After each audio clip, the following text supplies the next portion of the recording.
milkshake brings all the boys to the yard, but there turns out the boys are fashion. LB Jammies LB Scoop.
Left my home, but I didn't even lock the door, and gas is leaking from the stove.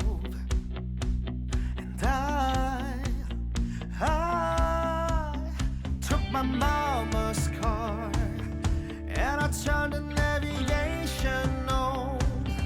Yeah, I'm taking the highway, trying to find my way.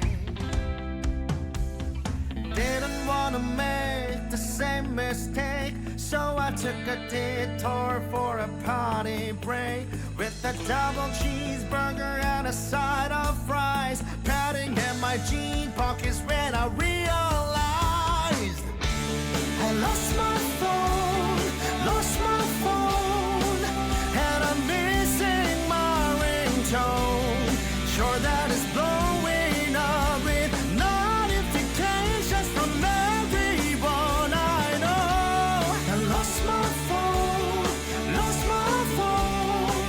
but I'm still so far from home.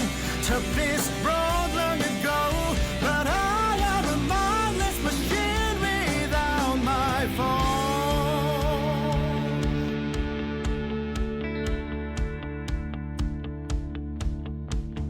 Praying alone that no one opens my camera roll, not to mention all the heartfelt poems for trembling head to toe as I think about my weak passcode. 0000000. Didn't wanna make the same mistake, so I took a detour for a party break with a double cheeseburger and a side of fries, padding in my jean pockets when I realized I lost my phone, and I'm missing my ringtone. Sure that is blowing up with notifications from everyone I know. I lost my phone, but I'm still so far from home. Took this road long ago, but I am a mindless machine without my phone. Just as I drank in sorrow, all at once it dawned on me. I found my phone, through the trauma I have grown, and I'm beginning to see that I am addicted to living on 5G. I found my phone, but there's nothing new to show, not even spam or a scam. The wound in my heart is a rectangular hole.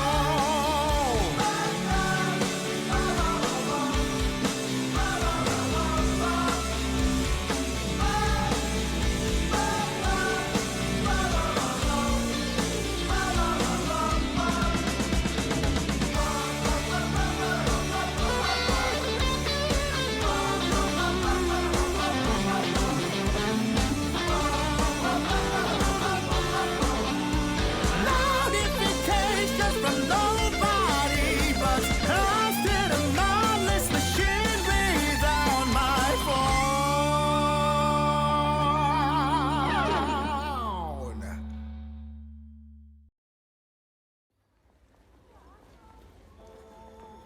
No, I just, I liked them. I liked whatever they did. And one day I got a call here in town. They want to meet for lunch. And I said, okay, I come, but under the condition I can take my son with me. He loves them. He is a fanatic. So I said, okay, you come and have lunch with them, but don't tell anybody. So they asked me if I wanted to work on their new album, and I said, yeah, whenever.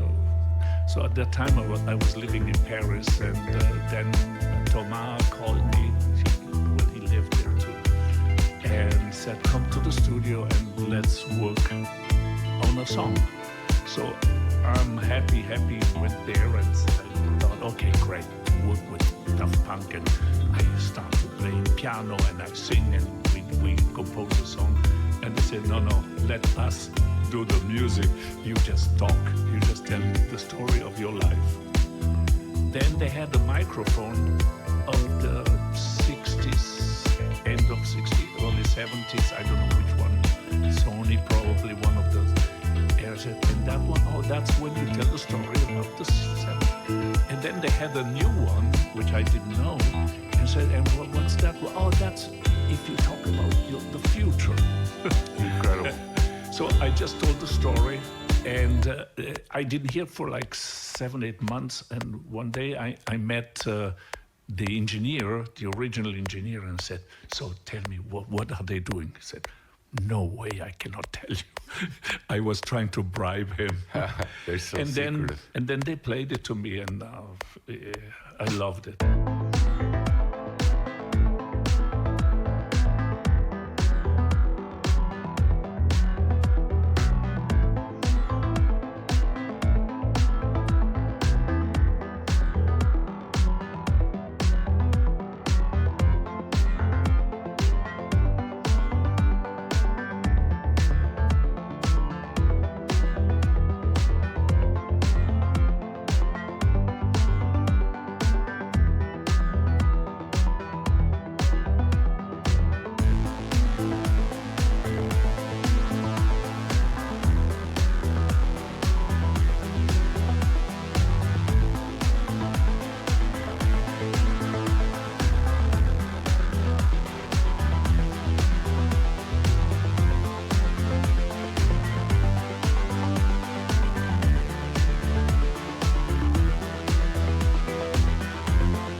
They told me it took them a week or so only to find the sound, and then I don't know how many days to do the vocals. They are perfectionists, so I think they're going into every little detail.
everyone. Sorry for the long intro. I was talking to my dad. What's going on?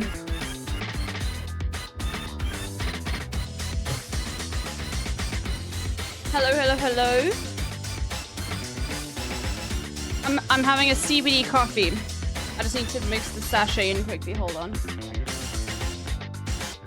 What a banger song, dude. The savior of Hyrule's back. Yep. So many people doubted me. So many doubters.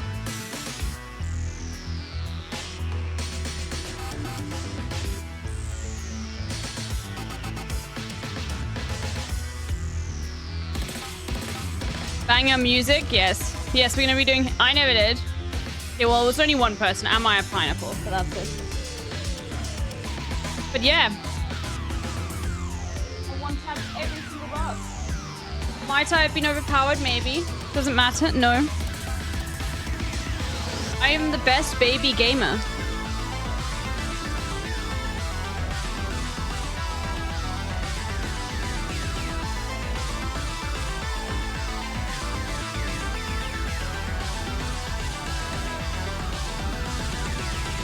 Current emote update?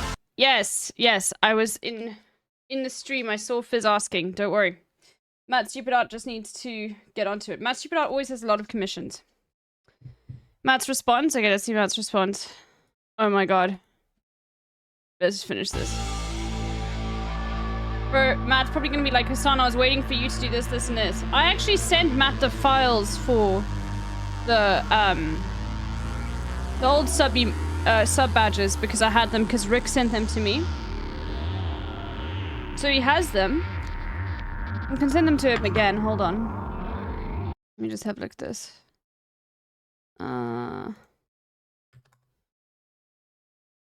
What? I didn't want to search at Google. Oh.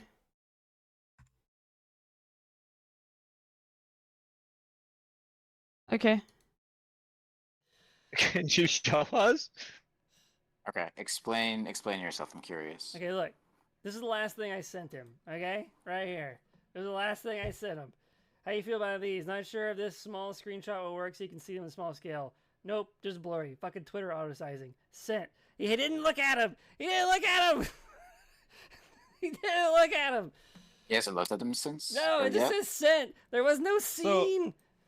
But So you know what? So Look. it's Hassan's fault. Look, it's not just his fault. I got caught up in Will's stuff, and I totally just forgot to check again.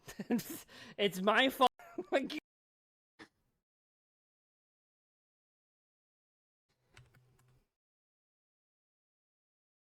Look, it's not just his fault. I got caught up in Will's stuff, and I totally just forgot to check again. My word. So it is Hassan's fault too. It's not just him.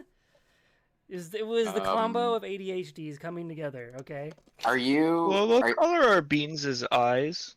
It's like, they're like blue. That has nothing to do with the conversation. So wait, is the main way that you communicate with him through Twitter? Whoa. All right, James. No, I'm serious. Ban him! No, like that's for real. Like you should communicate with Hassan through Discord. He doesn't go on Twitter, he's never gonna fucking check anymore. No, that's real. You should communicate with Hassan through Discord. What? No, Elon Stan Matt? No, that's a legitimate Banning. question. Yeah, I'm being banned for asking actual questions. It's the main way he contacts me, which is probably the worst way. Yeah, I would find it other, or maybe, okay, wait, But I've heard he's notoriously hard to get a hold of in general, so it's not just that. Yeah. Again, it's also my fault. He's not Don't wrong. blame yourself. Nah, Discord, he needs to move to Discord. That's the best thing to do. He doesn't go on Twitter anymore, so it's like that's gonna be useless. Anyway.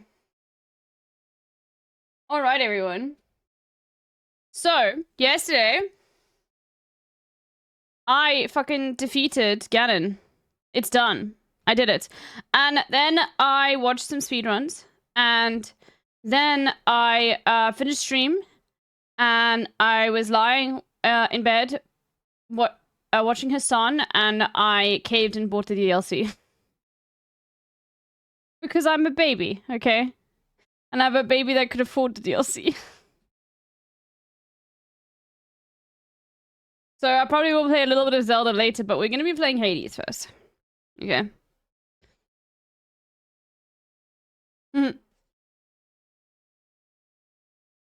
Yes, Hades. Today is Hades Day.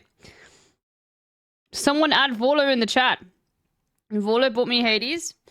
We're gonna do Hades, but of course, before we do any of that, we have to do the dolls. Oh, and let's do RC Pinto's video first. Where is it?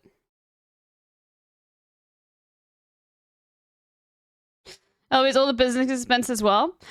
You know what's funny, Sakuriko? I don't think, like, no, you know how, like, when you do your taxes, you go through all your expenses to see, okay, can any of this I put in for a tax write-off? I think that I for a whole year can't put games in it at all. It doesn't matter, even if it's just, like, part of, like, what I do is play video games. I'm 100% sure it doesn't matter. You can't. Which is insane. Which, if you think about that, that is insane. Not that, like, it's necessary.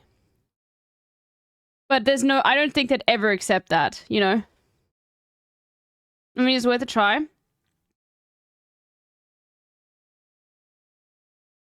All they can say is no. You know what? I might do that, actually. I'll be like, I'm a professional gamer. Okay, let's do this girlfriend reviews. My boyfriend warned me that once Breath of the Wild came out, he was going to need somewhere between 50 and 1,000 hours to play it. Wow, I don't blame him. He claimed it was going to be the greatest game of all time, but I was skeptical because, according to him, The Witcher 3, GOAT. BioShock, GOAT. Super Mario Bros. 3, GOAT. That's the magic flute! Use it! It's called a warp whistle. I think it was easy for him to label so many games as the greatest because it was such a hard decision, but not anymore. The Legend of Zelda Breath of the Wild is by far my boyfriend's favorite video game, and something much more. He and Zelda are the same age, they grew up together, got kinda edgy in their teens, and didn't know what to do with themselves. My god. After college. Everything went really well in our rehearsals. You guys need to turn off all your wireless devices. So this isn't a review of Breath of the Wild. You This is guys a need review to turn off all of your wireless devices. of what it's like to live with someone whose oldest friend is a video game.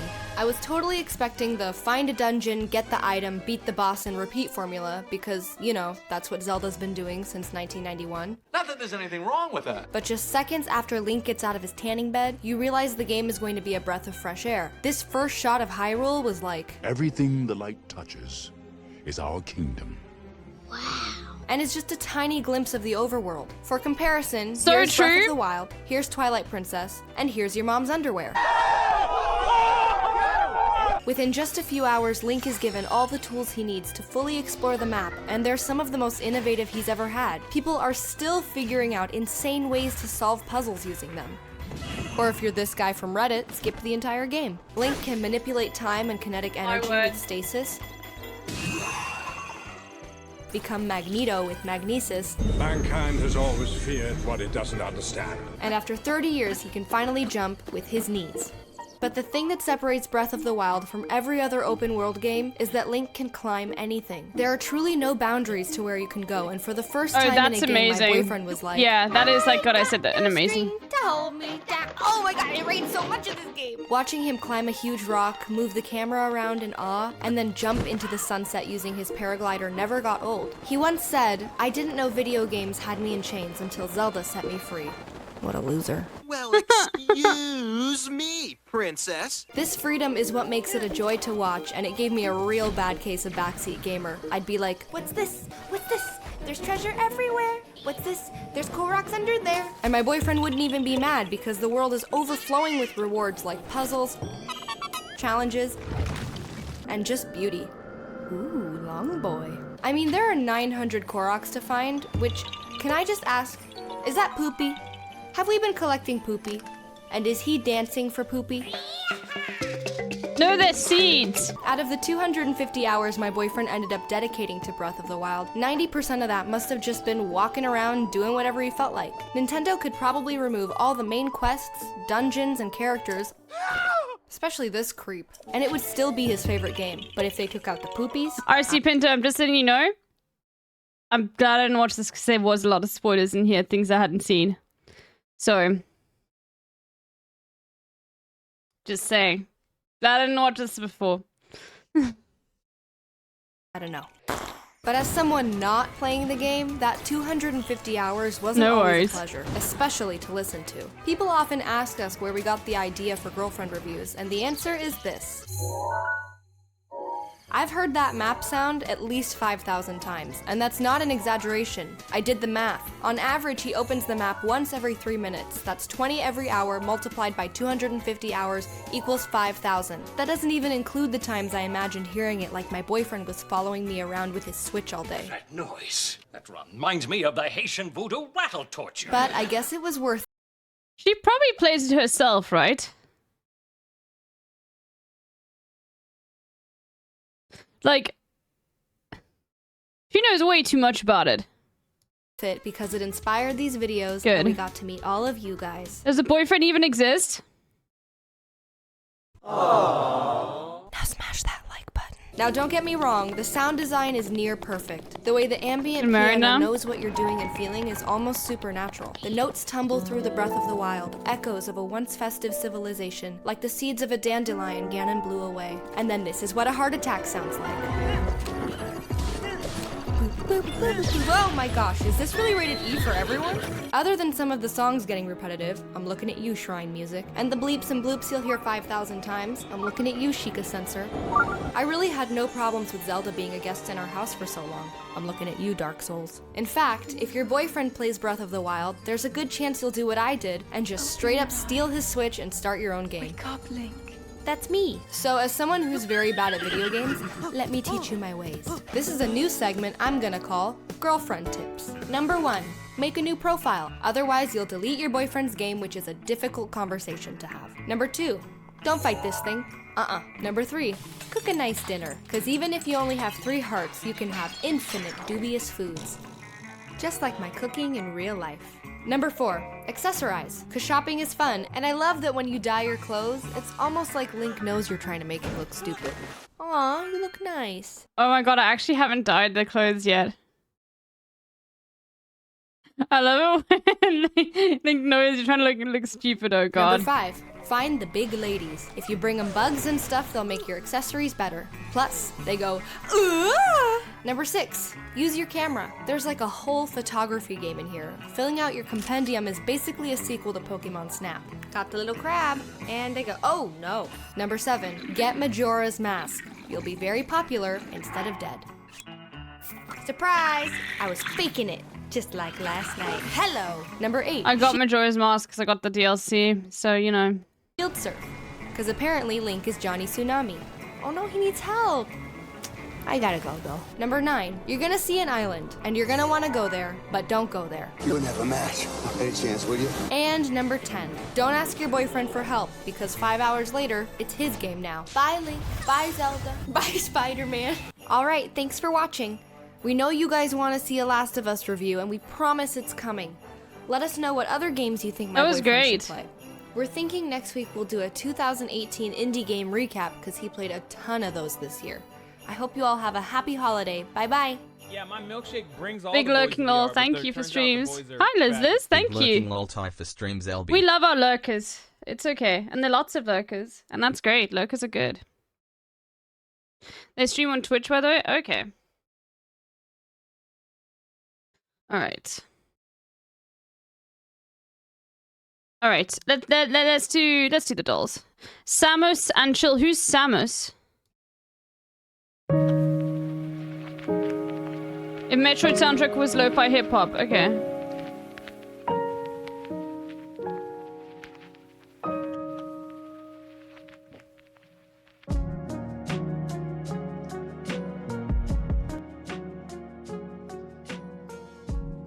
And then we'll add the chilling, relaxing campfire next. Alright, everyone. It's time for the dolls. Yes. Yes, I play games. What kind of games? Browser games. Now, later we are going to be playing Hades, so don't fucking go anywhere, because I know all of you motherfuckers, whenever I say I'm playing Hades, I see Let's Goes, I see, you know, people are like, whoa, what the fuck, or Hades time? Now, I don't know anything about Hades except for it's a rogue light, which is one of my favorite styles of game, okay? I fucking love, like, Cobalt Core. I love FTL. I love Balatro.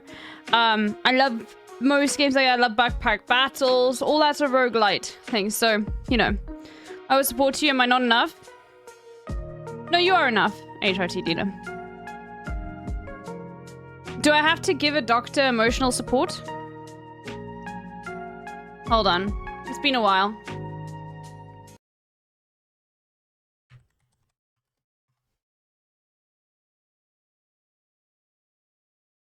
You're a doctor. Deal with it. Yeah, motherfucker.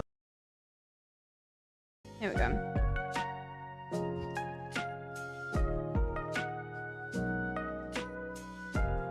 Yeah, motherfucker. Hades is very hack and slash roguelite though. I played Binding, but is it? That's okay, I can play fighting games. Is it as difficult as Isaac though? Because Isaac is really fucking difficult. I've beaten Isaac once. But also it could just be my control, probably similar. Because Isaac's fucking difficult and it really just depends on like what runs you get into. And it's just about playing it over and over again. Maybe it's a bit easier, I don't know. Bro, Isaac's difficult, man. I've played a lot of Isaac. I'll be fine. It'll be fine. Can't wait to have to learn it. Do you play on controller for Hades? I'm gonna have to completely like deprogram my mind from fucking using Nintendo controllers.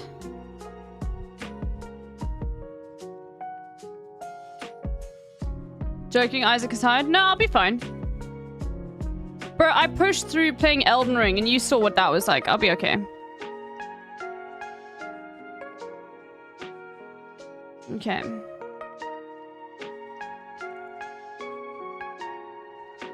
I did the tutorial 3 fucking times. Okay. Maybe. No. Could. No. Sight. Okay, we got an H. Let's say it's a It's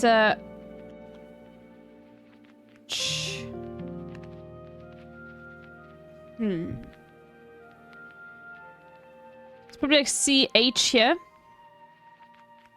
Like inch, like pinch. Like winch. Okay, fuck. Okay, I should have used that round to like see. Is it gonna be like cinch? Is it like hinch? Ninch? Zinch? Quinch? Rinch? Finch? Ooh!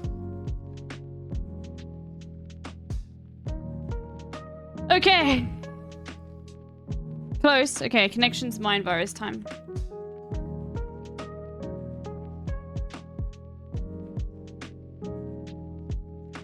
Okay. Power drive, will, short, shoe, series, T-fly, battery, sunglasses, set, radish, desire, array, had to resolve. An array, a series. A set.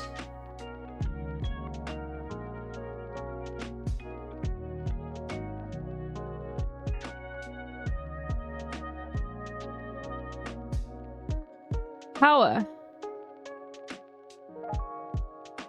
I mean, a power set is something, but will? Okay. A T, a hat, glasses, shorts, radish, will, drive? Okay, no. Sunglasses.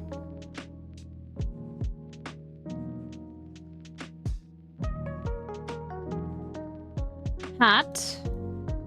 Protects you from the sun.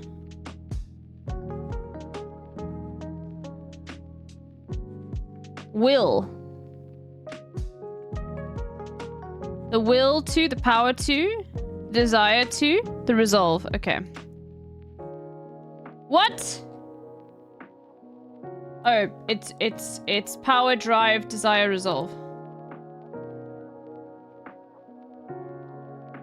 Okay, it's power, drive, will, resolve.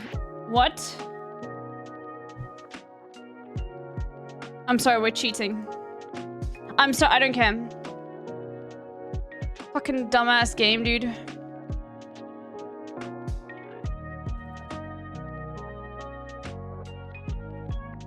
No, don't tell me. Hey, you want to catch a ban? No, let me cheat.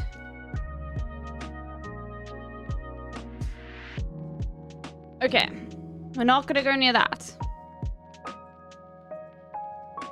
Are you cheating anyway? No, but okay, I said let me cheat.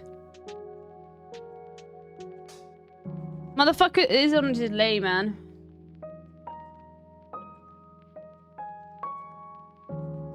Shoe. Battery. Your social battery. On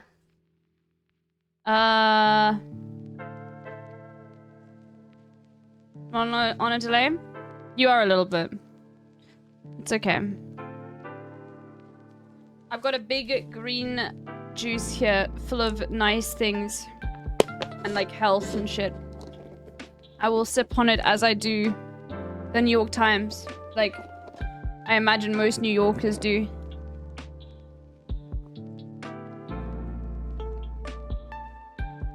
Have you heard about the earthquake? Okay.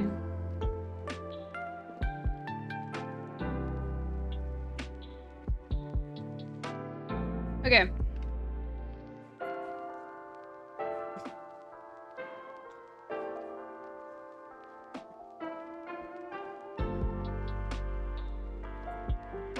Hat. Sunglasses. There's no shade. Desire. Battery. A tee is like a. I guess this is like what you wear in summer.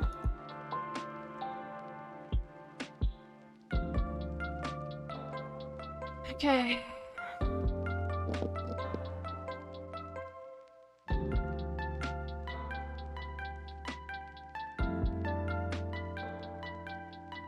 All right. Fly.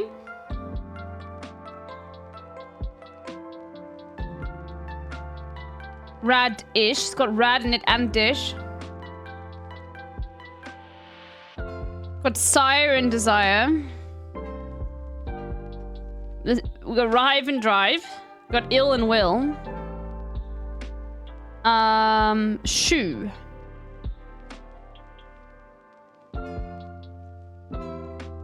Only one shoe though.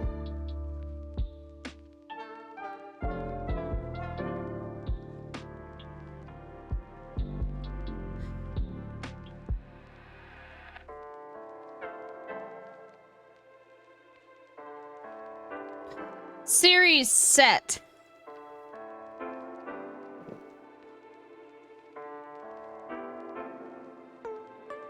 It must be series set array. Like maybe a battery.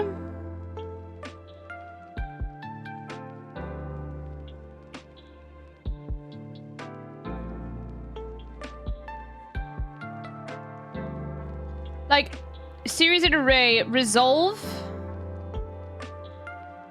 Must be battery, right? Yeah, collection. Okay.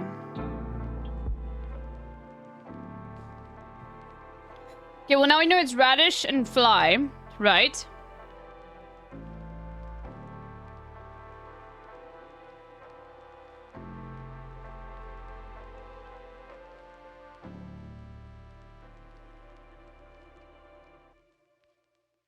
With shoe. Desire. Drive, will, power, resolve. It must be drive, will, power, resolve without the desire, right? Okay.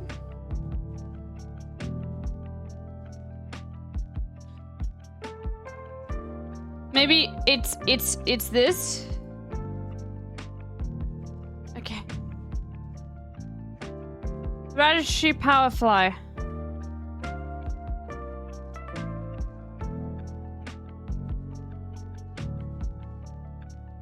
What is this gonna be? I have no idea. Horsefly, horseradish, horseshoe, fuck! Okay, that was stupid. I guess it's like I never think of horseradish with like the term horseradish, you know? When I think of radish, I never think of horseradish, you know?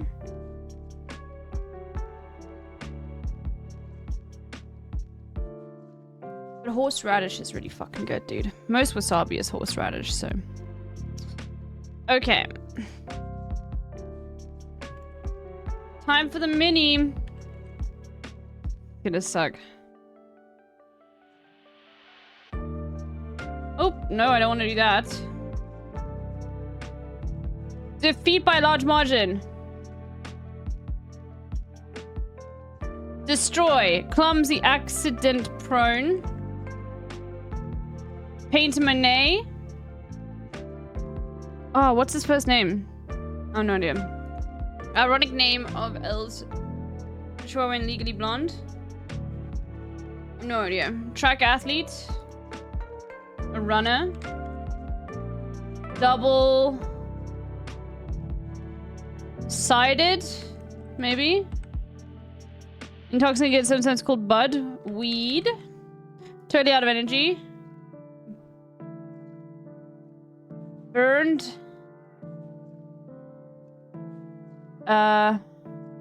Search for slumber. Woked.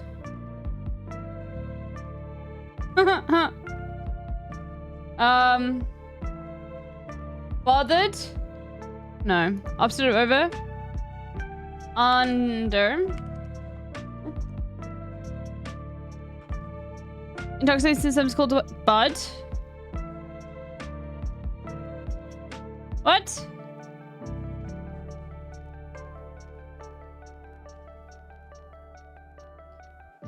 Polar bear, cold swim. Polar is probably called pound or something like that. Having a potty mouth. Oh, there's something wrong here. Make it fall as down.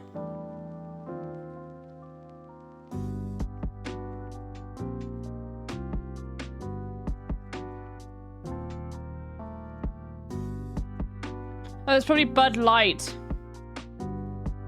Oh, this is Bud Light, yeah. Oh, this is beer.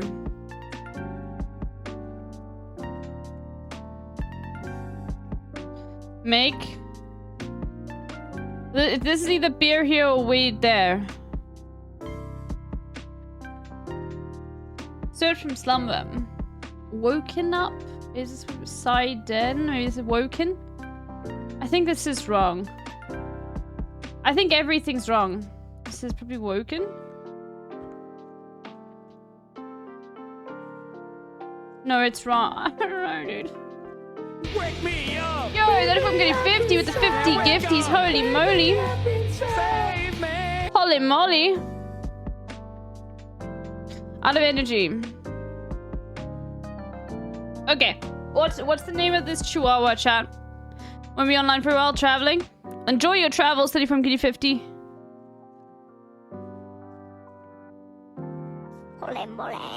What's the chihuahua? Bruiser? Oh my god, that's such a stupid fucking name for a chihuahua, dude. Okay. So this is probably beer then, right? Oh, I don't know. Oh, brew! To brew the beer. No, I'm right! Search from summer. Polar bear. Cold swim. Having a potty mouth.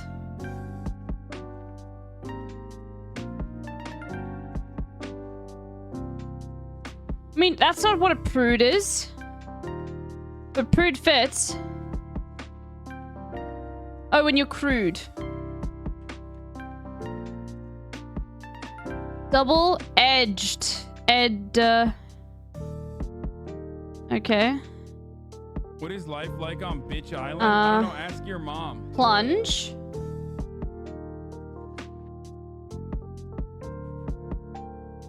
Club, I guess.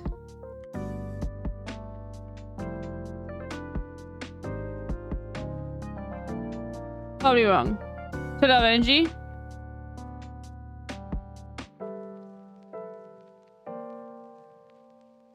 Oh, a flub maybe? What about this? Paint Monet, Claude Monet.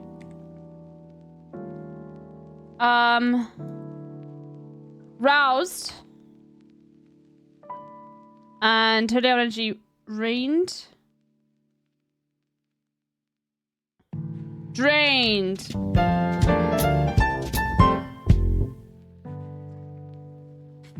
Okay. Bro, I'm not very good at crosswords, man. You know what? Some of Northern Lion's best content, like, and I'm not even kidding, it's one of his most watched videos on YouTube. It's just him doing a crossword, man. And it's so fun to watch. I never thought I'd be that lame. Oh, there's new little Chinese everywhere.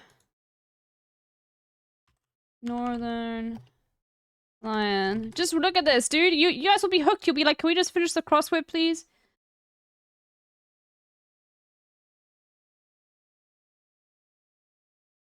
The Africa blind spot? Oh no. Oh no. I'm gonna have to count. Oh no! Oh, he's trying to get Zambia. Oh my. Well, no, okay. The fact that he named the rest of the countries is pretty good, dude.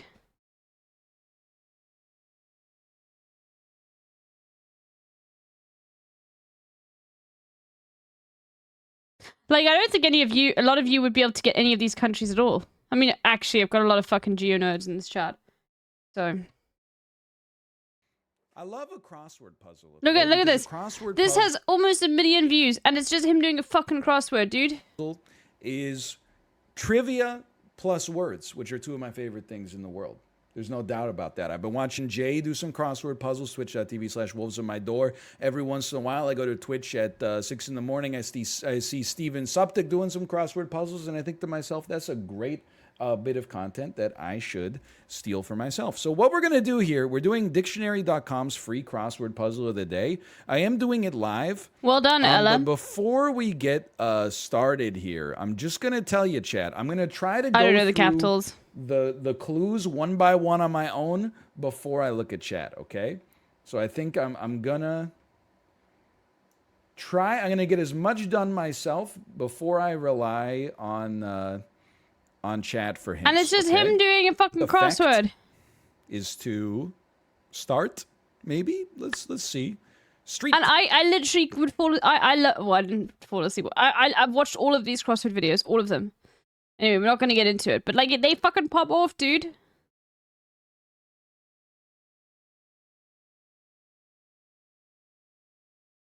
Northern Ireland would have quadruple his current views if nursing homes had Twitch streams. Next video is Northern Ireland reading newspaper funnies out loud. You know what I realized is the original doll was the newspaper puzzles. That's where the concept comes from. We're just doing newspaper puzzles, dude.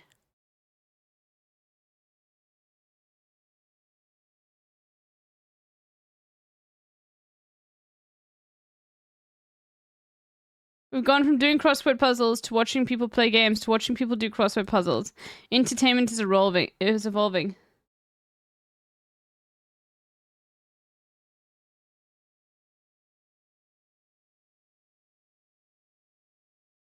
That's the C mode.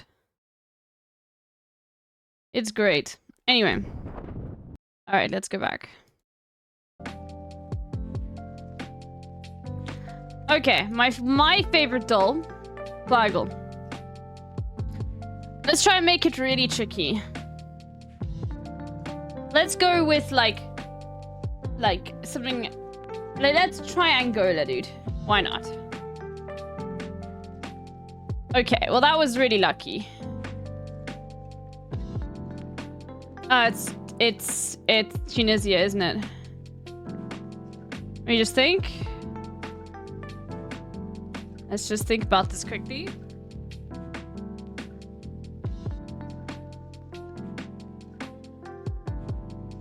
Or it could be Turkey, but I think it is Tunisia. Could be Turkey, but I think in Turkey... I think in Turkey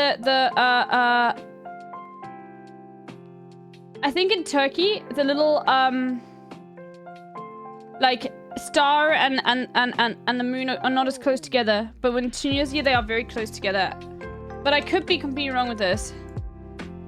You know, I was right. Yeah, it's easy for you, Zenodo, because you literally live in Egypt. Tunisia is literally, you could throw a stone to it right now, dude. Hi, Tofu. Tofu, I saw you in Northern Lions chat yesterday. I'm not even kidding. We were watching a video, and he was talking about McDonald's. And you posted a capital D colon in his chat. A wild Tofu in the chat, dude.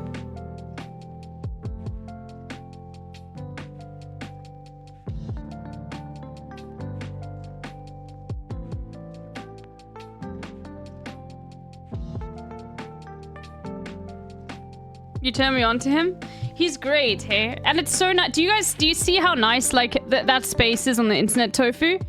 Like, it's very clearly, like, his politics are very clearly leftist, but it's, like, not overt. Like, you probably have a lot of fucking libs in there who see themselves as non-political at all. But, like, then he's just slowly, like, you know, and he's got some, like, weird takes and shit like that as well, but I love it.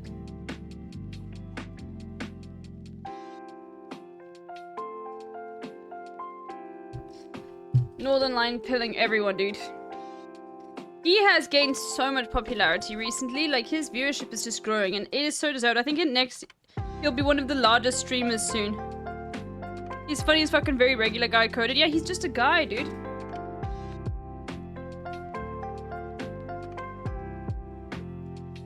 Okay. Here's the difference. Yeah.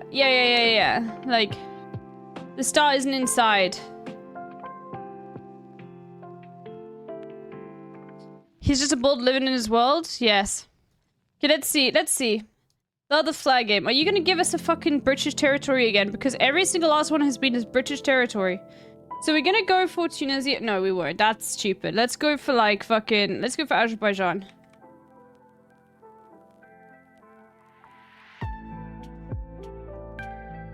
Okay, so... Green here. This is South Africa.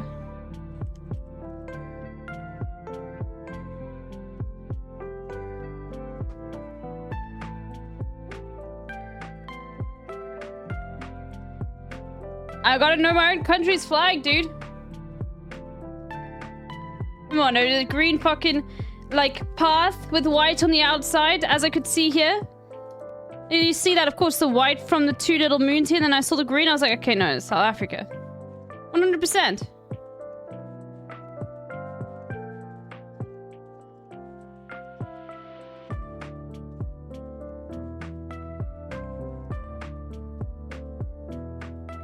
Okay. Tradle. That was a good one. At least, well, I mean, still okay. Like, we've had like we've played this game for like a week now. This Flaggle, and it's not as good as the other Flaggle one, but like it's just been British territory, so it's a bit sussy now that you're putting South Africa there. But okay, all right, you have it. Okay, 6.95 billion is mainly petroleum. Okay, all right. This is gonna be tricky because oftentimes you don't realize what countries have the petroleum, but we've got a lot of petroleum. Then we go down to wood, which is talking more like, okay, let's say we could think at the moment we could think this is like a Baltic country. It just really depends. What was the GDP again? No, I mean the exports again. A small Baltic country, but I don't actually think it is going to be cocoa beans, cocoa pay. Okay, no, we are in South America or Africa, or we could actually be in an Asian country as well. I think we've left Europe. Gold. That's anywhere has gold. Bananas, coffee. Okay, we are close to the equator because that's normally where coffee grows. But actually, apparently coffee grows in South Africa too, which is very interesting to me. Okay. Also, the thing is, the cheat with coffee is like countries can buy raw, like unroasted beans, then roast them in their home country, and then export it as coffee. So I'd be like, okay, well, it's coffee that's roasted in this country, and then it counts as an export. So it actually isn't a good indicator, but bananas is a better indicator.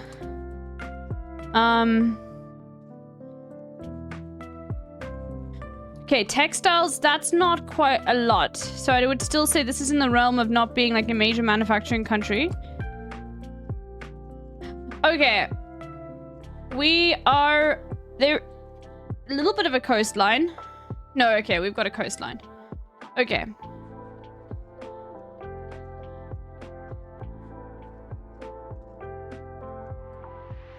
Coconut oil. I'm very tempted to say Suriname, right? But the reason why I'm saying not Suriname is because Suriname just found oil. So I don't, you can't yet. Like, we have to wait a year or something, like a few years.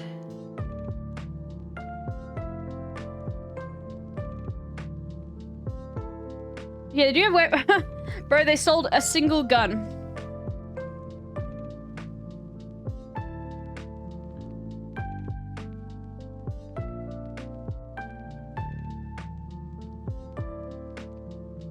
But this is all exports, right? So it could be a lot more internal, like trade with that sort of stuff. Okay, so I think... Wait, was there any alcohol?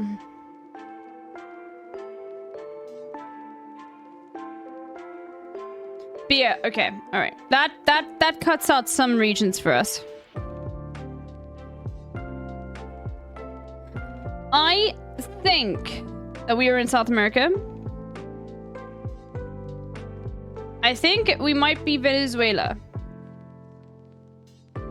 But let's just go for it. Nope. Okay. All the way around the world to Africa. Okay, let's jump across Africa. So now we're on probably the Northern Africa, the Western African side coast.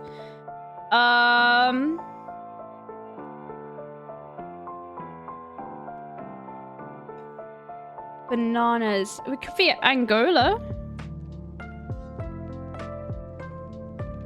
Angola's very big. Cocoa beans. Raw wood. Lots of wood. That could be DRC. But I think DRC would have far more than that. It could be the DRC, but DRC also would have copper exports. So for an African country, it's not very mine focused. It's gold. So it's probably quite smaller then. Let's see Gabon. I don't know. I don't know anything about Gabon. Gabon, Cameroon is above that. But is it so... Okay, is it Cameroon? Cameroon's got a tiny coastline, so that would make sense. Okay. So Cameroon doesn't have a lot of...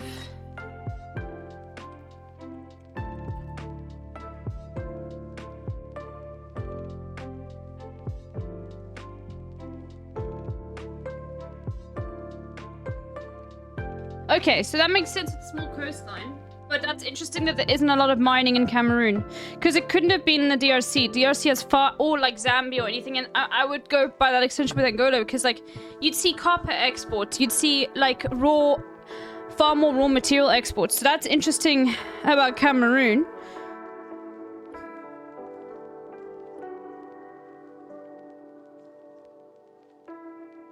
Wood though.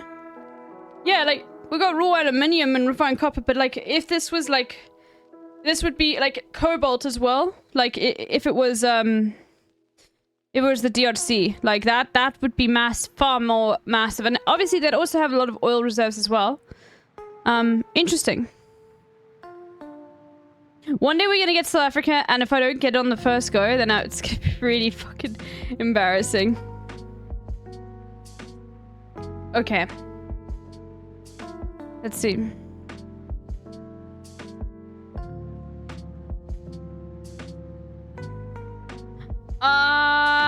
This is either Estonia, Latvia, Lithuania. It's Estonia, right? Yeah.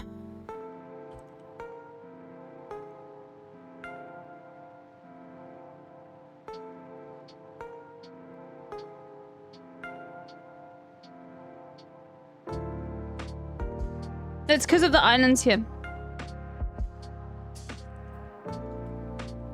Fuck it, I actually need to do... We're taking a short little break in the middle of the dolls here. Sorry, everyone. We need to actually just do a little bit of a speed run. Get it up. What's it called?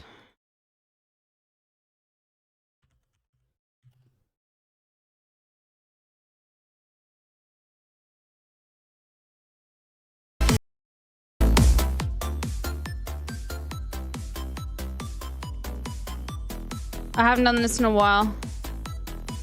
Okay.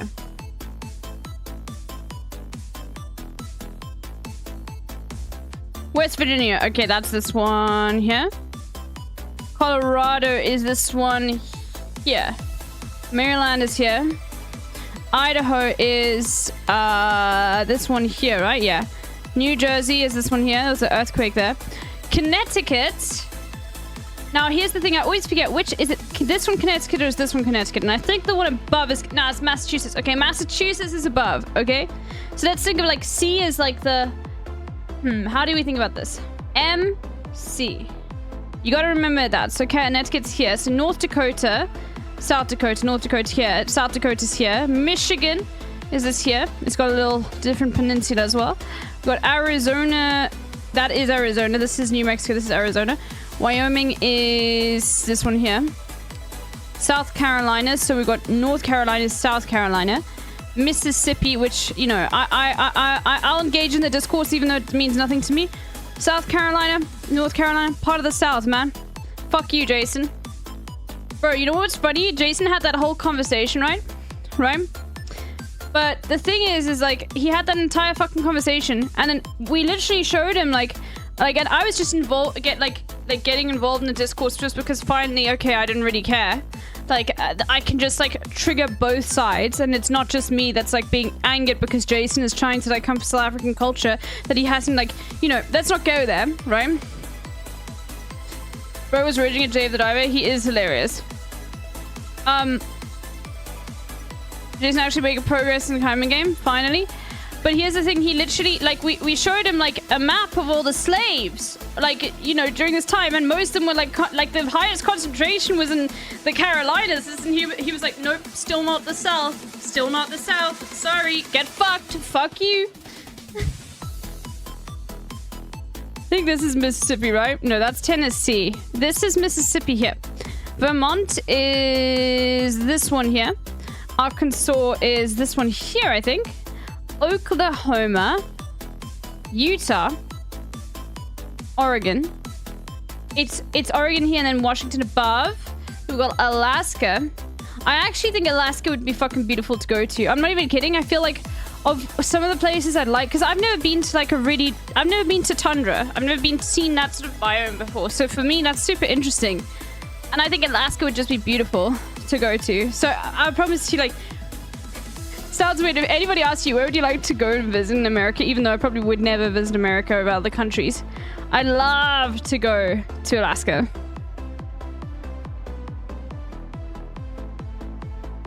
Iowa. This is Iowa here. Pennsylvania. Illinois. Do we have any Alaskan chatters? Hawaii. Kansas is here. Missouri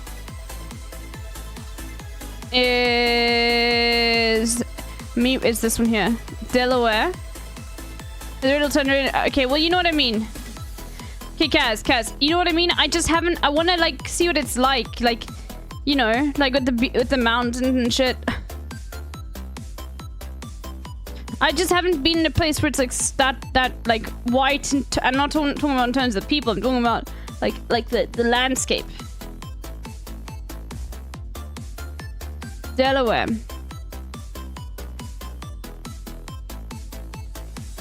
It's cold. I love the cold.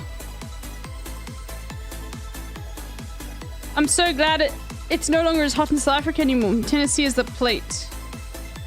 Louisiana is this one here. No, it's this one here. Minnesota. But of all the places that I would live in the United States, if somebody said you have to live in the United States, you've got no choice. I'd probably first just say, fuck you, giga both. I don't need to, you can't do what you tell me. But if I was forced, I would live in Minnesota. Just because it seems like the politicians actually do shit. Alabama.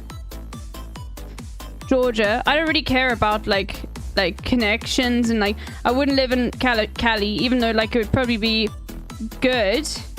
But I don't want to live in a place where people are like not being taken care of. Which is very difficult in all countries, you know, but still. Nebraska. Where are you again? Oh, this is Nebraska. And we've got Kentucky, Ohio, New York, Mexico, New Mexico. It's funny, it's like, bro, why is it called New Mexico? Wisconsin, Virginia, Maine, Cali, Texas, Rhode Island, Nevada, New Hampshire, Montana, Indiana. Okay, not bad. A lot of that was talking though. Okay.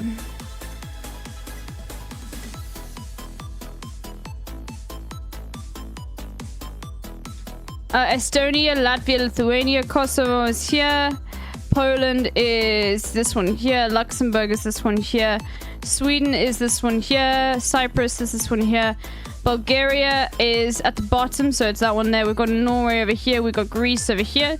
We've got San Marino. This is San Marino. That's Rome. That's San Marino there. We've got Germany chilling right over here. We've got Liechtenstein in the middle over there.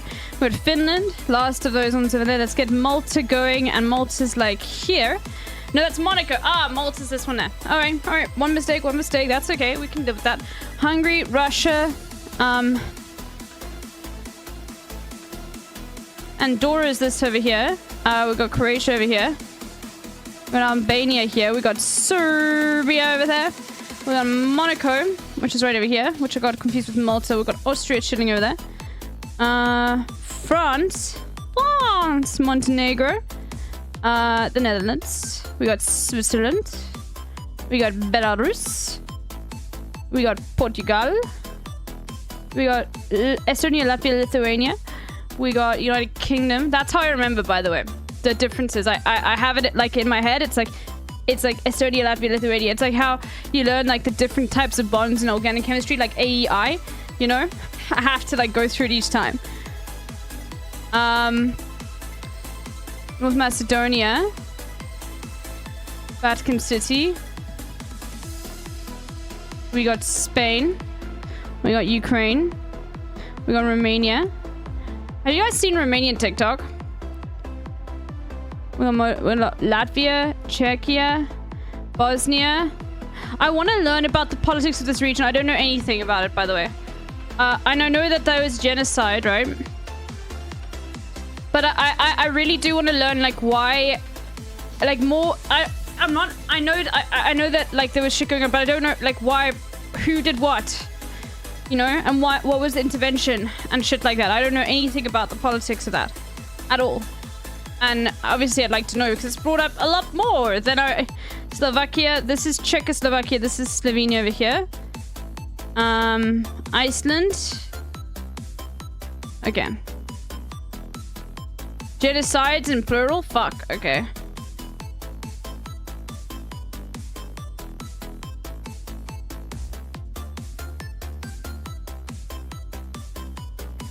Guatemala, Nicaragua. Oh, that's Honduras. Fuck. Okay.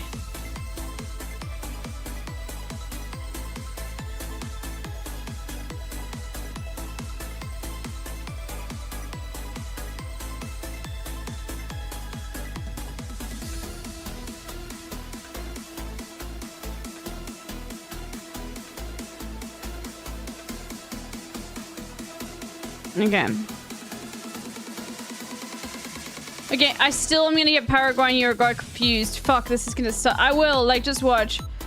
It's just, I have to actually just go for the one that isn't what I want. You know what I mean? Suriname is, it's very square, like Guyana.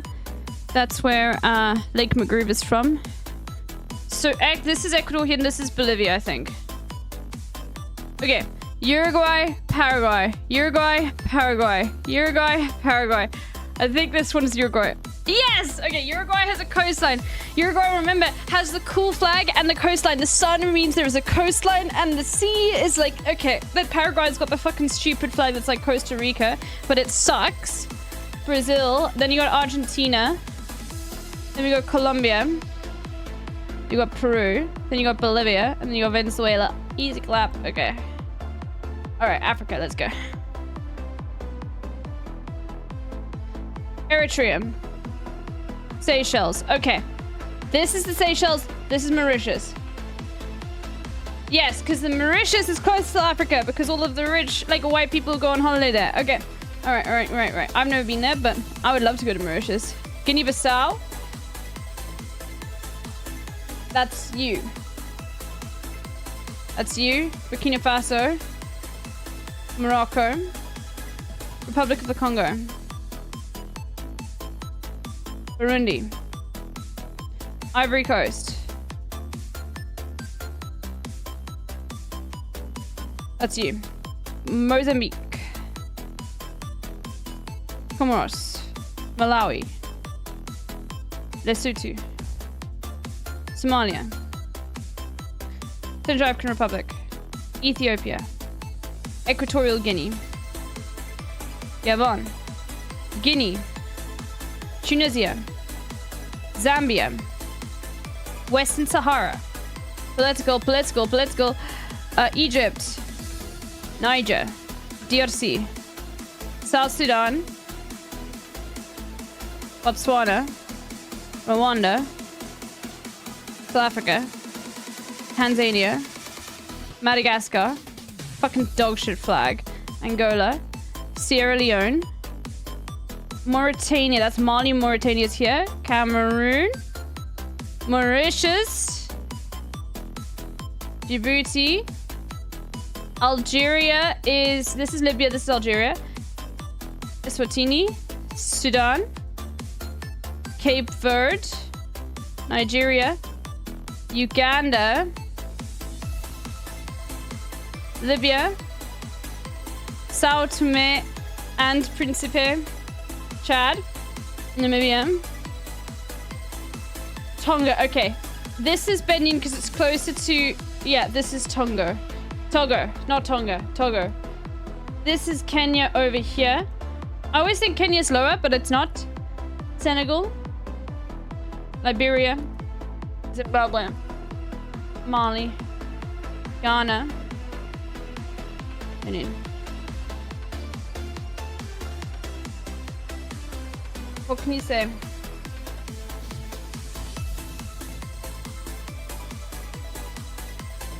Okay, we're almost done. We just need to do Asia. I'm not doing... one day I'll learn Oceania, but I'm just like, come on, man. Brunei.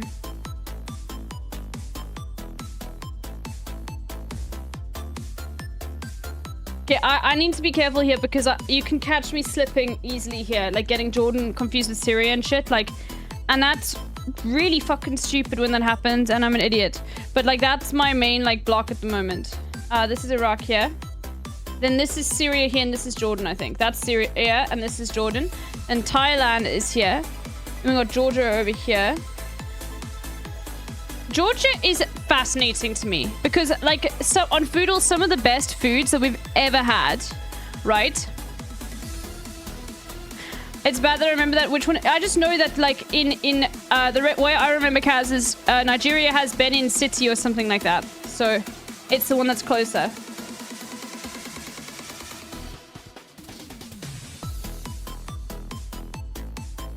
If you know it, yeah, like Georgian food I've seen, it looks amazing. I'd love to visit this part of the world. I'd love to go everywhere, really.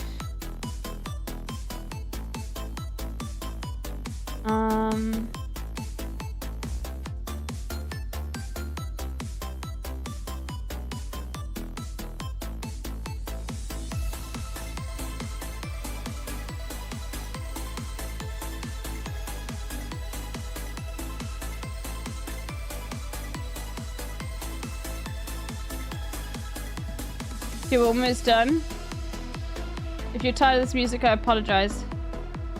Just let it wash over you. We're not doing flags today.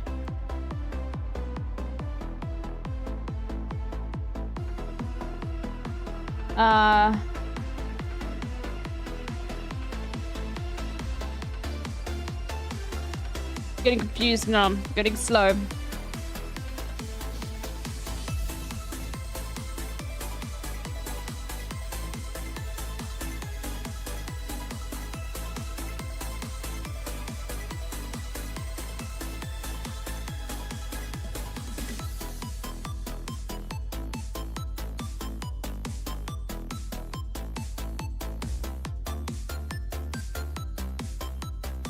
Okay.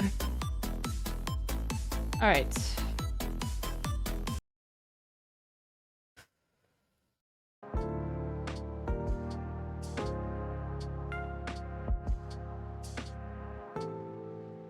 Do the foodle.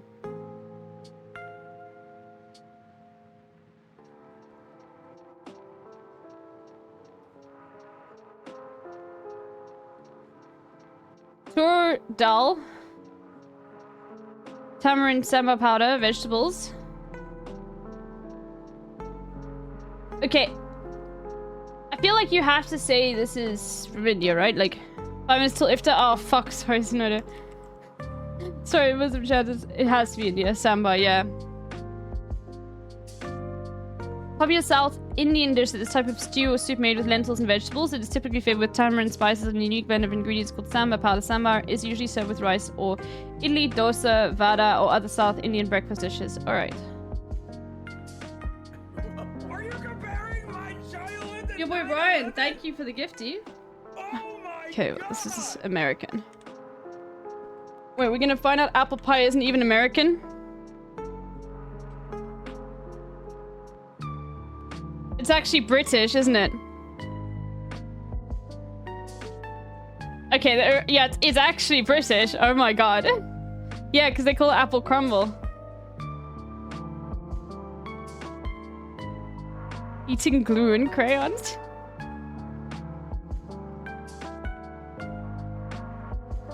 That style of apple pie is actually Dutch. Oh, you're right. It does seem Dutch. One day they're gonna have milk tart on here, and I'm gonna own all of you guys in the marketplace of ideas. Chicken, yellow chili peppers, bread, milk, cheese, walnuts, garlic, onion, yellow pepper, salt. Okay, walnuts immediately makes me think this is like walnuts for me are like, okay, we're in like Turkey, sort of like Lebanon area, because they love fucking cooking with walnuts, dude.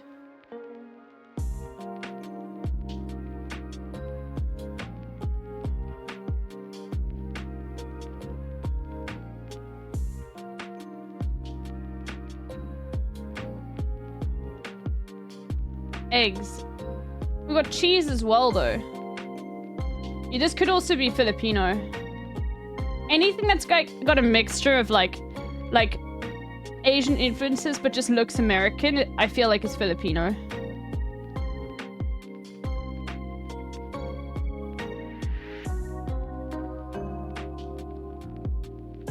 Okay, let's go with turkey. Ice cold?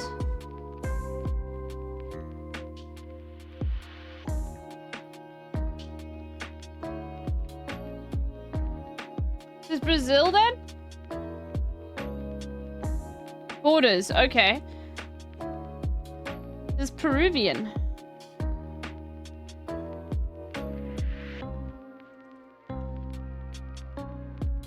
Okay. Chicken, yellow chili peppers. It's a popular Peruvian dish that's made with shredded chicken. Okay. Alright, well. I'm a gastronomical genius, though. I just immediately see walnuts. I'm like, okay, no. Turkey.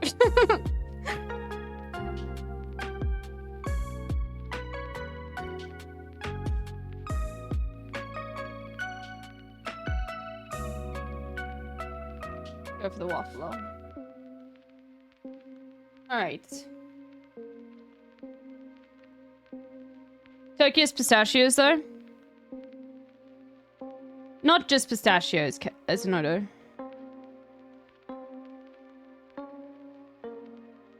Although pistachios are my favorite nut. But they're so expensive here. But they are my favorite. It's the one thing that, like, in Europe, nuts are much cheaper. But I love pistachios so much.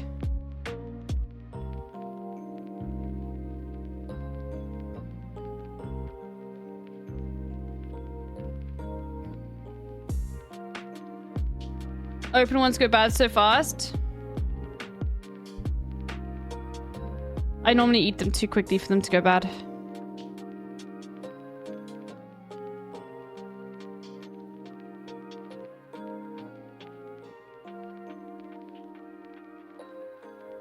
Okay, is this gonna be the L? Okay, nope. Why would it be there? There's not. Okay.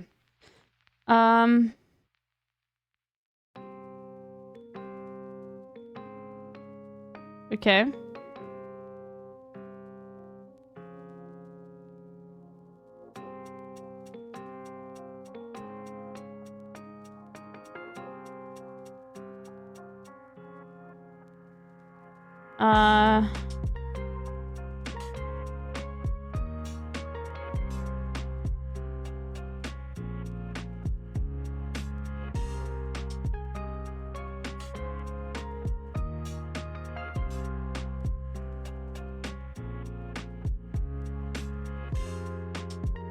Idiom. Yeah, I don't think I'm gonna beat this, but that's okay. We got pretty unlucky in the beginning.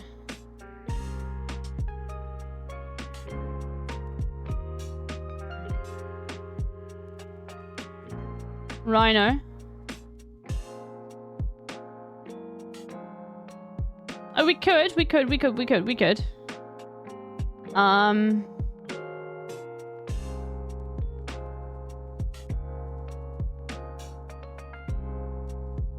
Blind. Okay, we did it. Woo! One left. I love almonds. Almonds. Just the most common nut here. Apart from peanuts. But peanuts are technically legumes. You want to be really nerdy about it. Okay. Afghanistan to East Timor. Okay.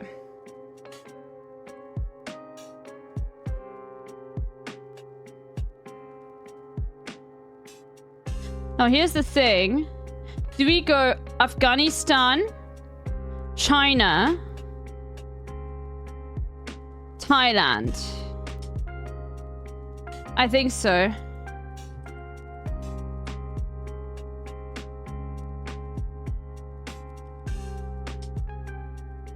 Myanmar.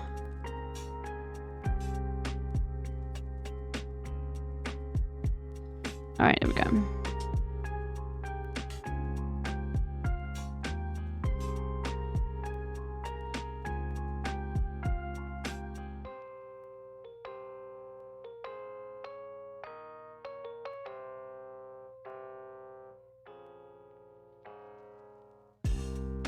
Okay. You gotta check.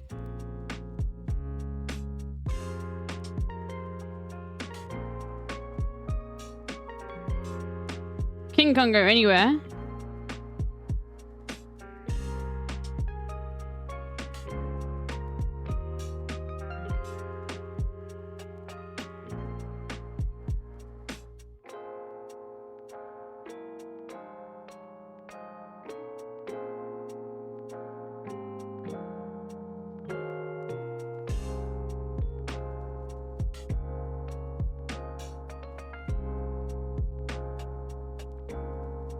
Okay, how would we continue this? Because okay, we got it. We can't really. It'd be nice to put that there, but it's not gonna work. Oh no, that works. Okay. Then you have to take it, yeah. Okay. Alright, let me explain it. So basically, at this point in time, this is a terrible setup for white. Right? We have literally got, like... this knight is unable to really get through and get, like, into the action here.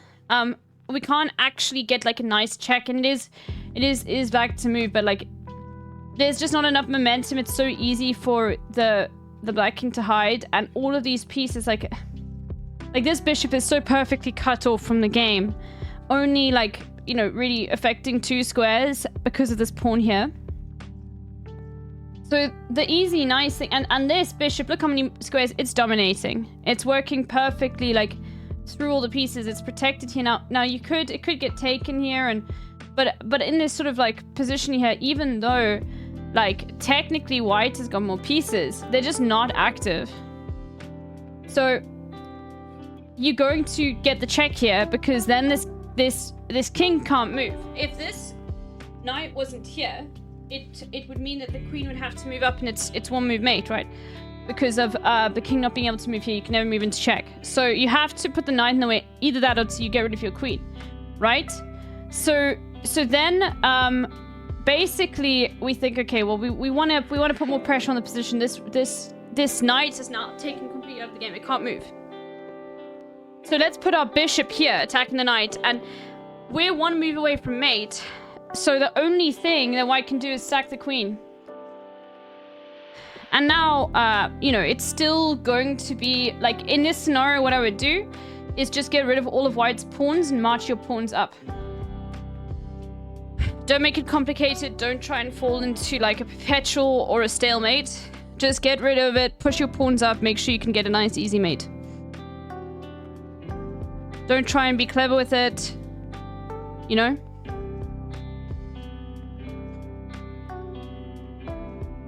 Oh, the candidates are happening, by the way. Oh my god, did you know? Fucking, Hikaru Nakamura, like, literally fucking blundered on his second game, dude. Well, it wasn't really a blunder, it was just he wasn't thinking. I watched the analysis of it. Jesus Christ, man. I mean, rip Bozo Hikaru. I think he's an asshole, and I hope he doesn't win. But, you know.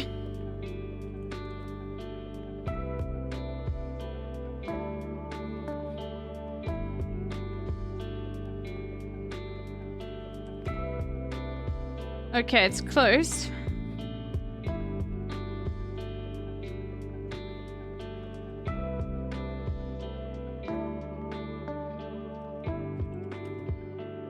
Oh, why did I say Germany?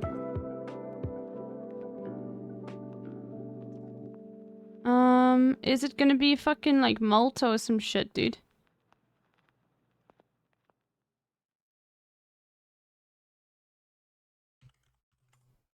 No.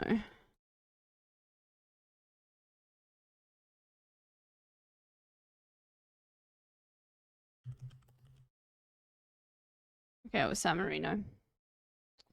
There we go.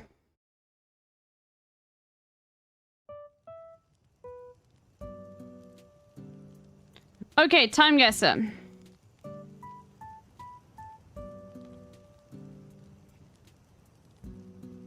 Oh god, this is terrifying. Okay, this is the Eiffel Tower, though. This is a very French background. Yeah, I'm almost certain that's actually the train station. I don't know. This is the Eiffel Tower, though.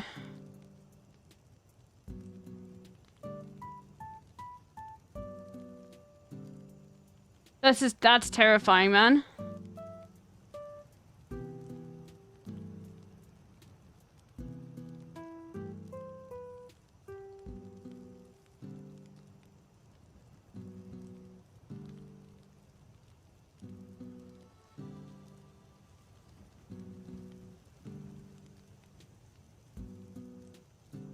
Just looking at the quality of the clothing to be able to determine. Let's say, like, 76. Okay. Tina Turner hanging off the Eiffel Tower for a Vanity Fair photo shoot. Bro, what the fuck?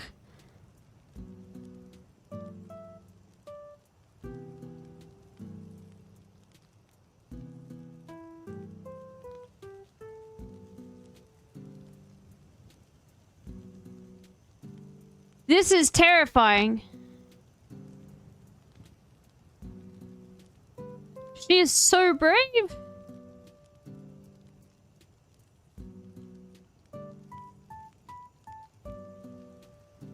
Where's the 1970s goes? Well, I don't know.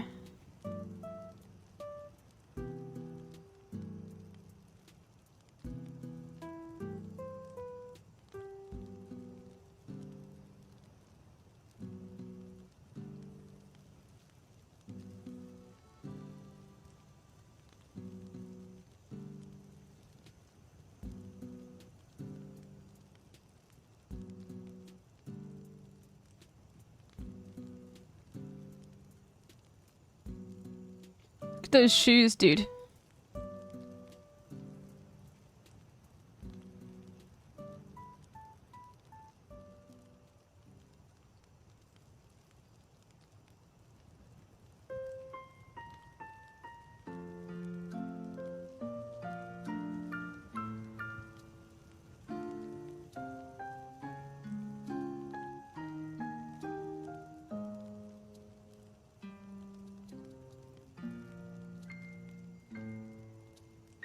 I have no idea what this is. I mean, it's definitely like more... Yeah. It could be Turkish, but I just don't think it is. Like, maybe, this seems like the place. Jadaran.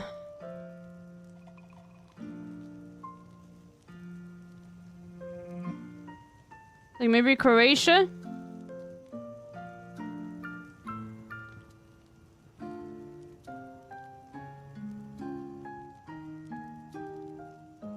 Yeah.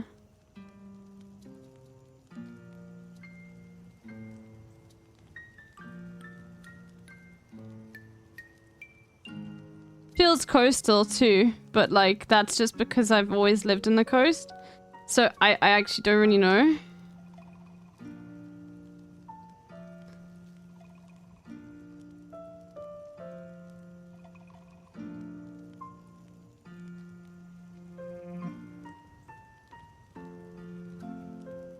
Okay, what? Okay, come on, man. That's pretty good. It was Croatia.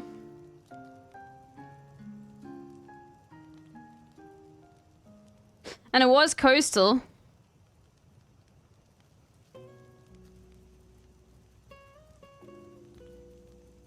Okay, Zagreb is the capital of Croatia. Okay.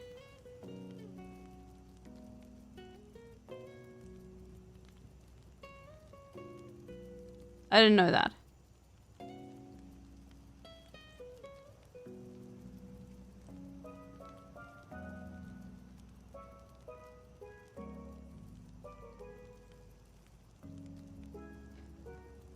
Okay, this feels...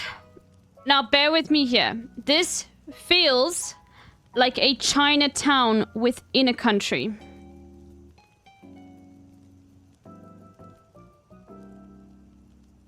$1920, yeah, come on.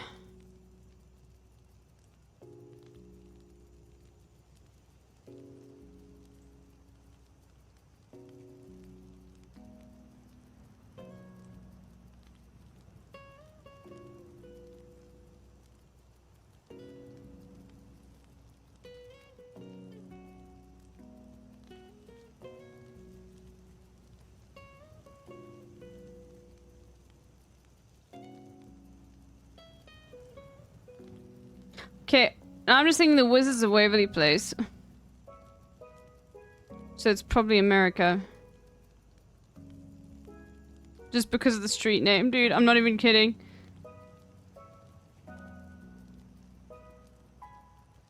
Okay, what side of the road?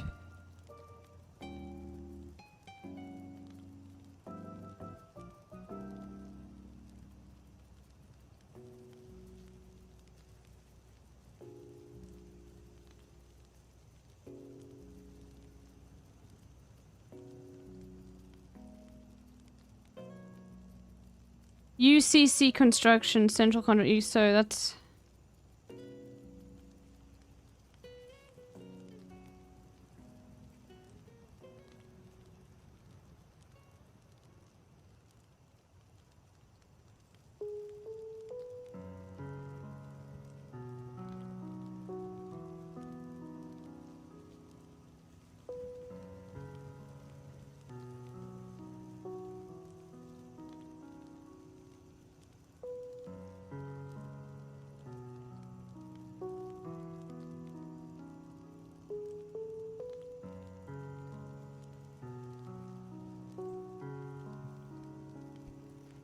this is a one way, so you can't even tell.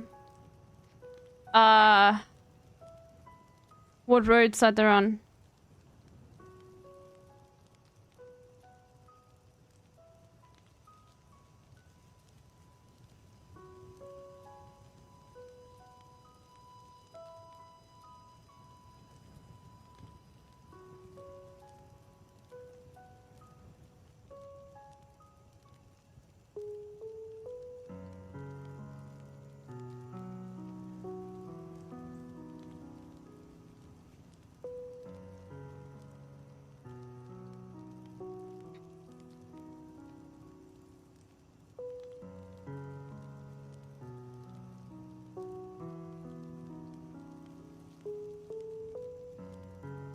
Trying to think. So she's on the side. So let me think.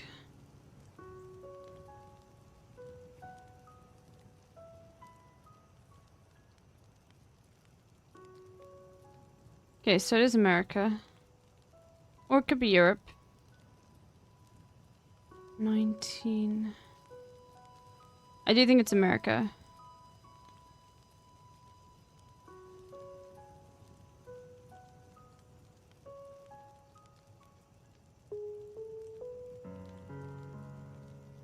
I could be completely wrong.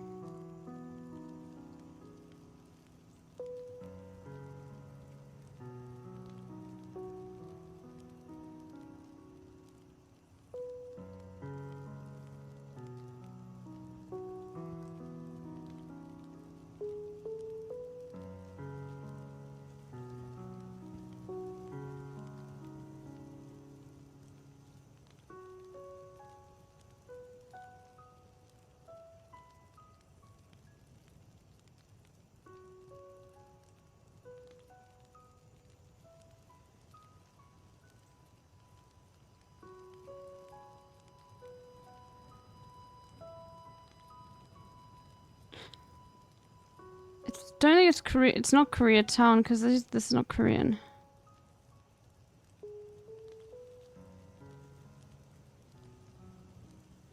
Fuck it, we'll just put it here. And let's say that this is 70s, like.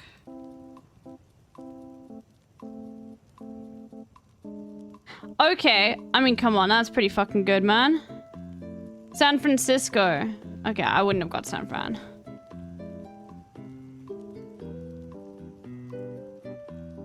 So it'd be hard to be San Francisco? I didn't know that. Okay.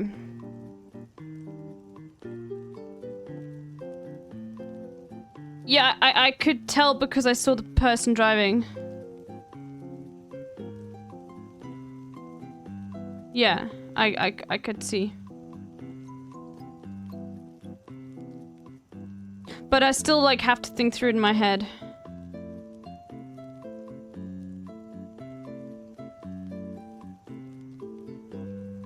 Park Avenue, Snowden.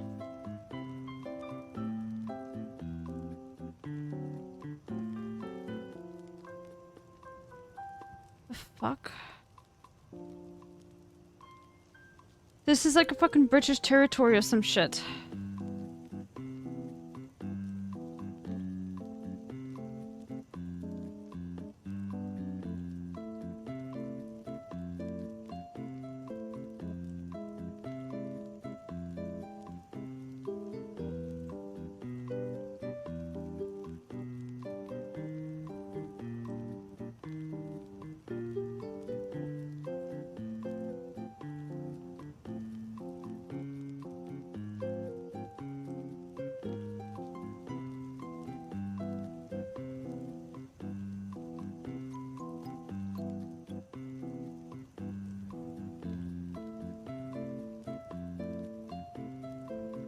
Might be Australia.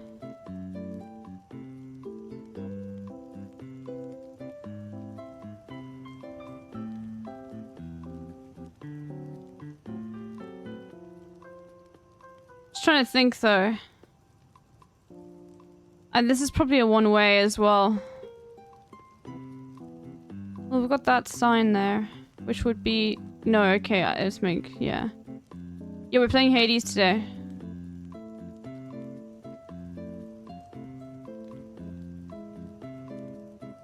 Venues.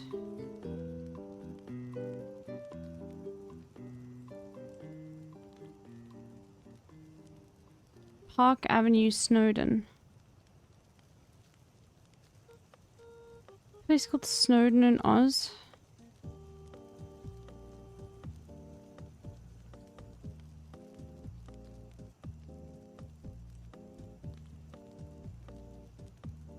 I don't think it's just difficult to tell what side of the road it's on.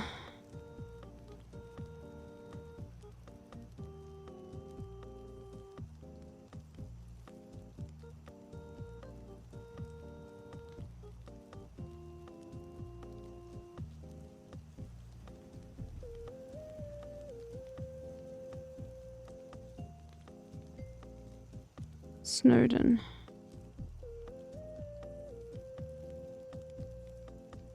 Like, this is a sign here, I think, for a car. But then... it's just a fucking bike in the way. But I think it might be Australia or New Zealand. But this flag is a different territory flag.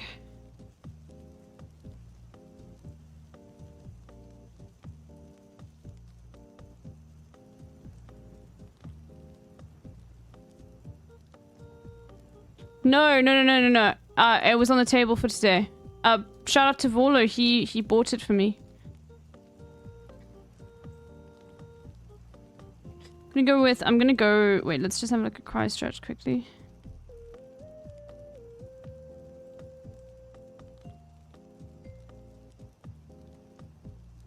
Could be wrong. I could be completely off base here, like 100% off base, and that's okay. I think it's Melbourne because of the trams.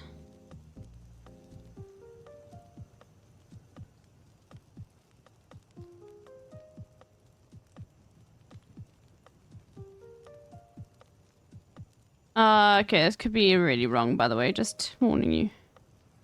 Let's go fucking 55. Actually, no, like 64? Oh, Montreal. Okay, right, like... I would never have got this. That's too much for me. Union Jack's old Canadian flag. Okay. Good to know.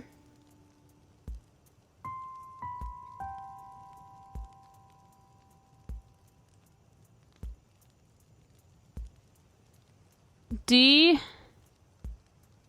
AAA Diana.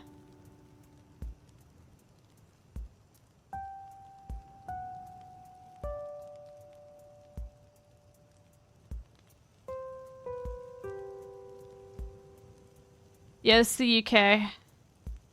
These fucking policemen on horses, dude. Could be Ireland, but I think it's the UK.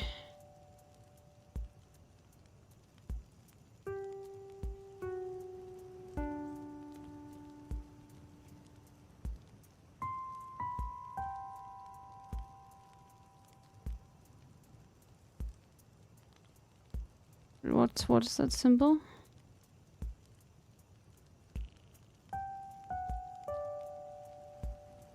This is like... must be near Buckingham Palace then maybe. There's lots of walking. And lots of London's always under construction, so maybe it doesn't really work, but...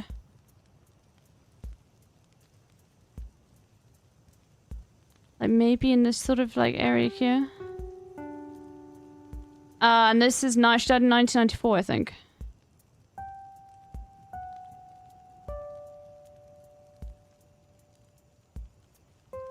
Oh, 7, okay. Not bad. So where was it? It was actually in... okay, along here.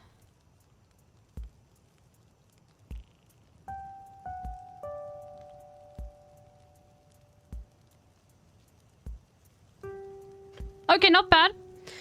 That fucking Montreal one was really difficult.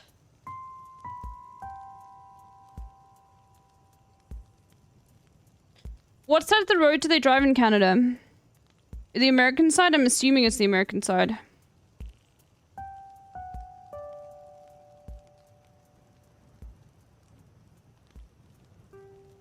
Well, the side that most of the world drives on, yeah.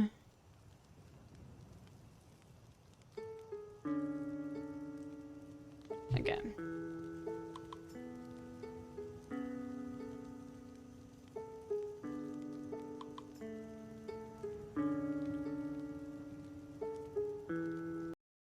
All right. Yeah, I know, Kaz. I just was asking. I know, and it's only it's literally like English colony. I mean, I don't even know if Indonesia was British controlled. Oh, Japan drives on the same side as South Africa. Interesting. What's the point of owning a fucking car in Japan, though?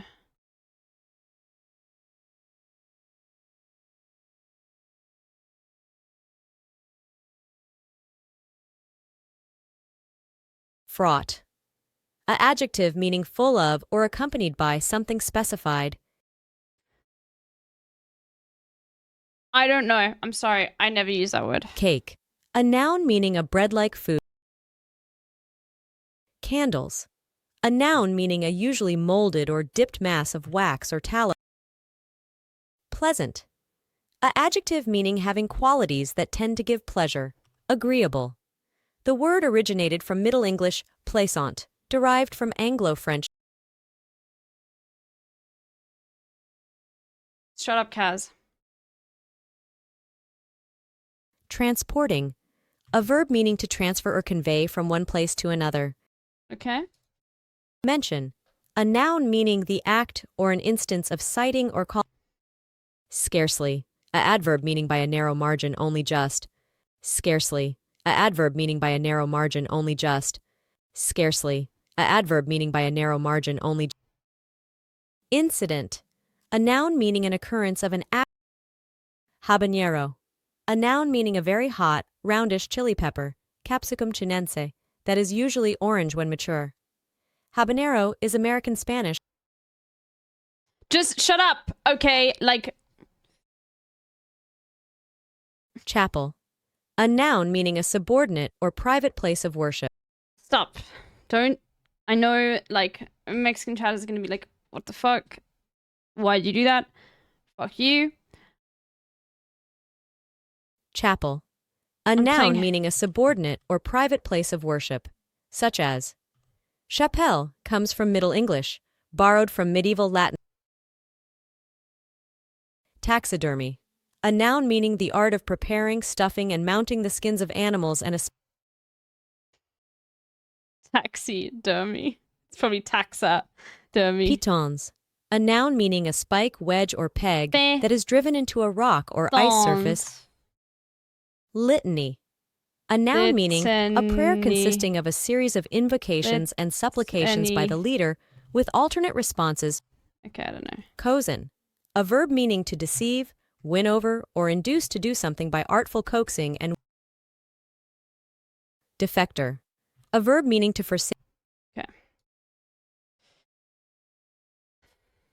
Piton. Taxidermy, okay.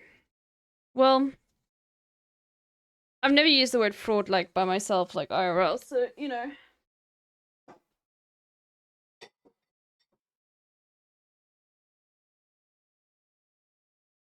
I'm not too upset with that. Okay. Okay. Alright. Okay, everyone. We could do some reacts, but... fuck it. Oh, no, we need to battle. Hold on.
Settings.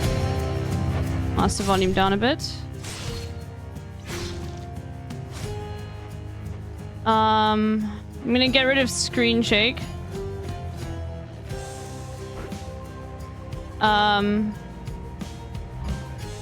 Display.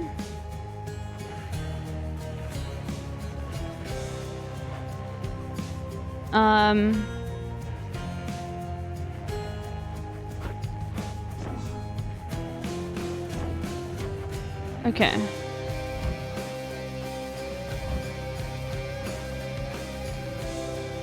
Okay.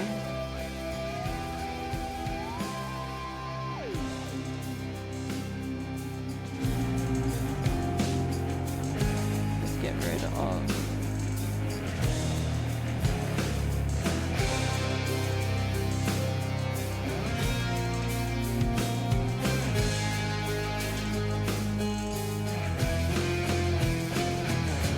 Okay, that's not putting a stream on the that's excited I am. Oh god, okay.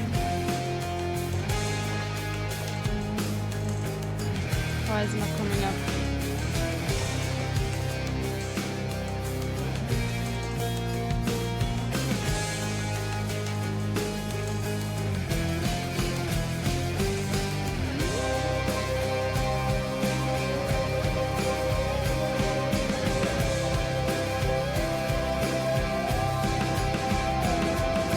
Not showing up, hold on.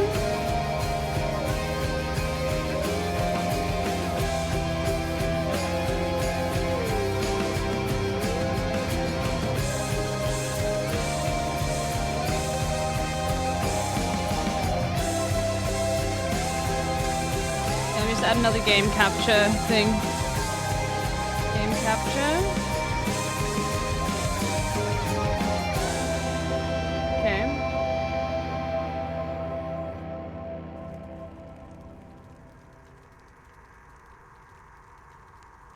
Okay. Hold on.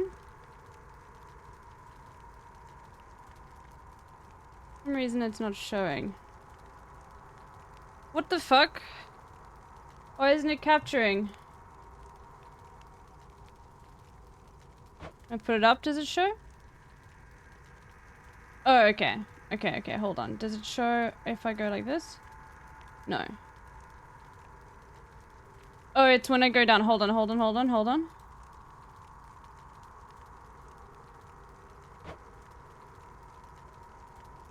on. Okay. Alright. And it disappears then. Okay, hold on. Alright, let's change the gaming chat.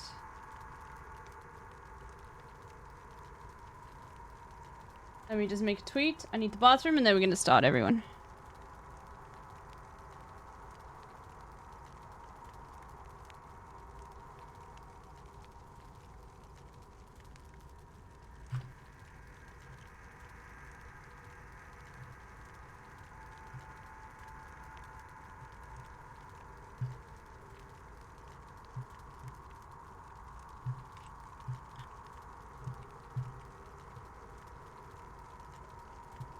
Okay. Alright. I'll be back in a second, everyone. Let's go.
May Allah awaken the people and help them to see the evil doings of Israel and the United States.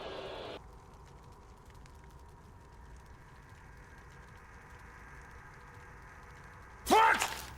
What does that mean? Today I feel gay. You are a class traitor.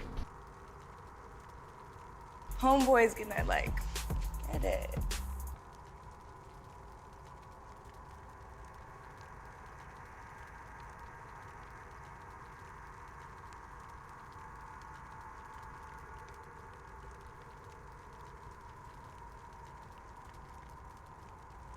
We do a little trolling. It's called We Do a Little Trolling.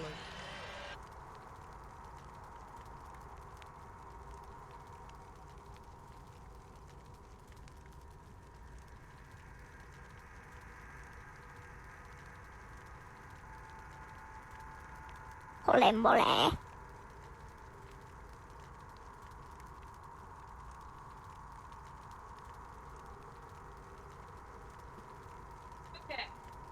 It's the most riveting content I've ever seen. Okay. All right.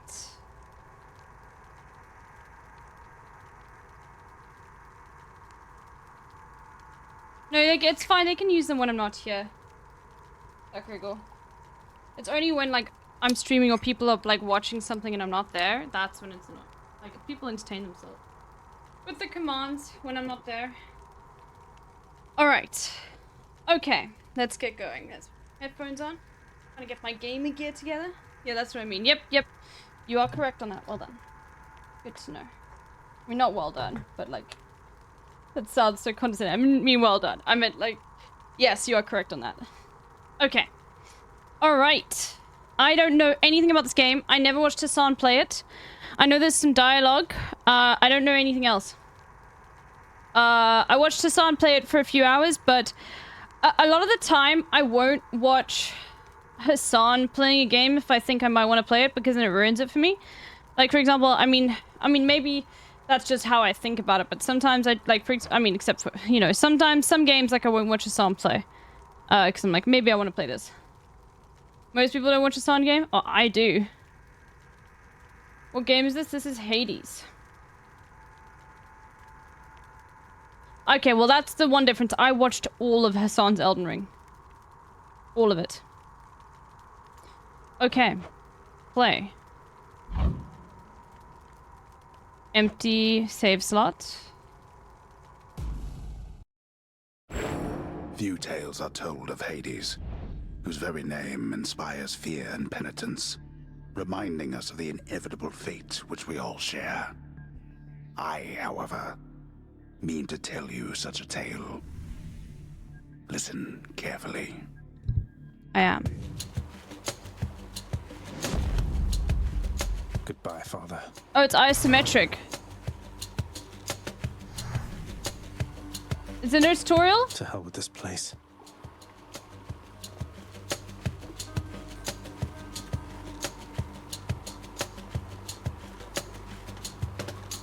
This is the tutorial?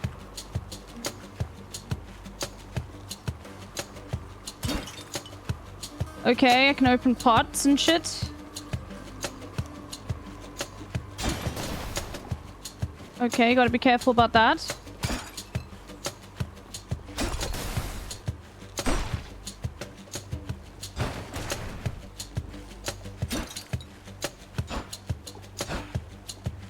Seed, okay.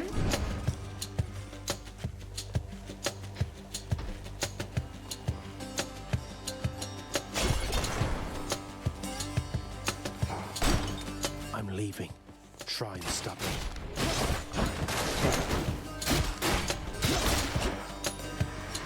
Okay.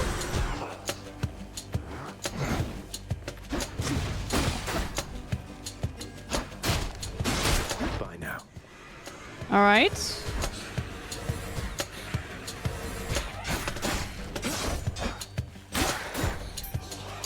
Still have no idea what the fuck. Oh.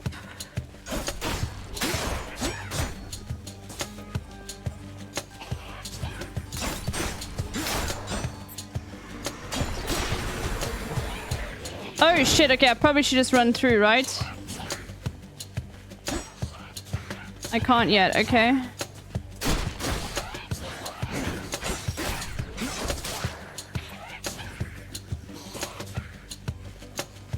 Oh, fuck, okay.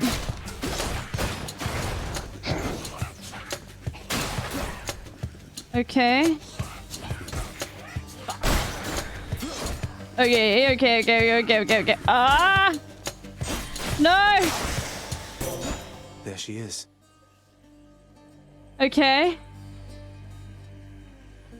Should I not be doing it with a I'd pay money to experience the game for the first time? Should I be using a controller?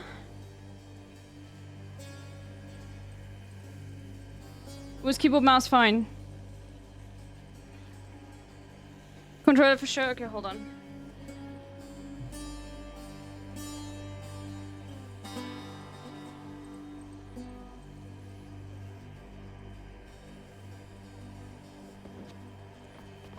Okay, hold on. Okay. Right. RB, right back. That's this one. It's got to be her. Then here goes nothing. In the name of Hades, Olympus, I accept this message. Alright. Okay, then what? Okay, I'm so used to Nintendo.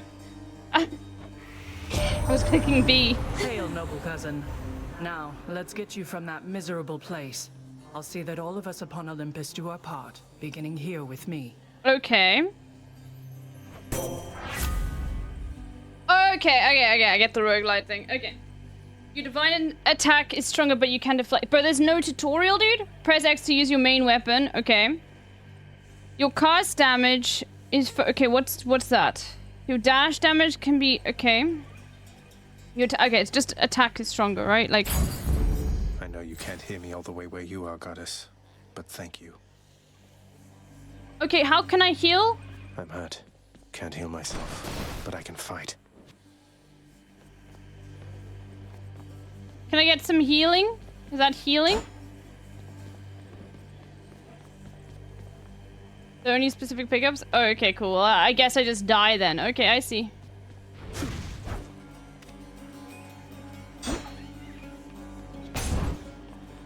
Fuck. Come and get it.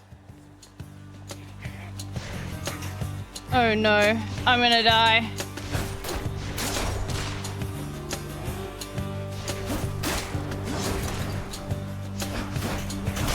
No! Fuck! No, booby trapped you. What the fuck? It's ancient Greeks, man. Welcome.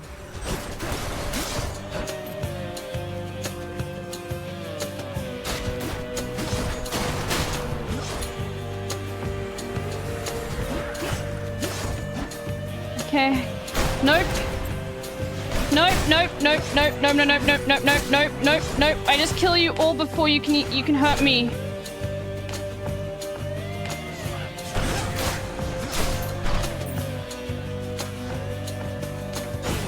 Okay. Okay. Satisfied. Woo, okay. All right. 9. The square is a heel. Step on it. You are lying.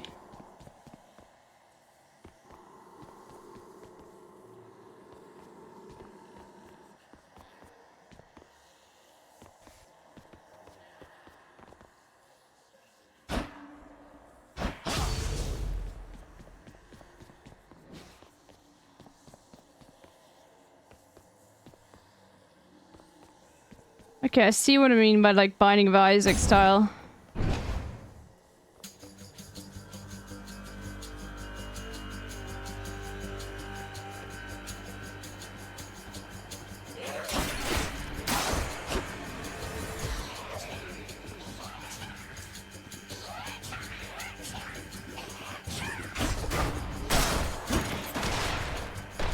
Okay, we do a lot of running. Fuck. Okay. Okay. No! I didn't mean to move on to it, dude. What the fuck? Oh no, I've got 4 health left.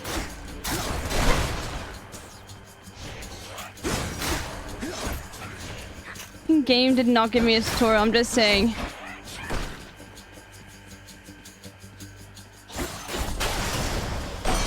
That sound. That sound? Door symbols was God Ares' attack, but don't worry, you got a lot of them to learn. Okay. That was revelry? People having a good time? Well, sure then. In the name of Hades, Olympus, I'll accept this message. Okay. Hey there, Zagman. How's it going? Look, you have got to get here with the rest of us already. We've been saving you a spot.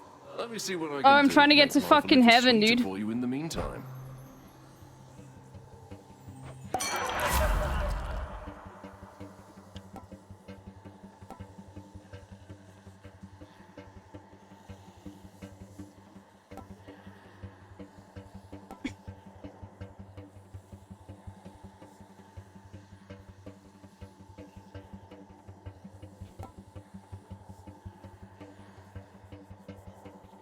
Nectar?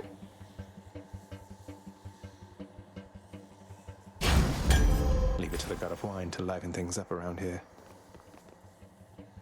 Can I get it? Who should I give this to? Sick. Any more nectars, dude?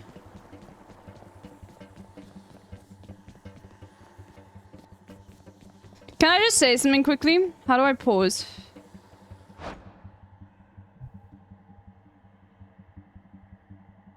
Hold on.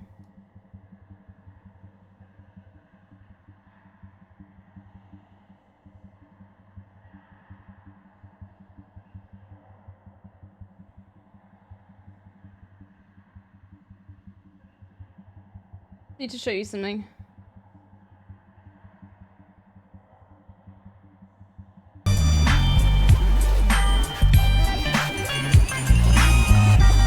Hold on.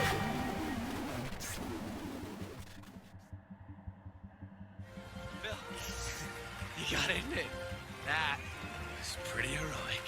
You did it, kid! You did it! You won by a landslide! From that day forward, our boy could do no wrong. He was so hot, steam looked cool. Oh, yeah! Bless my soul. Pass. Was on a roll. Person of the week in every Greek opinion poll. What a pro. Pass. Let's stop a show. Boy, no matter monster, and you're talking SRO. He was the no one, a 0-0. Now he's a hunter. He's a hero. He was a kid with his act down pat. Zero the hero, in no time flat. Zero the hero, just like that. When he smiled, the girls went wild with. And they slapped his face on every base. On every bar. Had cash to burn.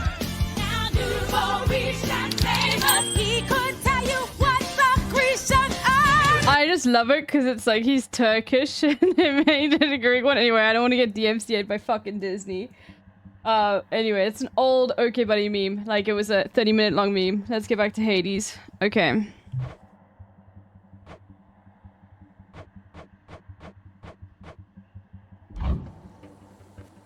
Okay. So this is like a that attack. Then Y can do an area attack. Then A, okay, you can dodge and like zip. What the fuck does that do?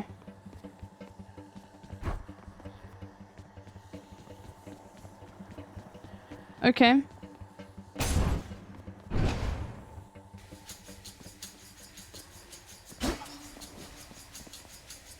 Louds. Oh god, okay.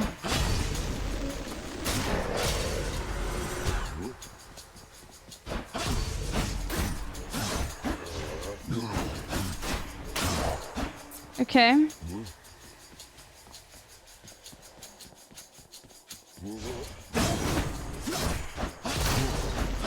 Oh, fuck. Ah, fuck. Okay. Oh, no. No!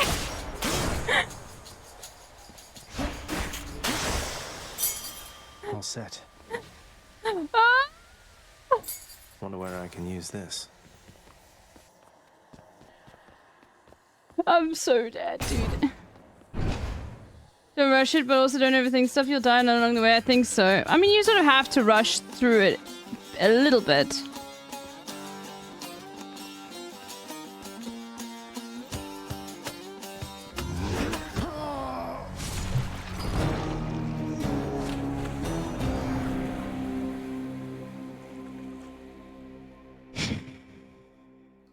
Break the vases. Damn it. I'm home. The House of Hades. Okay. Yes, carry on, everyone. Don't mind me. You can be a Lugo and break the vases? Okay. I just didn't see anything in the vases beforehand. Okay. What's this? Welcome to the House of Hades, where... Wait, I know you. Guess that means you died out there, huh? Well, don't be sad, though. Pretty much everybody dies. Let me turn it up again a bit. Sometime. Hold on.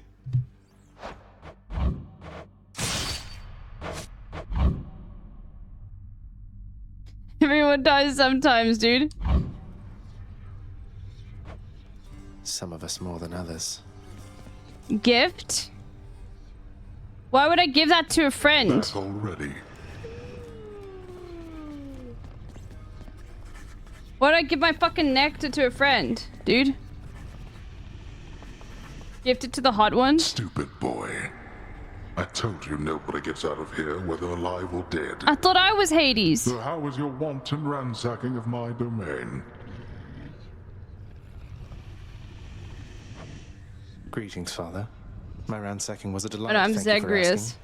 So I'll just be on my way again. Be on your way indeed. What do I care? You shall never reach the surface. Go. See for yourself. The voice acting is really good. Let's talk to everyone though. You have come home. Do not despair, child. Such setbacks are inevitable and may be overcome with effort and with time. You made contact with the goddess Athena. She shall be true to her word. You did not tell me it was Hades time? Y'all are so fake. I believe it, Nyx. I'm grateful that you put us into contact. I know you took a considerable risk in reaching out. The risk is not to me.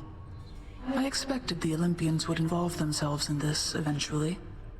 Reveal to them no more than they already know. Are we understood?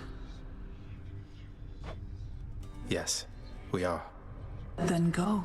Is she hot enough to give the nectar? There's no tutorial in this game. Oh, I can pet? There's a good boy. Do not let him manipulate you, Cerberus.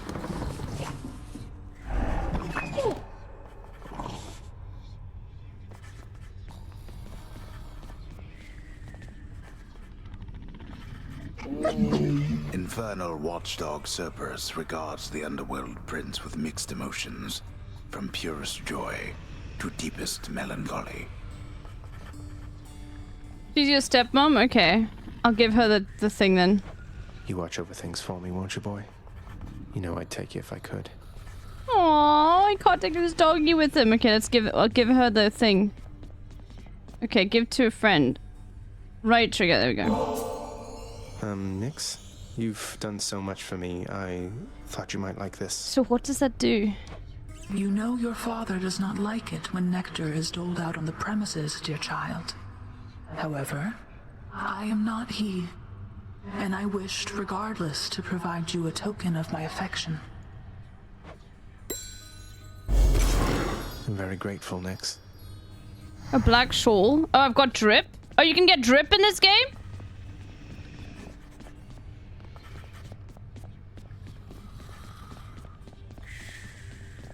You've returned. Good to see you, lad. Despite the circumstances. Remember your training out there. The pain of death is but another obstacle. Okay. Oh, it's like a trinket? Oh, I see. Okay. It's like a, I get it. Save the spy vibes. Okay. Alright. I'm still very confused as to what the fuck's going on, but I'm enjoying it. And fear is for the weak. Take care, Achilles. Bro, is his heel fucked up? LB is learning the lore for a passport. Unironically, I don't know anything about fucking Greek mythology. It's insane. So many of you know so much about Greek mythology and would kill for a Greek passport. Meritocracy really doesn't fucking exist, dude. The House of Hades. That dark and lavishly appointed lair of the Underworld's king is home not just to him, but to his willful progeny.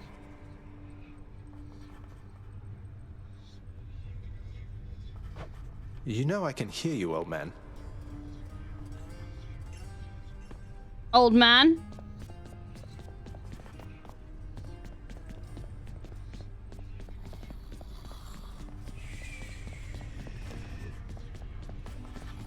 What? Oh!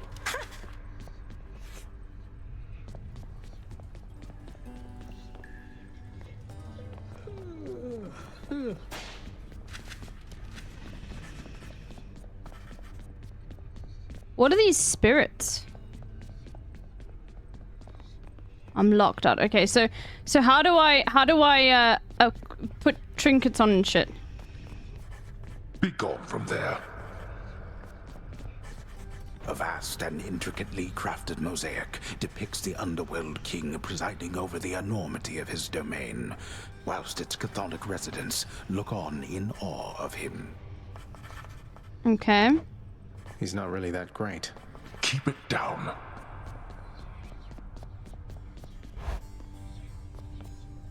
Hey, room. I'm back. Use the mirror to grow stronger? Night and darkness guide me. Okay. Deal bonus attack and special damage when striking foes from behind. Restore small amounts of your heart when you exit chamber. Okay, so is this still a single run? Is this still a single run? No. But you just grow stronger each time. Okay, it's interesting. So Shadow Presence. I feel like then... Restore small when you exit chamber. I think that's better probably, right? This?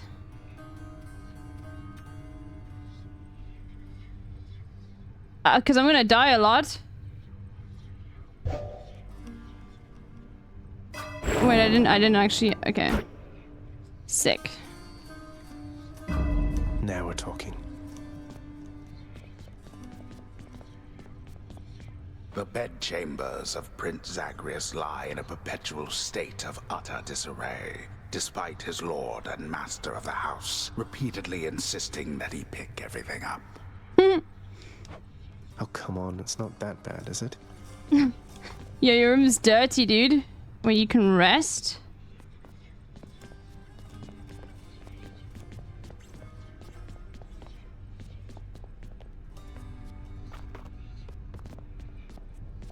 Jordan pieces in shambles. What happens if you rest?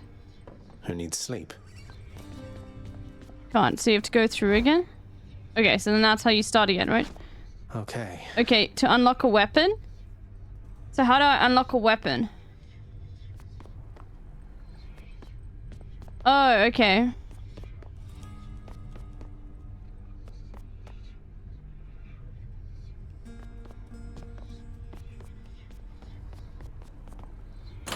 Got something new to try.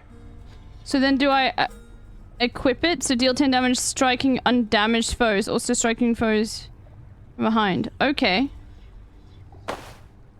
Okay. And how many of these can you equip?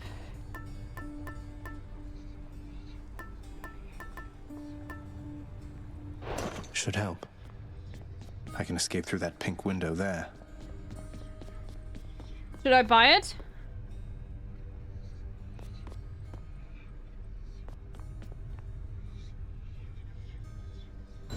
There we go.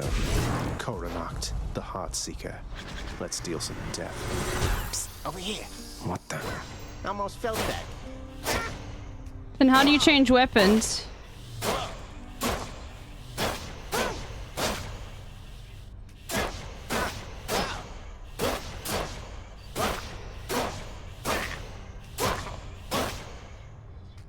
Walk back up to the weapon you want. So you can only take one weapon with you. Oh yeah.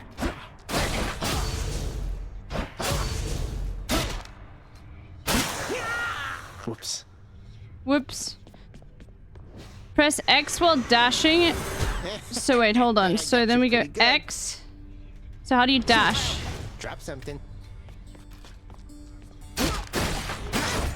You go A to dash, right? Okay. Nice. Okay.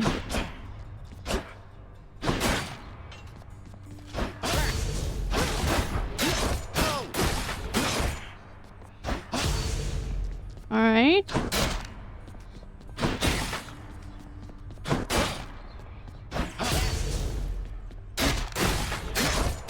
So the moment this weapon is way better. Bow can be pretty fun. That's the stuff.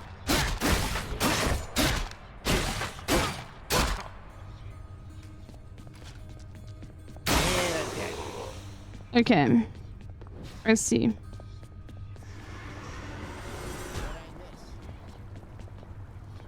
I can do this. I'll figure something out. First get past the wretched shades of Tartarus. Easier said than done. And doubtless I'll be running into Meg. The River of Flame ought to be just beyond. Find a way up to Elysium from there, and after that... Alright, let's give it another shot. You knew the Greeks had British accents, dude. Okay, I'll talk to this Getty, bro. Wait, I need to talk to him?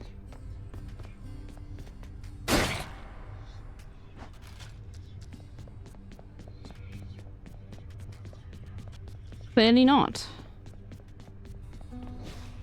Again. Oh, so you go through here again. Okay. Oh, fuck. Okay. Alright. Thunder. Is that... Is this really him? Okay. In the name of In the Hades. name of Hades, Olympus, I accept this message.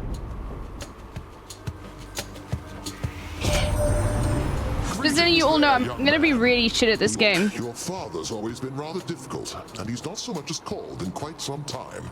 You'll have a better home where you belong, here on Olympus. And to help you on your journey, have my blessing. You already know? Okay, good.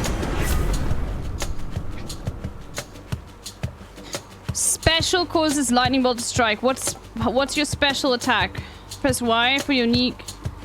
Okay. Your cast. Press B for a forward range attack. Retrieve. Okay. Your cast is a burst of chain lightning that bounces between foes. Thunder dash. Your dash causes lightning bolt to strike new foes. I think I'm gonna go with special. Lord Uncle Zeus lending his support. Never thought I'd see the day. Or night. Whenever.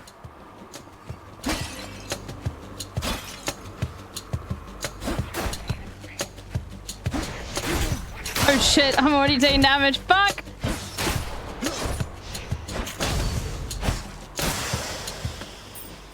Oh, I got money? Shit. Get out of here. Composed of such innumerable, ever-shifting, interlocking chambers, the underworld of Lord Hades all but guarantees the dead shall there remain until the end of time. Okay. Good thing I'm not dead. I'm undead, motherfucker. Okay. Oh god, I'm terrified of... Wretches.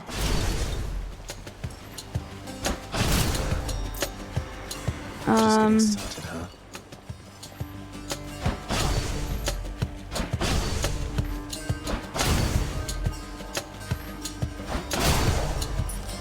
Okay.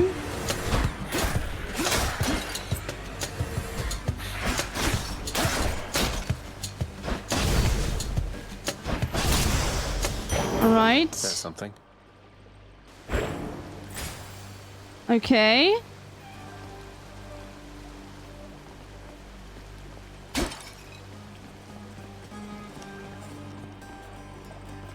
Each exit has its own reward.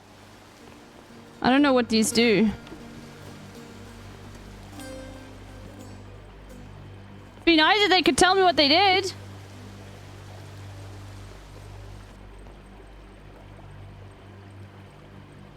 Symbols for gods.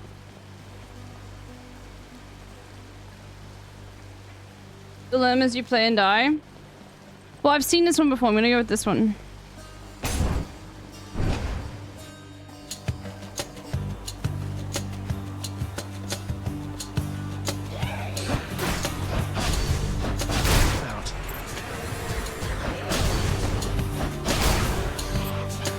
Oh, fuck.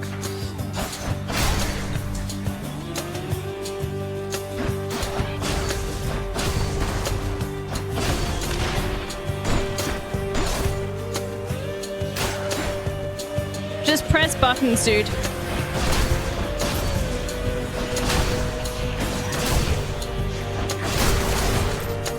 Fuck. A palm of power. No one knows the start. Okay, RB. Power of Olympus. Your special cause like multi string your foes. Okay. So now it's okay.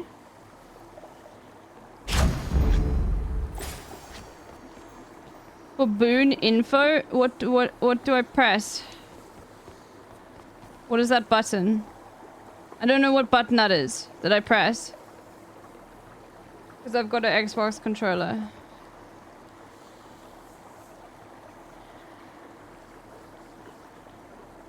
We run more quickly with dash, so you don't have to run everywhere. I'm fine with running everywhere, dude.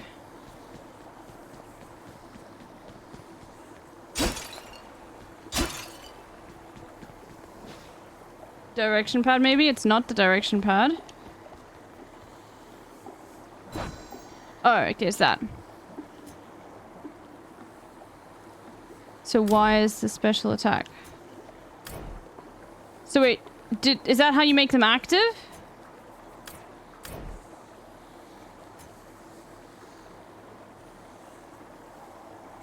Dashing is good because you can dodge. Wait, that's not it.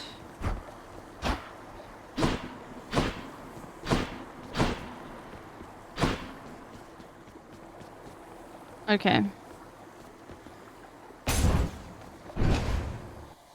Oh.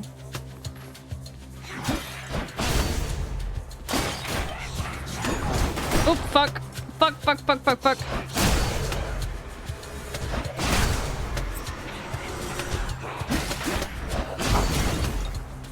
I'm terrible at this shit, dude. Ah!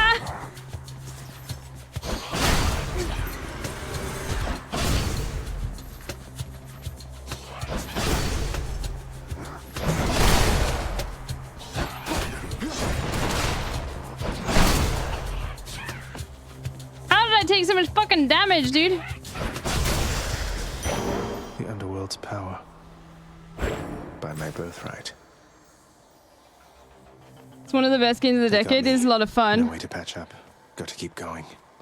They got me. No way to patch up. Gotta keep going. Fuck.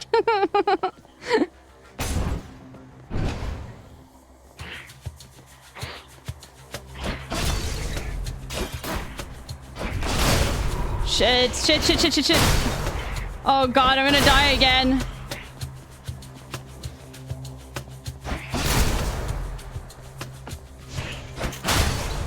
Skullamat.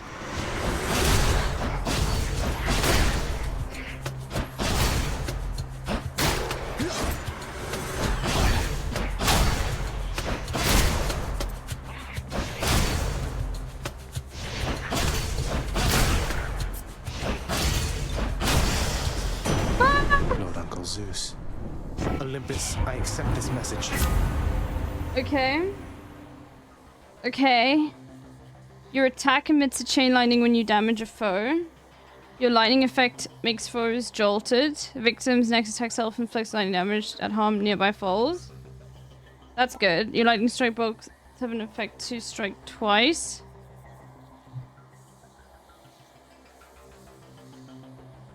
That's cool that it affects nearby foes.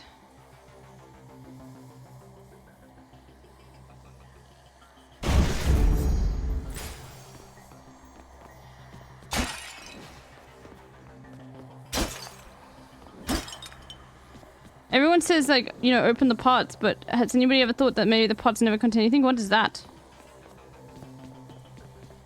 I'm 100% gonna die. What's this? I'm definitely gonna die again.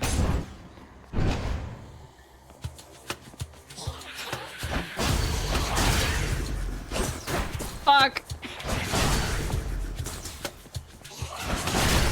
They absorbed my blow. No, no. No!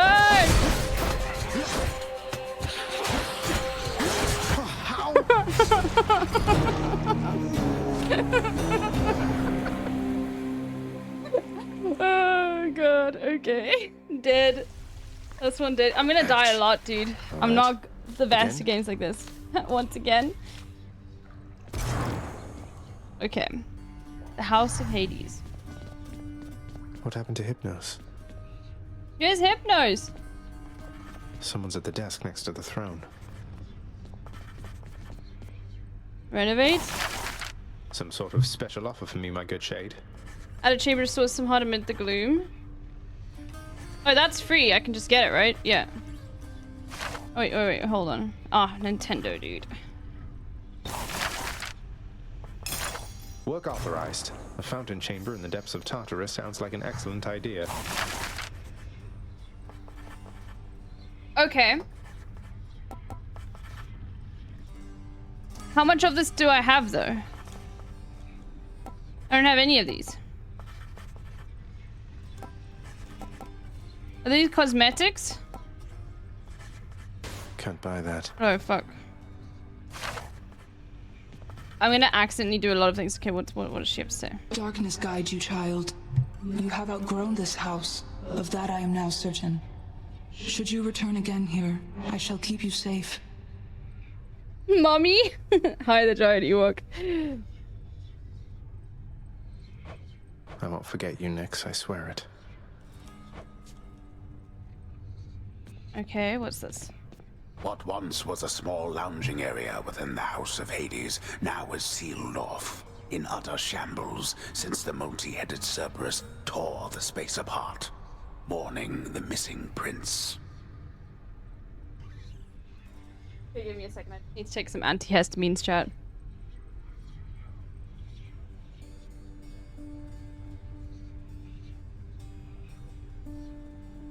I love that they just throw you in with no tutorial. The doggo is sad. We'll go pet him.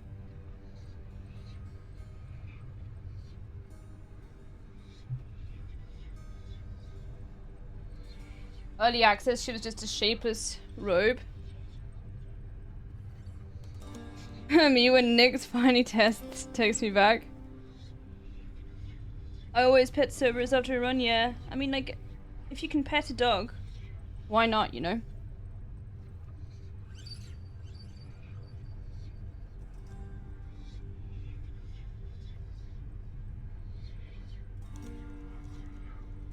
Some of them are cosmetics, some of them are unlockable things that help you in your run. Cerberus destroyed the lounge again.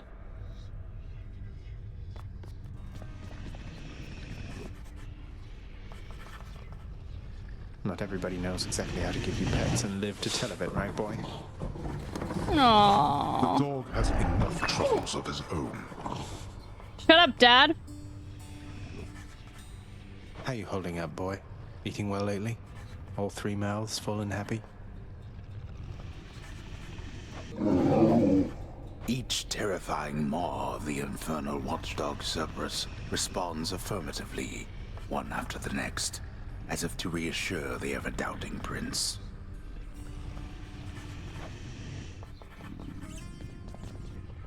Who's that sniveling shade to your immediate left there, father? Already found someone new to do the busy work, and here I thought I was utterly indispensable. That Shade boy is my newly designated contractor, one whose responsibility is to work on this house. Though who shall pay for everything my subjects here demand, I do not know. You're trying to guilt me into funding the exorbitant furnishings you desire. Perhaps once we are finished with repairs for all the carnage you have sown throughout my realm, then we might finally have time for all the needed renovations that have piled up. Dad, please, I just want to be undead. Like, please, like, just let me fucking go. It's time for me to move out. Like, I know that, like, the economy is really bad at the moment, and, like, I probably won't be able to afford rent, but please, dude, like, come on. Nice. I know that capitalism has taken a hold. Keep at it, lad. I've known great men throughout my life, and I can always tell when someone's better than their circumstances. Fight like I'd fight out there. I can't. Shut the fuck up. I'll give them hell as you once did Achilles. Though doubtless many of the shades who stand against me first arrived in Tartarus because of you. Yeah, fuck you. Throwing shade at him. Relax. Not as comfy as it looks. I can't relax? I'm in hell?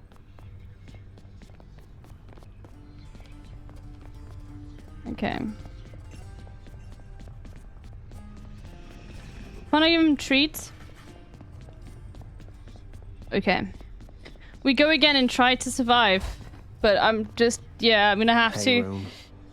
Hey, room. Wait, can I?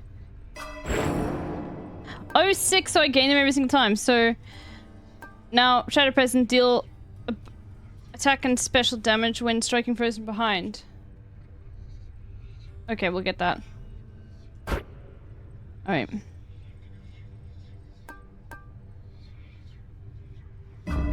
Feeling good. I'll sleep when I'm dead.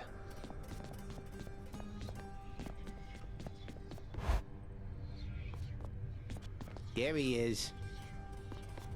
Okay, now I need to talk to you. Nice place you got here, boyo. Name's Skelly, how's it going? But enough with the small talk already. I'm here to do a job. So let me have it. Give me everything you got.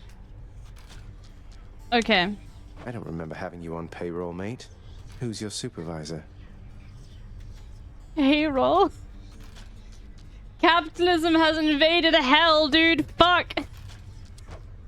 Oh, I'm not about to wrap my sources, pal. Just try and beat it out of me. If you insist.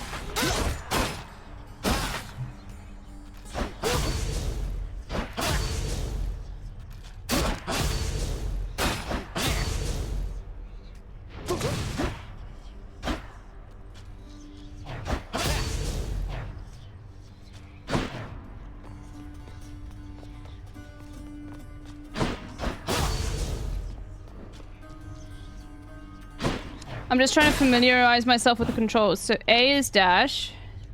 Whoa, didn't hurt.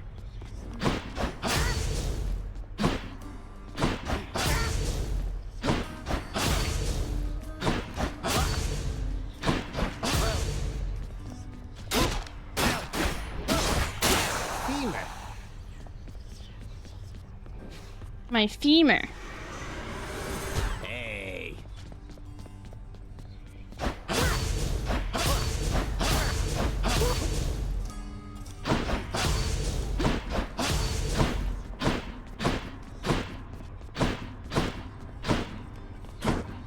Can I fall off edges in the game?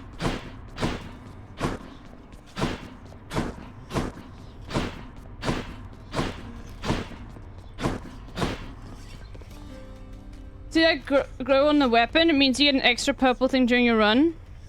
Okay, but I'm definitely gonna fucking like... Okay, we'll try it, but... I think I need my bow. That one, huh? Extra fire.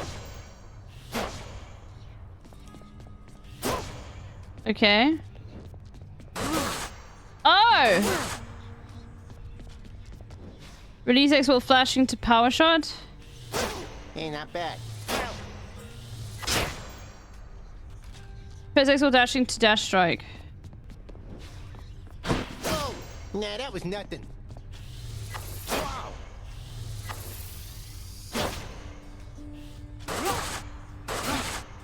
Nice crowd control.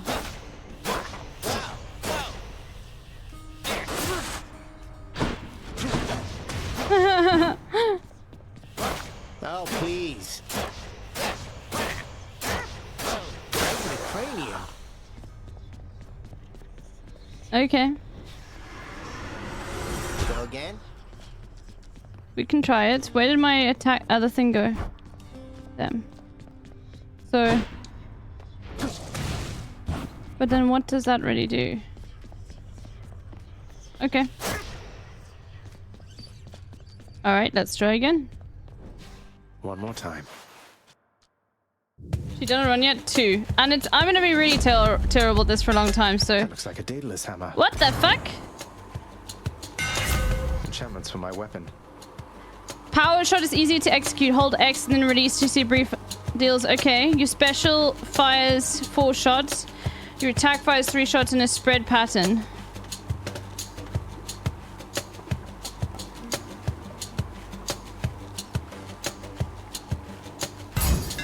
Daedalus, wherever you may be right now, thank you.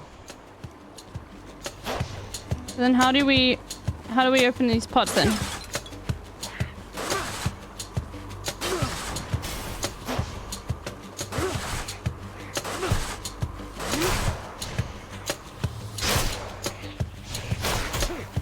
Fuck! Okay, this is gonna be terrible. Fuck! No! This is the first level, dude! Fuck! This is so much worse!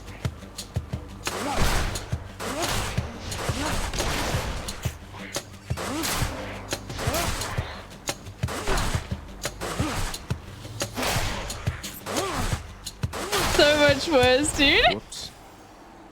The nest? Oh yeah, I know about the fucking nest, dude. I'm just... Look, combat games are always going to be a struggle with me at first. It takes me a long time to pick it up, okay?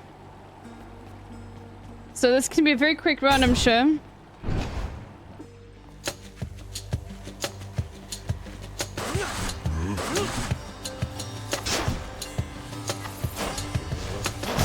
Fuck!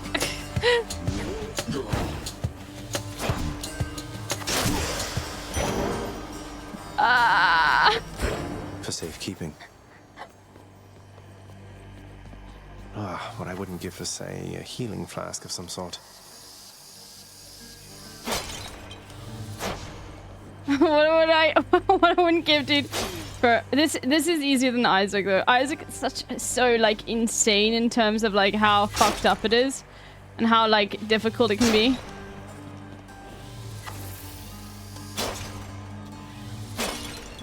Everyone says smash pots, Biloo Goblin. Haven't found anything in the pots yet.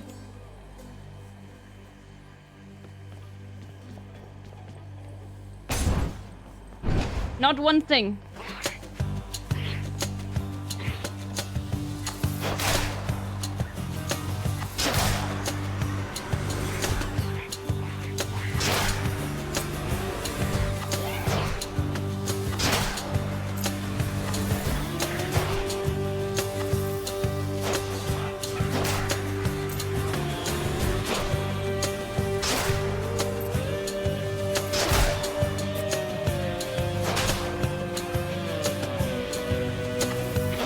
The music is fucking amazing though. Okay. That was really good. That ought to keep me going for a bit. Let's go. Let's go. We got a centaur heart, dude.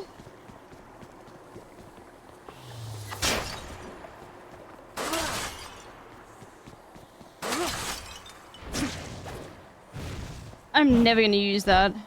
Am I? Alright. Okay, we're cooking. This game is sick. Okay, I love this. I think I don't like the bow as... Oh god, I hate these things. Crushed.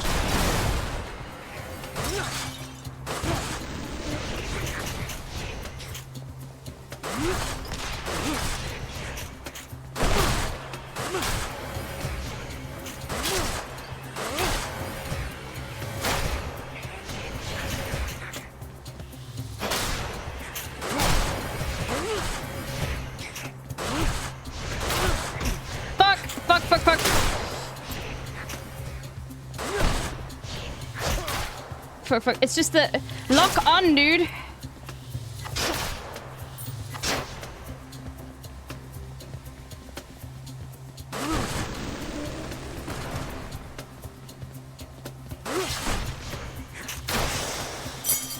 A chthonic key. Okay. This can unlock something back home. Good. Well, don't I want to leave home forever, though? Okay, so let me guess. Once you finish the game, then you have to restart completely from the beginning, right? Like, all your unlocks and everything. Yeah, you lock on, like, focus. No spoilers? Okay, no spoilers, no spoilers, no spoilers.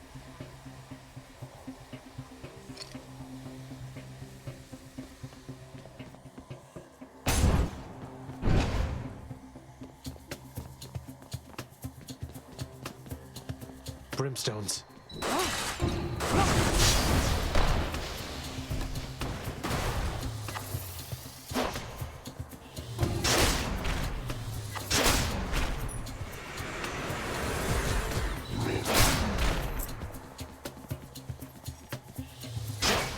They're armored.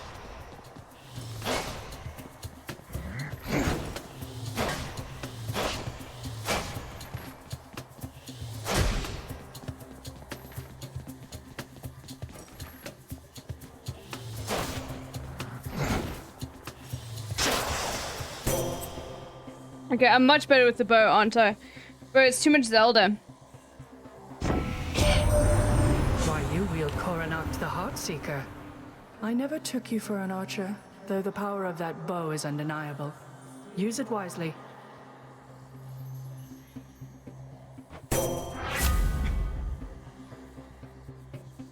Turn both attacks back on them. Divine Flourish. Your special is strong and can deflect.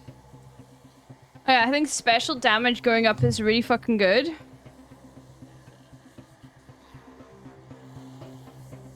So, okay, wait. So the special is Y.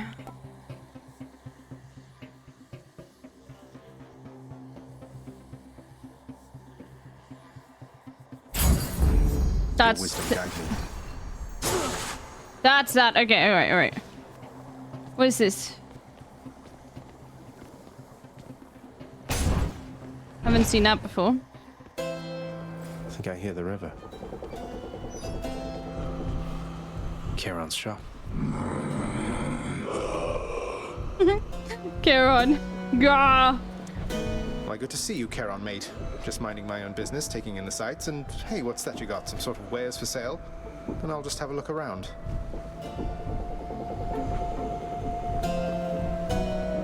I shouldn't buy anything, should I? Like, what is this?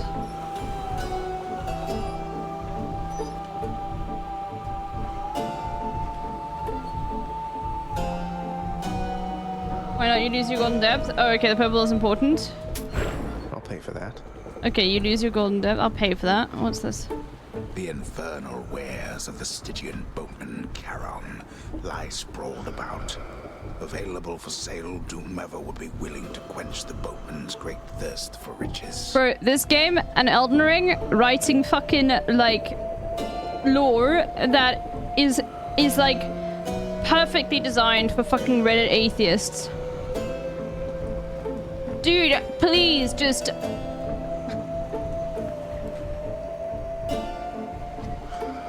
Like, just play, please, this is all fucking Greek to me. Yeah, hold on.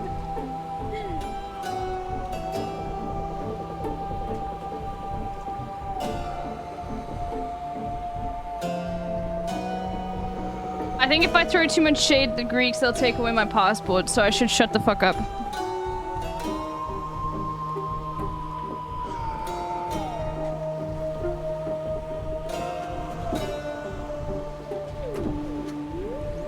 You mean Turks?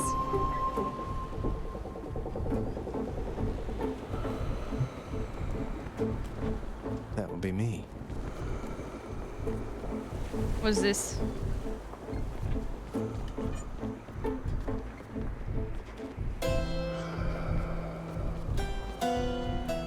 Okay.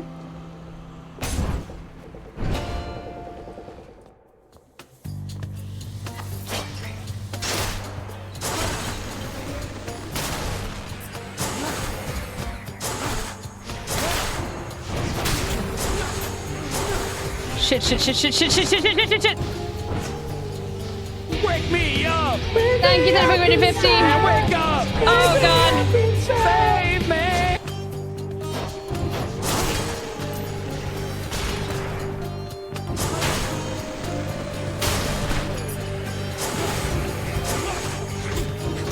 Oh no, oh no, no, no. Okay, it's all going to shit now. Oh god, I'm clicking all the wrong buttons.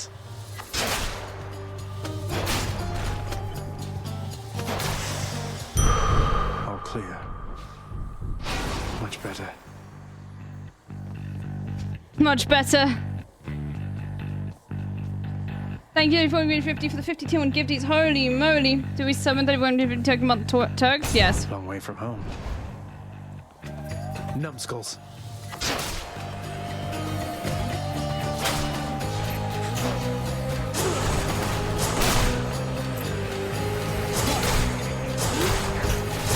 Shit, shit, shit, shit, shit. I should not have allowed that.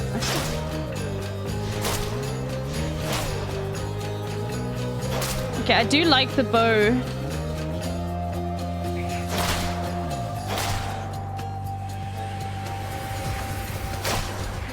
Quite a bit.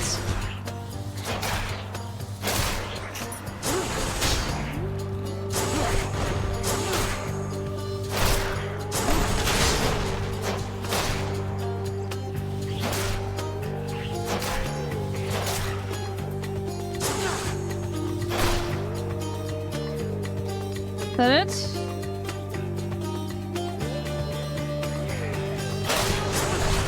Shit, shit, shit, shit, shit, wrong way.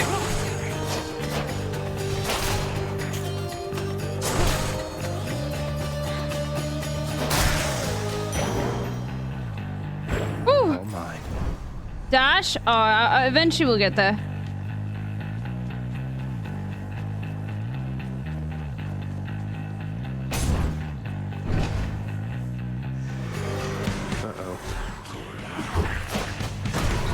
Fuck.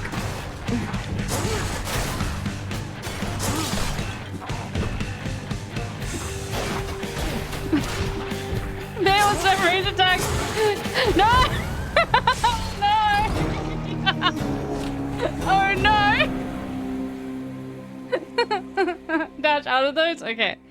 Now I know to dash out of them. I haven't been used to. I haven't been. Twins. Like dashing is not part of the thing. I know I need to dash. Okay, guys.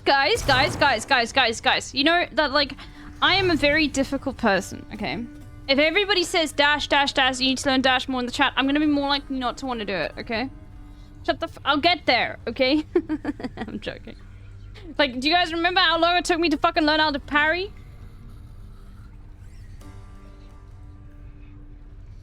You should never dash, actually.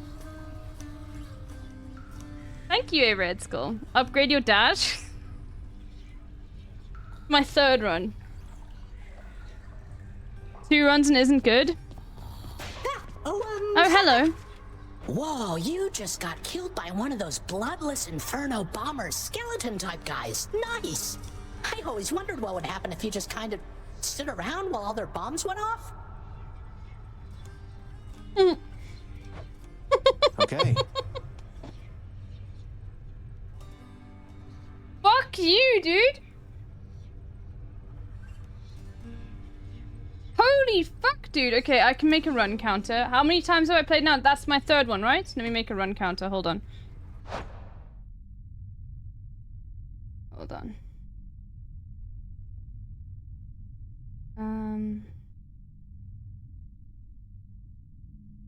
Next. Run. Yeah, my milkshake brings all the boys to the yard. Arzy Pinter with the 8 months. Holy moly.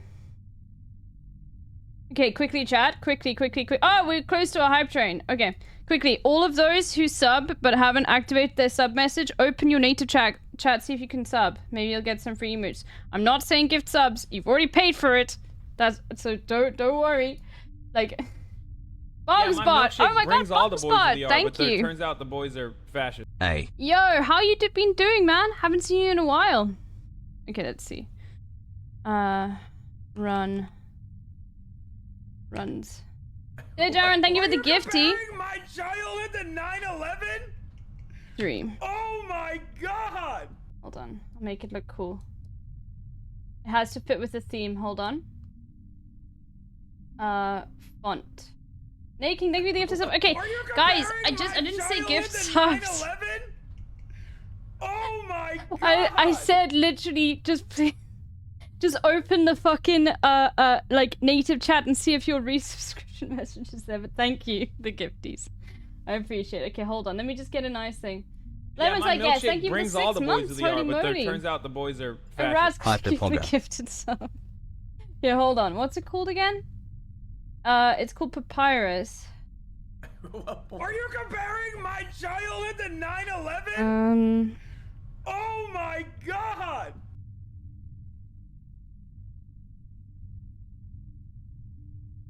Wait, do I not have Papyrus anymore? Okay. Yeah, my milkshake brings all the boys to the yard, but turns out the Yeah, boys are Tick, thank you so fascist. much. Why from the 10 thing? Let's see what the hype train emotes are. Yeah, my milkshake brings all the boys to the yard, but turns out the boys are fascist. Question mark. Doesn't show me what the fucking things are.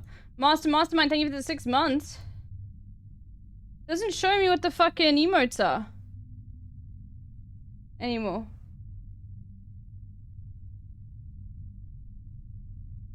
Oh, it's level 9. Okay, I'm confused. I don't know. Hades hype. Wake me up! Yo, it's hype, man! Man, wake up! Wake me up inside. Save me! Thank you so much for the 521 gifties. Holy moly. Okay, hold on. Let me just quickly get this ready. Papyrus regular. I don't want it to be super black. I want the color to be like not super right, like there. Okay. There. Okay, then it looks more like it's in the game, you know? There we go, runs at 3 at the top, you see? Artistic. Hold on, let me just move it down underneath the overlays. See? Thank you, Shvelma Heifer, 100 bits. Oh, now we get the bleed. Oh, do we reach level 10? Yeah, because you get the bleed emote. That's insane that they've got like different kinds of things like that now. Like a bleed purple heart HD emote. Visit, thank you for your continuous sub. Thank you. Runs 3. Oh, okay. Yeah, my milkshake okay, brings hold all on. the boys to the Hold yard, on. but turns out the boys are fascist.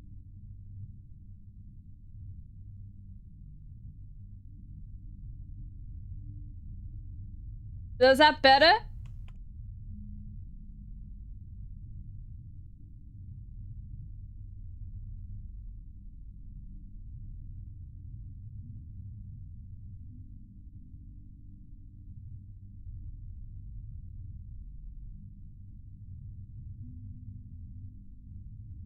Yeah, my milkshake brings all the boys to the yard, but turns out the boys are fascist.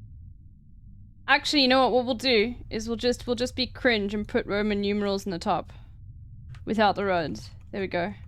But we're Greek. Why are we using Roman numerals? So there we go. You just get 3. There we go. That's cool. Simila, thank you for the 5 months. Holy moly.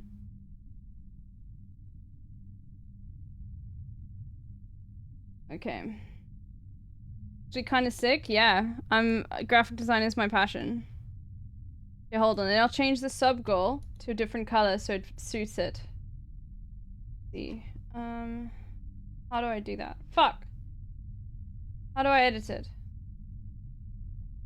I can't.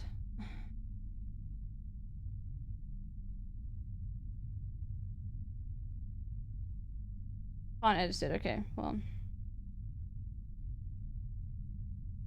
Runs. No, it's just 3 runs. Okay. I have to add like another thing. Roman numerals. Okay, alright. Okay, let's continue.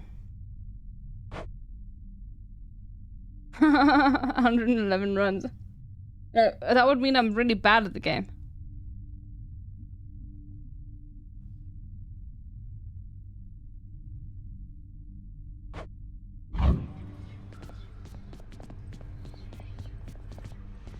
had enough yet? No, father. Father, what happened to the lounge? The only place for anyone to have a little fun around here, and you seal it shut.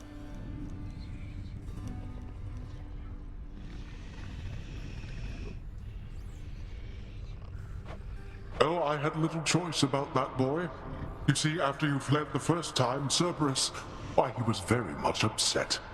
Utterly tore the place to shreds. It's now under repair. All thanks to you.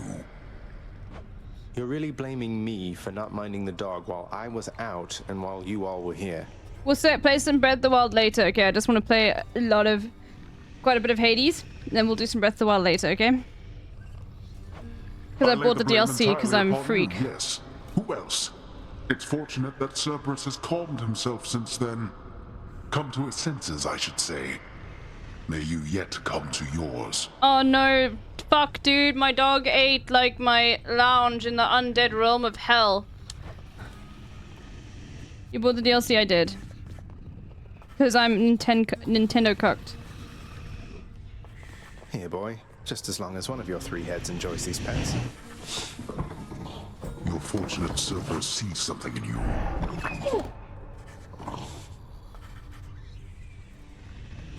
You keep an eye on Father for me, boy. Don't let him sour up everyone's mood.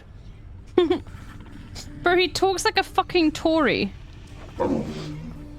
Cerberus promises to do exactly that, in his own way. When is London gonna return the Greek marbles, by the way? You planning to play on Master Mode? No. You'll get the hang of it out there, lad. For all our sparring practice, there's no teacher like the real thing. Now then, I have something for you. What, wait, you're giving me your codex? I can't accept something like this. What the fuck is a codex? Please, I insist. I want your love of history to grow, not just your love of warfare. Besides, maybe you can finish out the rest of it. I'm grateful. Codex.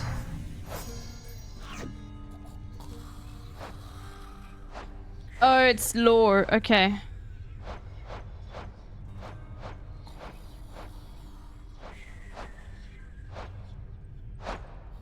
Okay. What's going on over here? How goes it, Shades? Has to be a way out of here, doesn't there?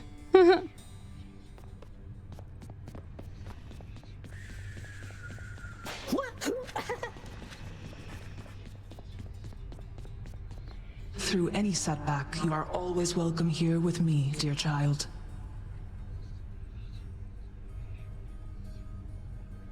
She's a crystal mommy, dude. This is how I imagine Sakura Gore looks like. To, you know, Sakura Gore, you know, just like gets himself ready to look like this during.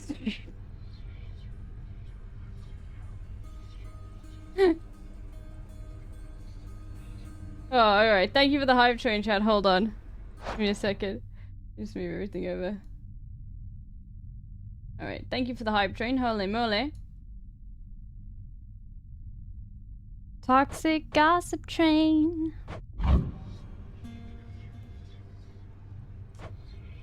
Thank you, Nix.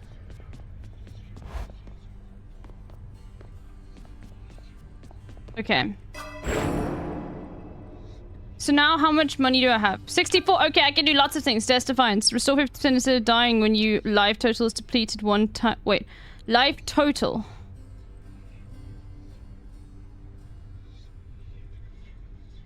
What's life total?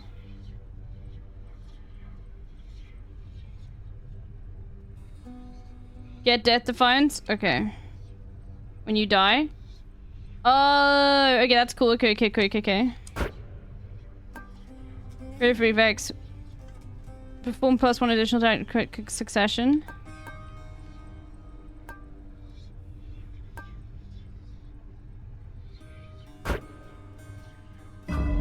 Nix's strength. Can I sleep yet? Not even tired, thanks. When will you be tired? Mr. Greek God? Mr. Soon to be temporarily embarrassed Greek god. How's it going? What's going on? Little tip, boyo. You find any coinage while you're out there, you be Coinage? sure to pawn it off to that old Chiron. Boatman guy, use it or lose it, pal. Use it or lose it. Look, Thanks, mate. Note to self, always spend everything I earn instead of ever saving. So true.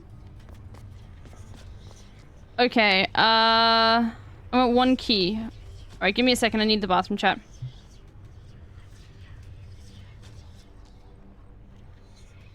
People who use the term coinage also be using the term factoid, 100%.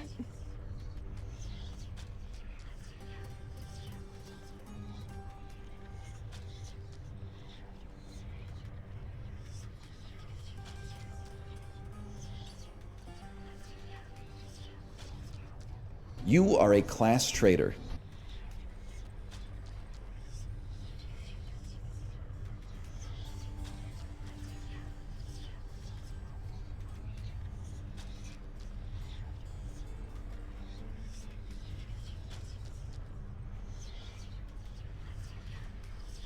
May Allah awaken the people and help them to see the evil doings of Israel and the United States.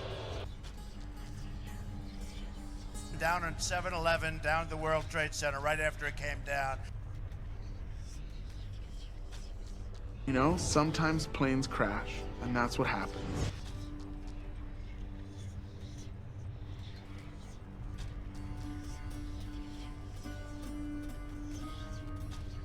Homeboy's gonna like get it. Twat waffle! We do a little trolling. It's called We Do a Little Trolling. One of the wettest we've ever seen from the standpoint of water. Today I feel gay. Help! Help! I'm being repressed, bloody peasant!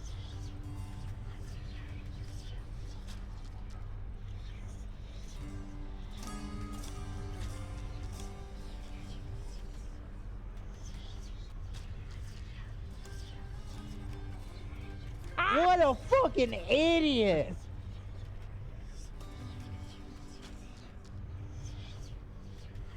Harry Potter would have been put to death.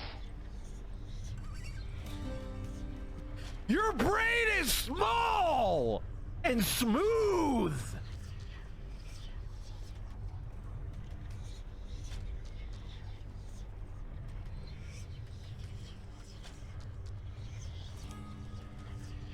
Okay, hold on, chat. I've got to show you something. I have to show you something. May Allah This one is awaken meme the reviewing the people title. Oh and fuck, I help need to them check Okay Buddy see memes. the evil doings Okay, of hold on, Israel hold on. and the United States. I first need to show you something. Give me a second. Let me just get Today it up. I feel gay. Okay, no more commands. No commands. I'm back. Okay, hold on. I just bookmarked it. Look how good. Oh my god, hold on.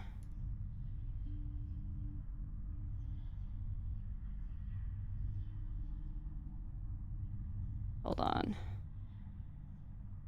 Okay, you guys ready for this?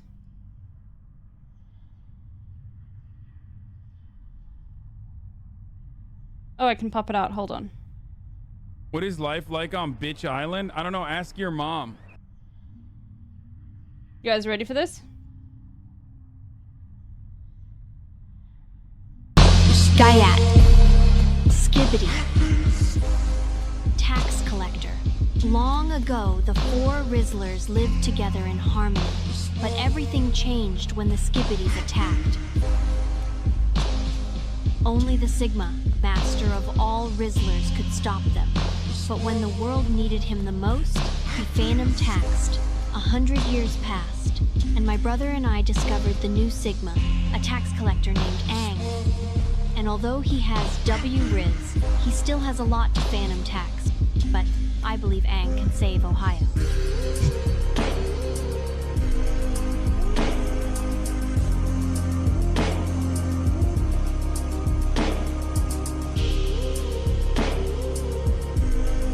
Nothing can save Ohio.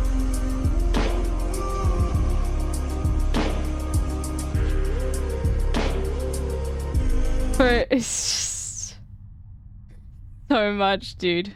Okay, give me a second.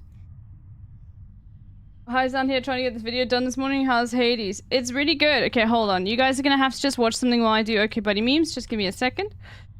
Because I need to quickly go through them. You won't be able to hear them. And then we're going straight back to Hades. Okay? Let me just quickly get this up and change the audio so you can only hear this. And I'm gonna check all the Okay Buddy memes. I did see, I know what. Today I feel gay. Alright, hold on. And no more commands, please. Alright. Okay. Let me just quickly get the Chrome audio sorted.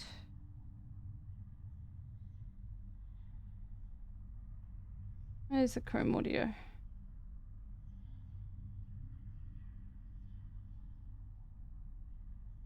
Okay. Where is it? All right. We're like half an hour. Okay. We haven't talked all right. about You won't be able anything, to and yet hear we've me talked doing about checking everything. Okay Buddy memes. Just have a listen to this. Okay. I did see the bricks at the Granville Island crossing. I think it's smart. Ever feel unsafe crossing a crosswalk? Cars cutting off your right of way? That's why Vision Zero Vancouver is excited to introduce Bricks, a new pilot program to enhance pedestrian safety. Simply grab a brick at one of our designated stands, enter the crosswalk with the brick clearly visible to surrounding vehicles, and cross the street with the full confidence that you and everyone around you is aware of your ability to protect yourself. We believe bricks will be a major disruptor to the pedestrian safety industry, although speed bumps and other traffic calming measures do play a critical role in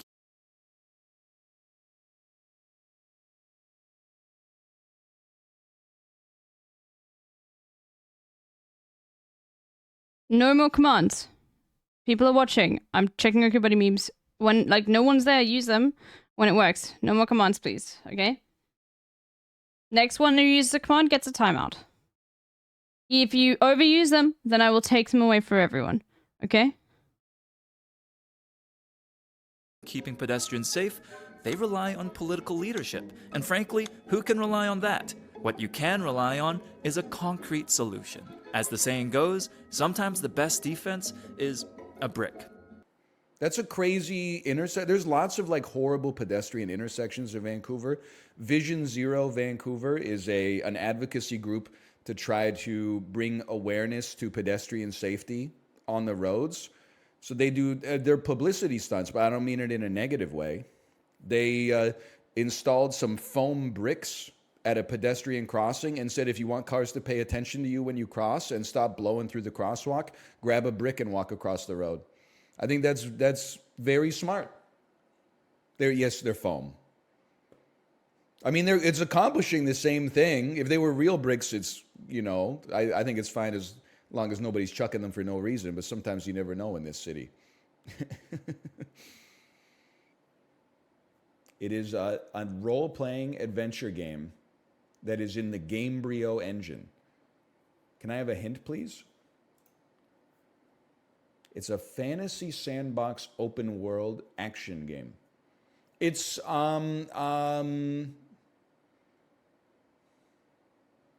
it's the Elder Scrolls 3 Morrowind. It is the Elder Scrolls. This shit was not pardon me. This shit was not multi-platform. It was only on the Xbox and the PC. I guess that's multiple platforms now that I think about it, but best Elder Scrolls.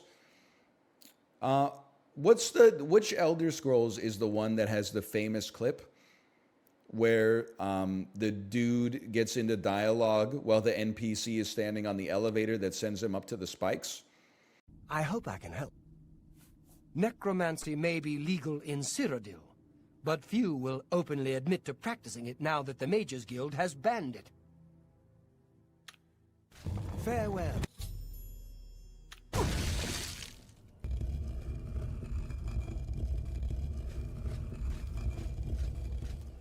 May you rest in peace. And then when he ends the dialogue, the elevator kills him, and then it comes down with his corpse, and then his friend goes like, Oh, look at this loot, and stands on the elevator, and then it sends him up and kills him again. That's Oblivion. He does. May you rest in peace. Oh, man. That's an all-time clip, without a doubt. Econ is cooked, sire. No disrespect, but just because you said sire is not going to protect you. You motherfuckers complain about everything, bro. Just relax. When I had money, but my points were bad, people were like, your points suck. Now I'm fucking crushing it on points. People were like, your econ's bad. You check the S&P 500 lately? You shouldn't be pocket watching right now, bro. 350 million Americans are working for all of us, okay? And we love them for it. Right now, we got different priorities. Just relax. It will all come true in time. I'll have you know the S&P 500 is down today. Okay, now what I want you to do is look at the TTM. The what? The trailing 12 months. Tell me how it's doing in the trailing 12 months, Jerome Powell. DL Guiga, are you here? Or are you on bottle duty right now? DL Guiga is 15 years old? No, he isn't probably, okay? I love PE ratios under 20. Listen, Warren Buffett, okay? We've all pretended to read The Intelligent Investor. Let me know. Here's the deal. You find a stock in the S&P 500 with a PE ratio under 20 in this day and age, all I'm saying is sometimes there's a reason it's under 20. You ever hear, after you pretend to read The Intelligent Investor, the next thing you got to do is read A Random Walk Down Wall Street. And then you've got to hit a memento mori in the mirror every day. I'm not smarter than other people. I'm not smarter than other people. It will save your life. You will still die someday, but it will save your life. I'm in ETFs, bro. Me, when my friends say they're conservatively invested, they're in ETFs, and then I open it all up, and it's fucking public sentiment ETF, inverse Kramer ETF, digital video gaming and gambling ETF, Canadian cannabis ETF. Oh, brother. Sorry. I'm economics posting. Well, finance posting. I apologize. Fucking quintuple levered QQQ. Fucking. Anyway, sorry. I'd like to apologize. I lost myself for a minute there. I bought 1 share of Microsoft last week. How cooked am I? I think you're straight chilling, bro. Microsoft's going through some great PR right now because that one Microsoft employee saved the world by discovering the back door put on every single Linux server because his authenticator took half a second longer than it used to, and he said that's unacceptable. That dude's a damn hero. He saved my ass. I don't know how serious it was, but the way that I understood it is basically there was I don't know, what you call it, corporate espionage? Bad actors conspired for 2 years to give remote access to anyone on every single Linux server ever made that was running the most recent updates at least. And then some dude working at Microsoft noticed that his machine took half a second longer to log in and investigated and found it and closed that shit up before it popped off. That's fucking crazy, bro. That's like the dude in the Soviet submarine. And they were like, bro, what are you doing? Nuke them! The nukes are coming! And he was like, I don't buy it. The vibes are off. And just decided like not to heat up the Cold War. The dude deserves a medal or something. Best I can do is 8 large pizzas in the break room at lunch. Please only take 1 slice. We only have enough for 1 slice for everybody. But still, he's a hero. There's no doubt about the heroics of it. How pissed do you think the bad actors are? What the fuck, bro? No! My nightmarish computer virus! No! Balatro is just Sap again. Just please don't play as much of it as you did Sap and Isaac. How about you do your job and you let me do my job? I'm doing all right. I had a living funeral yesterday. You ever have a living funeral? It's kind of like a once-in-a-lifetime experience.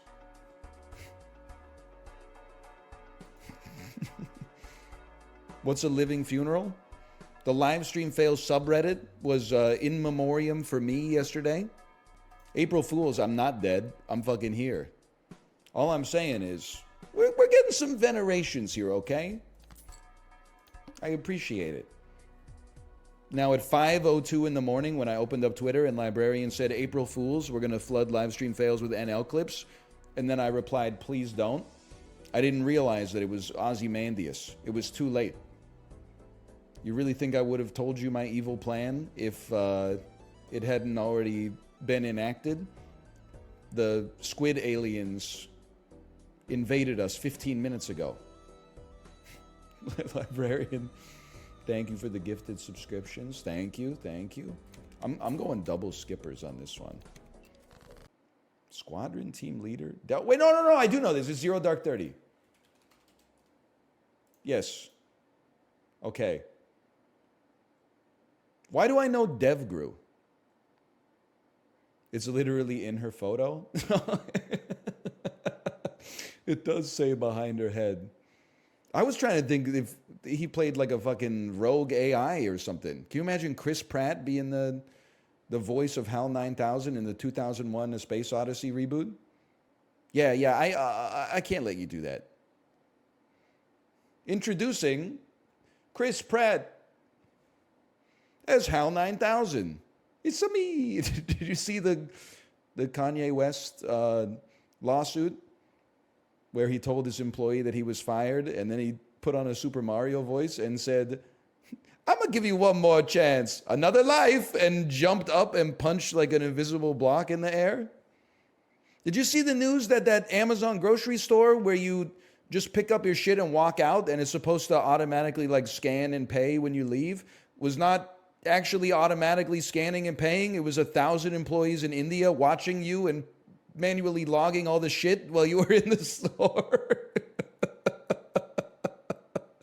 Is that real? That doesn't seem like I want it to be real because it's funny, but like it validates my implicit biases so much that I have to be innately skeptical before I believe that it's real. But if it's real, it's maybe one of the funniest things that's ever happened. It's machine training. No! They were just validating the data set. If it was real, it'd be really funny, though. Maybe we'll just spread some misinformation.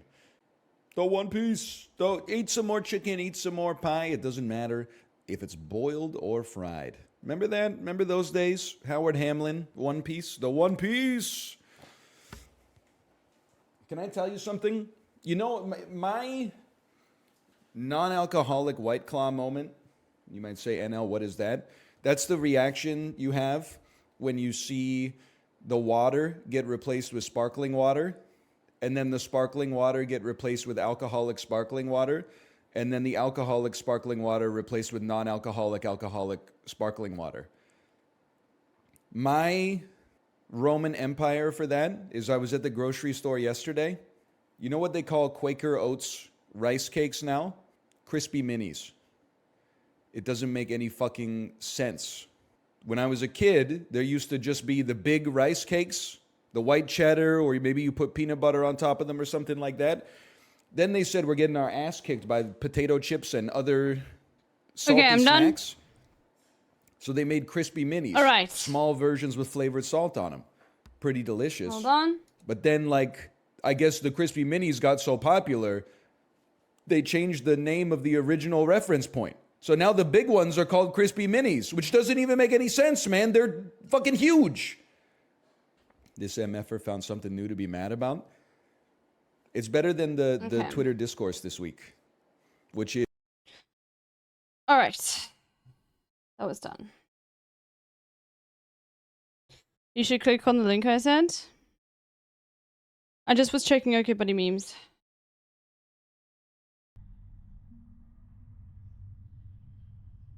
Is okay.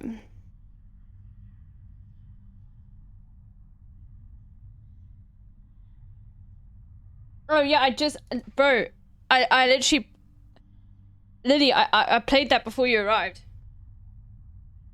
You guys review OK Buddy memes a week ahead of when he looks at them. When I have time, I go review them.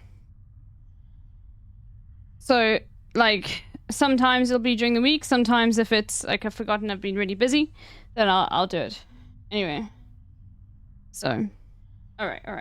Let's do some more Hades, and then we're gonna do some Breath of the Wild again. But Azun is live, so we'll put him up. I need to quickly tell him that OK Buddy memes have been checked.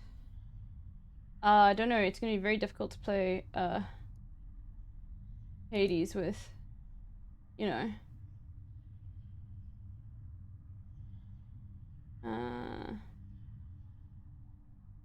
Anyway.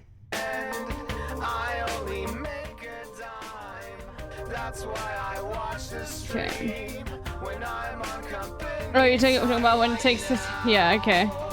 He hasn't been on in a while, but he goes on more than he used to. Okay, we'll put him in the corner, probably very silent while I play. Let me just quickly tell him that OK Buddy memes have been checked. What's going on, everybody? I hope everyone's having a fantastic evening, fantastic afternoon, fantastic pre-noon, no matter where you are in the world. I'm Hassan Piker, and this Dawson Have a broadcast coming to you live from sunny California, Los Angeles, folks. It was cold earlier, but now it's sunny Los Angeles, California. Okay. We're live and alive, and I hope all the boys, girls, and Emmys are having a fantastic one because today's a beautiful day. Today is a wonderful day. Thank you. Little Bear says, OK Buddy memes have been checked. Today is Saturday. That's right.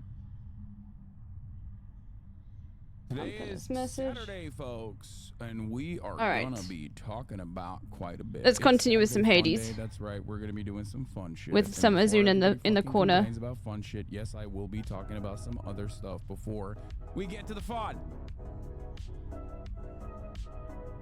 What do you have to say for yourself now? Oh my God. Can you show us?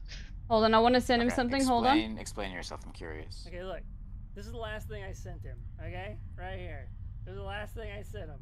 How do you feel about these? Not sure if this small screenshot will work so you can see them in small scale. Nope, just blurry. Fucking Twitter oversizing. Sent. He didn't look at him. He didn't look at him. Wait, what? He didn't look at him. When did he send me this? Hold on, this is actually good. This is not even, this is not even drama. I love Mass Stupid Art. Oh my God, bro. Bro, this is what he sent me. Okay, hold on.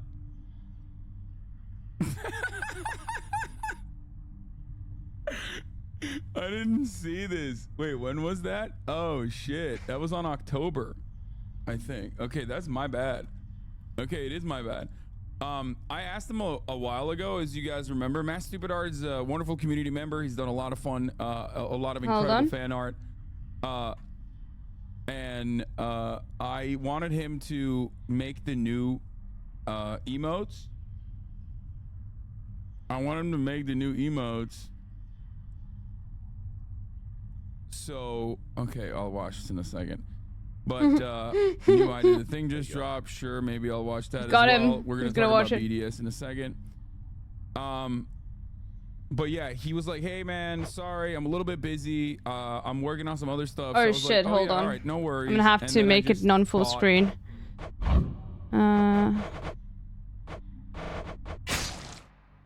That it was, I thought that we were still on a holding pattern. Top one is still my favorite. All right, brother, gonna redraw those and see if I can make it more readable. Okay. Otherwise, I'm gonna have an it's issue. perfect. This is what we're working with. What do you guys think about this? Here, I'll show you. I like the old ones. But This is what the original work was. And then I picked the top one, and then he made it a little less like realistic. it does look like Kaya, And it's gonna be like this. but it's nice to have a change up. Yeah, new sub badges. Yeah, he sent it to me October 28th. To be fair, They're very a lot cute. of stuff was happening in the month of October, so I didn't see it. True. But yeah. No, these are sub badges. No, sub badges. You see the sub badges on the side where it says like 2-year subscriber, 24 months? That's what we're changing. Okay, let's just see the difference. He goes into it if you keep watching. Hold on. Looked at them since? No, it just yet? says sent. There was no scene. But So you know what? So Look, it's Hassan's fault. look, it's not just his fault. I got caught up in Will's stuff, and I totally just forgot to check again. It's my fault. Yeah, he was doing.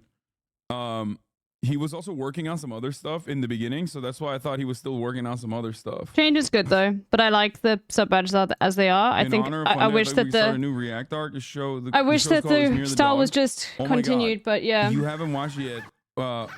This is something we've watched before. Maybe he'll just add. Have you seen this insane viral TikTok with you in it? Let me ask. 10 kids in 10 years. Yes. How much money do you think you do? I have seen this insane TikTok. Speaking of TikTok, we're going to talk about TikTok in a second.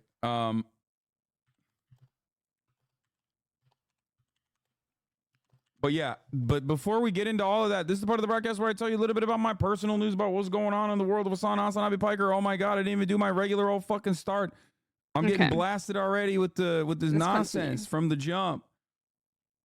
Are you changing all the badges? No, I was planning on changing them. Yeah, I was planning on swapping out. I think I told them, let's swap out the ones with like fish with the newer, like, with the same version. You know what I mean? So early today. That's me for the second part of Hades. Let's have a look. Hades. Let's have a look. Okay. Oh my God, let's go. That's amazing. It's 11:37. I'm live. I'm alive, and I'm on the right. I'll use that tomorrow. Time slot. Anyway, this is part of the broadcast where I tell you a little bit about my personal news before I blast off, as you guys know. And personal news-wise, I finally watched Zone of Interest last night. Can't unlock anything else. I watched Zone of Interest last night, and oh my God, what a harrowing experience. Okay, there's a lot going on. Hold on. It reminded me of the Safdie brothers Uncut Gems a little bit, as far as like, or not Uncut Gems actually. I have to turn Hades down quite a lot. The other movie, for one reason and one reason only. Hold on, I'm gonna explain it to you. Good Times. Yeah, Good Time. Good Time is wall-to-wall anxiety inducing. Okay? Not Uncut Gems. But Good Time is wall-to-wall anxiety inducing. There's not a moment when you're watching Good Time where you're like, oh, I can have a breather here. Like there's not like a moment of self-reflection, a moment to just be like, okay, I'm good. This might not work, things chat. are finally looking up. I've only done three runs in Hades, right? But yeah, I think I need the attention, but I do want to watch the song because he's gonna do okay, buddy. So let's do. Vorloe, we're gonna play so much more tomorrow. Don't worry, I'm loving it. But we're gonna go into Breath of the Wild now. Because I need to pay attention to it. Anyway, but I've loved it. So we're gonna go into Breath of the Wild now. Because I did the Breath of the Holocaust that we've Wild. seen 1,000 times over. At this point, it's a bit of a cliche even to make a World War II movie or to make a Holocaust movie. Okay. The fact that when I first found out about Zone of Interest before I watched it, but I loved Hades. Like I really did. Don't be sad. We're gonna play so much of it. Don't stress. Like it's exactly like my style of game in terms of like slowly unlocking things. You know? So don't even stress. In many ways, it was actually just quickly check this. Very new and very refreshing and very different. Okay? Jonathan Glazer's movie that basically takes Zone of Interest, the novel, and reorients it. Follows the. I mean, here I'll earlier. I'll give you guys probably an will. actual update on it. Like, I mean, I'll give you like a real classic letterbox style. Jonathan Glazer's Zone of Interest is a 2023 historical drama. Hades and Cookwise Zelda, you can't do it while we're watching us on at the same time. In Poland, it's loosely based off the 2014 novel by Martin Amis. 24-hour stream. The film focuses on the life of Auschwitz commandant Rudolf. One day I'll do a subathon. And his wife Hedwig, who live in their family home. The family home happens to be situated right outside of the outer wall of the Auschwitz camp. And honestly, it was incredible. It was incredible. It was phenomenal. It was harrowing. It was definitely at times a hard watch. But overall, phenomenal movie. I mean, the direction is incredible. The cinematography is incredible. The visual effects are incredible. But the sound design, I think, was probably one of the sound and the background was probably what made this movie into what it actually Happy to is. organize. Thanks. Because like I said, Ernie, you're amazing. Holocaust movies are basically a cliche. We'll at figure this it point. out. We've seen a million of them. There's phenomenal ones out there, obviously, right? And normally you see it and it's atrocities, and you watch it and it's very sad. It's all this, you know, it's sad. It's supposed to make you angry, it's supposed to make you sad. That's fine. That's valid. This, on the other hand, this movie never showed the inside of Auschwitz. You barely ever see any of the victims of the Holocaust. You see them briefly over the field. So I did get this mask. As they're walking in a row, and that is deliberate for the record. It is totally deliberate. Like, it has to be deliberate. That's the whole point. Because the movie is not about... Okay, but I had to find it, though. The movie is about... Let's see if there's anything I can upgrade. How evil thrives, and how dehumanization works, and how one can turn not only a blind eye to the genuine cruelty, the metric ton of evil that you are watching. Okay? But also says, here's how you literally advocate for it in your own self-interest. It's not just about the banality of evil. It's not. I found it incredible. Like I said, it was how is the audio? Wall to wall, anger inducing, like sheer disgust. It definitely made me good. Get more mad that we didn't, punish the Germans more, for sure. Like that was my immediate takeaway. My immediate takeaway was like, why the fuck did we not punish the Germans more? Okay. Hold on, I need to send something to her son. Like it is totally unacceptable. 6,000 Nazis? No, so much more. There was a fuck ton more of punishments that should have been dished out. I have a very good graph to send him. Did any scene stand out to you? Yes. The moment where, so in the movie, obviously, like Hedwig and Rudolf Höss are basically like a power couple. They are the perfect settlers. Okay, as you guys know, Nazi Germany had this attitude of like settling, Lebensraum, settling in the east. But it's in my Their bookmark, goal was so I to need to take find over it. places and then settle in these territories in an identical way to what Israel is doing in the West Bank, by the way, which Jonathan Glazer also brings up in his Oscar speech that everyone mulled it over, even though he was based and also a phenomenal person in general. I think people need to understand. So look at this. They build this beautiful house, this like the home of their dreams, right? They build the home of their dreams right next to the fucking Auschwitz camp, which Rudolf Höss is in control of, right? He's the commandant. Okay. And she has this idyllic countryside home. And when you think about it, if you can just like, if you don't know what's going on in the background, if you are just like living under a rock, if you're just completely oblivious to the Holocaust, maybe at first you look at it and you're like, oh, what a beautiful home. It has central heating. What a beautiful home. What a beautiful garden. It has a greenhouse. It has a pool. Right? They're so tidy and so aesthetic. Okay? Like, look at all these. Something very nefarious is going on in the background, and it never stops. Throughout the movie, there is not a single moment where you are not aware of the presence of Auschwitz, which is really interesting. There is not a single moment where you're not aware of the presence of Auschwitz. Now, obviously, you can't see the smell. You can't sense the smell. We're watching. There's no smell-o-vision. But they do actually show how upsetting and unsettling the smell is. Not in a way that causes you to have a human reaction to it where you're like, what is going on here? The atrocity is out of control.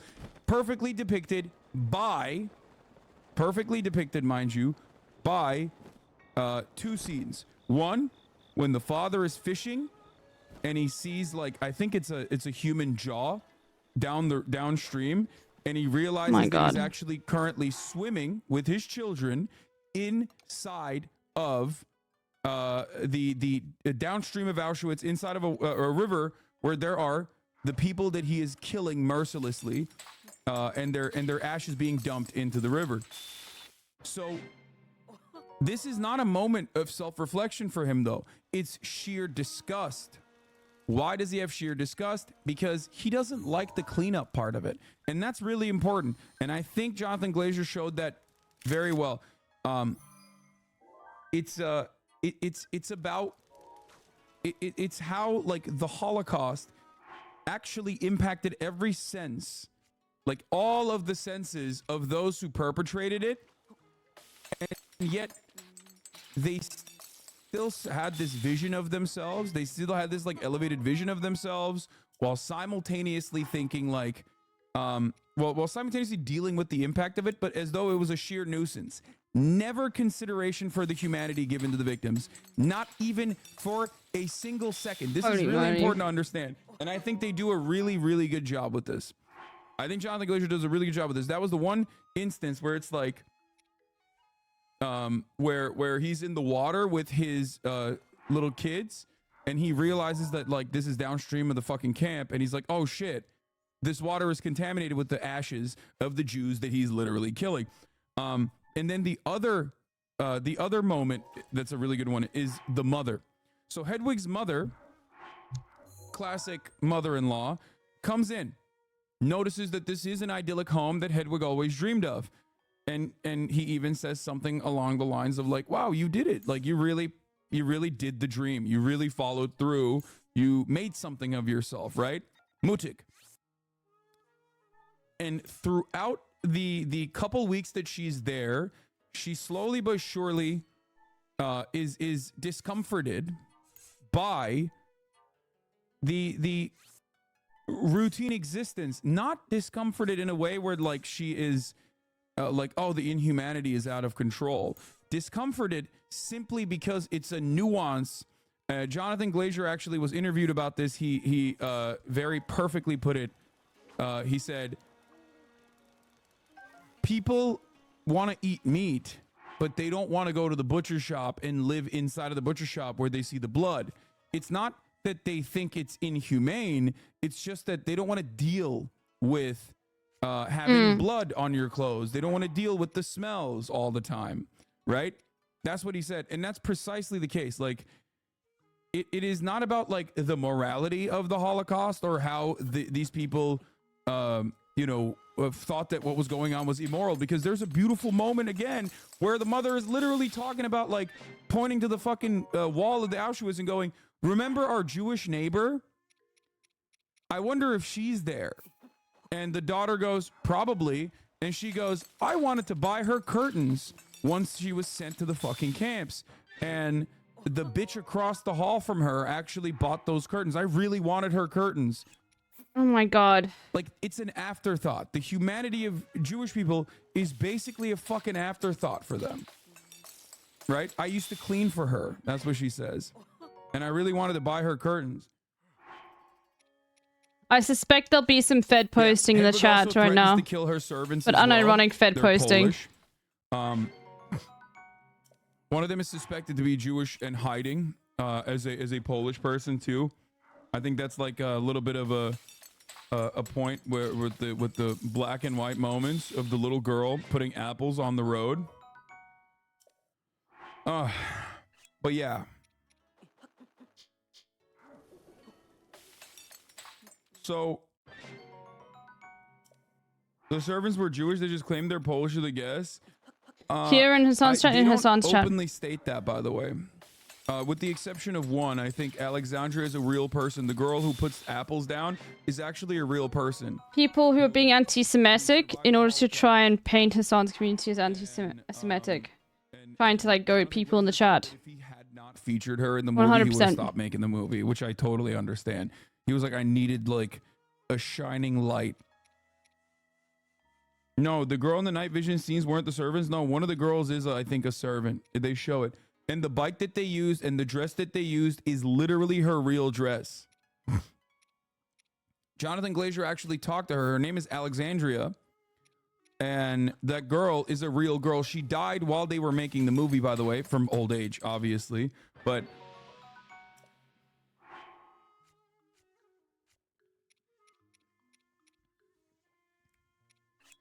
they say in my country, far from our sight, far from heart. Unless you see it, smell it, feel it, it isn't really real.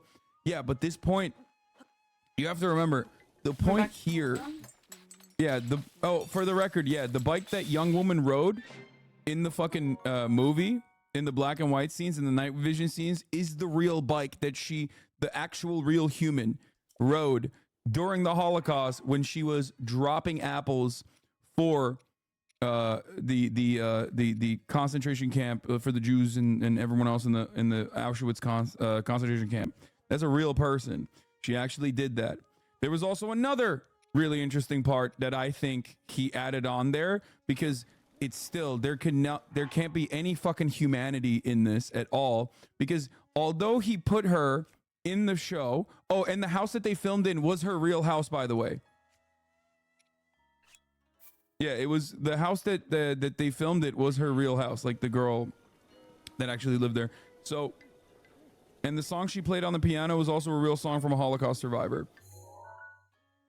So there are a lot of moments. There are a lot of moments of like little trivia, like I guess real instances, like of real atrocities that Jonathan Glazer added onto it. And there's another attention to detail, which I think is very interesting, where there's a moment in the end, like towards the end, where one of the little boys, one of the little Haas kids, hears a kerfuffle from the window on the other side of the wall inside of the camp, and they talk about how two prisoners were fighting. Reminds me of the boy in the striped pajamas. That's such an insane movie. Like someone stole an apple or something, picked up an apple, and that's why he was getting drowned. Like one of the victims was getting drowned by the fucking Nazis. And I thought that was really interesting as well, because even like something that is objectively good and good act still led to the death of yet another person. I don't know if that's a Sun stream or my audio, but it's new, so it might be a Sun stream. I thought that moment was really powerful, but I felt like it could be interpreted in two ways when the boy says, "Don't do that again." It's his stream, I think. Okay. Stream's fine for me. Just mute until the spoilers are over. It's what I do. Let me what the fuck do you mean quickly? spoilers, bro? There's spoilers. It happens on Nando's stream a lot. Spoiling the fucking Holocaust. You can't spoil this movie. You can't. True, you can't spoil the Holocaust.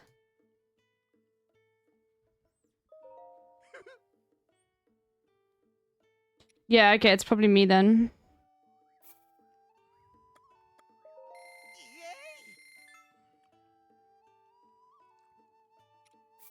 Also, the movie doesn't have anything that occurs in it. There's literally nothing in the movie. As a matter of fact, it's kind of the point that nothing really happens while so much is happening in the background. Nothing is happening in the foreground. Like literally nothing at all. It's just people living their fucking lives. It's like a slice of life. Nazi Germany. It's kind of crazy. But the way that they made it, the way that they made it work is so nutty. Like, dude, there is not a single scene in this fucking movie, I don't think, where you are not aware of the loud background of Auschwitz. Not a single moment goes by where you're like, oh, I forgot. that this is a movie about the Holocaust.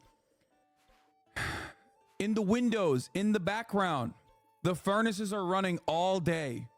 Okay? They're running all day. At night, the fires keep up the children. The fires actually keep the grandmother up. Love streams above me on my main monitor, but another stream will be found on my second monitor. It's not that. It's fine now. So overwhelming. Yeah, it's the loud mechanics of Likely death just that never Firefox. leaves. There's like this industrial sound always, sounds of screaming, and it's really interesting because like the house is full of life. There's children in the house.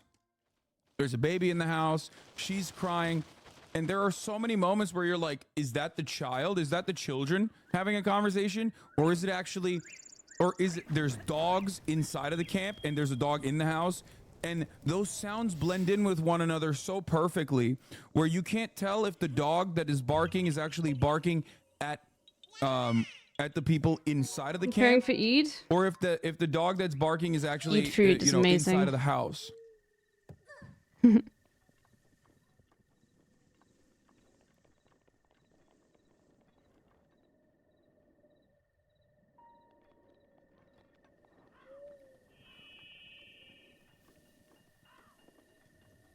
Anyway. What's that? Do you think it was a better depiction than the I think I've been Holocaust there. episode of Band of Brothers? No, I think Band of Brothers was really good too.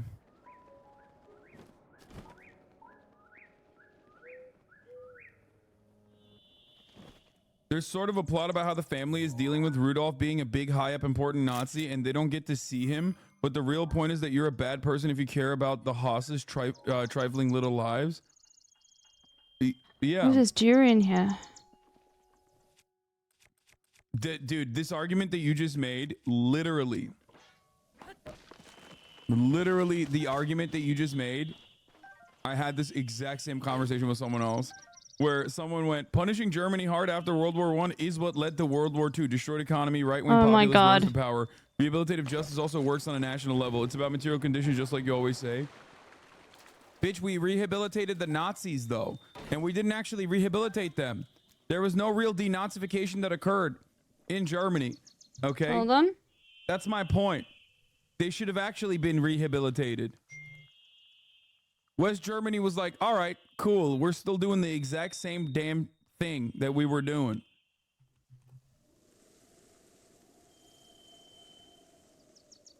Hold on.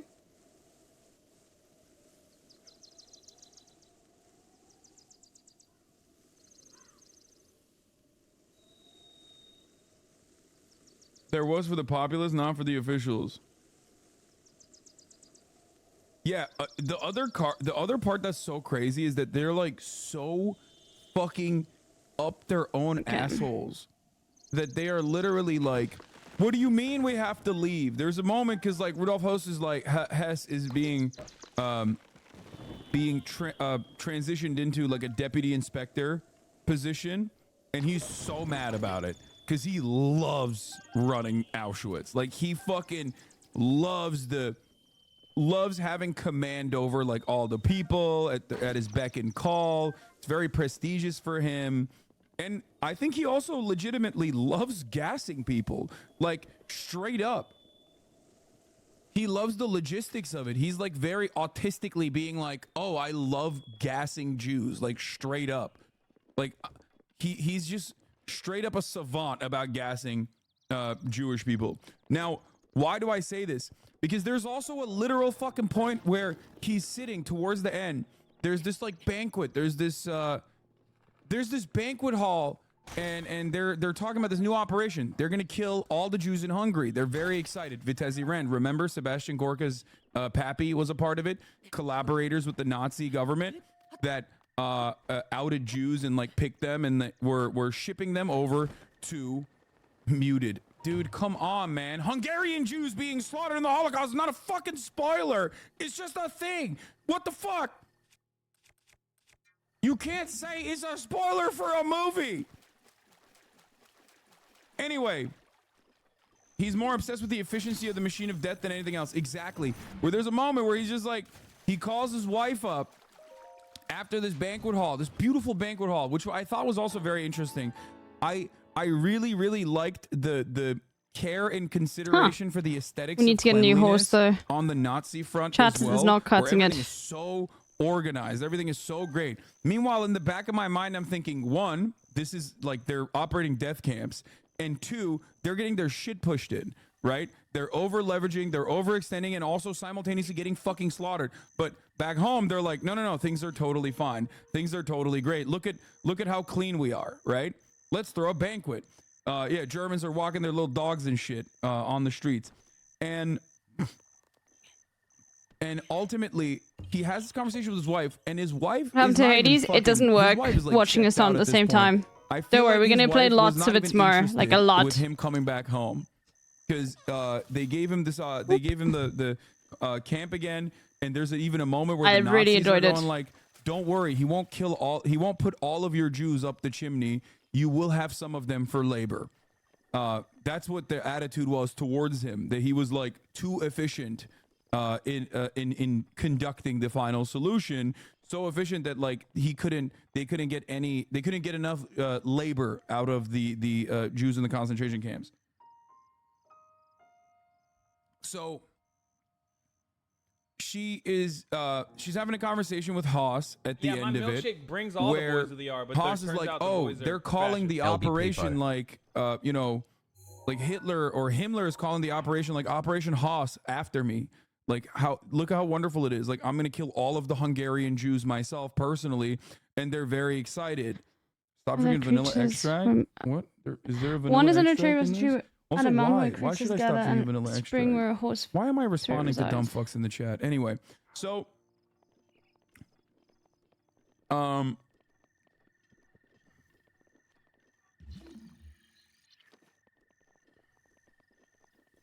maybe they were just joking.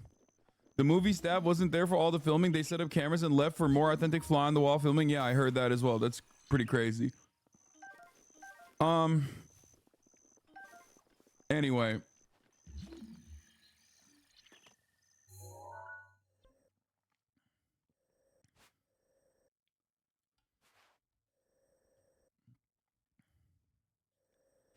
There's history of criticism saying portraying Holocaust antithetical or impossible considering history of propaganda form of entertainment, size of it. This way, the Nazis aren't portrayed in any light but plain as day and fly on the wall. Dude, I think they did such a good job with it. Because they're such like gross little conniving worms. Like they're so fucking indecent. Remember what I talked about with respect to Israel when I said like fascist propaganda requires dehumanization, and that fucking decade of dehumanization ends up making you less human. You become something that's not a human. That's exactly the fucking vibe.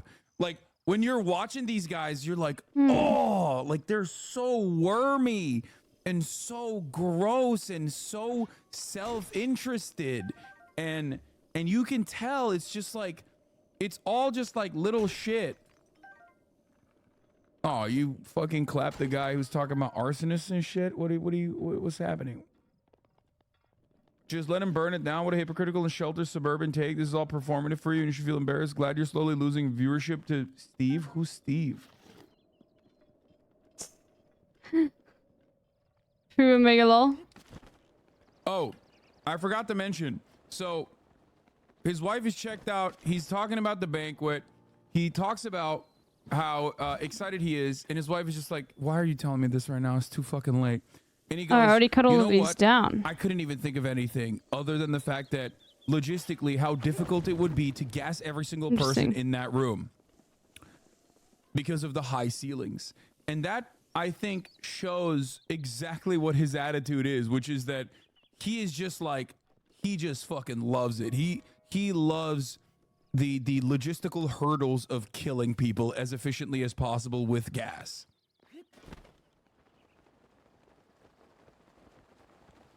Pretty crazy. Anyway, overall, the final gagging moment, do you think when he was gagging was because he was realizing how shitty he is?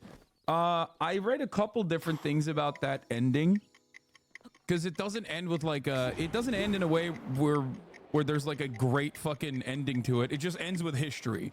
Basically, it ends with him walking down the stairs alone. He's in his little shitty apartment, and you see moments where he's going to the doctor, and the doctor's like looking at at what's wrong with him, right? It's like, are you shitting? How many times are you shitting a day? He's like, 2. How do you piss? Urinate. Fine. Oh, spirit. I think we are supposed to recognize that, like, the constant environmental challenges like a spring that he that has created in Auschwitz is I think like literally killing him. That's how I saw it. Like the smell and the ashes that he's breathing in nonstop, because there's a moment where he like yes, it's here, I think. There's a moment where he's like blowing snot out of his nose and it's like black. And that snot is literally the people that he's killing. Like that, those are ashes. Because this was like 24/7. They show that part really well. They show like how consistent the furnaces were running so fucking well. Yeah, in the river too with the jawbone. Yeah, exactly. So I think that overall they like it's either him dying due to the conditions that he's created, as he's like created one of the most efficient murder machines of all time, or it is I guess what was I read something where they were talking about how like it's the difference between the body and the mind. The mind is telling you, the mind is trying to normalize all of the awful things that you're doing, but your body is like, you can't avoid it. Your body is literally reacting to it because it's natural. There's like this confliction. So because the body keeps the score, basically. Exactly. So your body is like trying to throw up, but his brain is stopping him from throwing up, which is why he's dry heaving. It's not the sheer disgust that he feels at all. It's that his body feels disgusted. So the body's trying to throw up, but he's actually not able to throw up because he's stopping himself from throwing up because his brain is not disgusted with his actions at all. That is the dichotomy. I think that's that they were trying to present there with him like dry heaving at the end, and then flash forward, it's just a bunch of like janitors cleaning the Holocaust camps, which is that like they lost. It's the showcase that they lost, and now it's just history.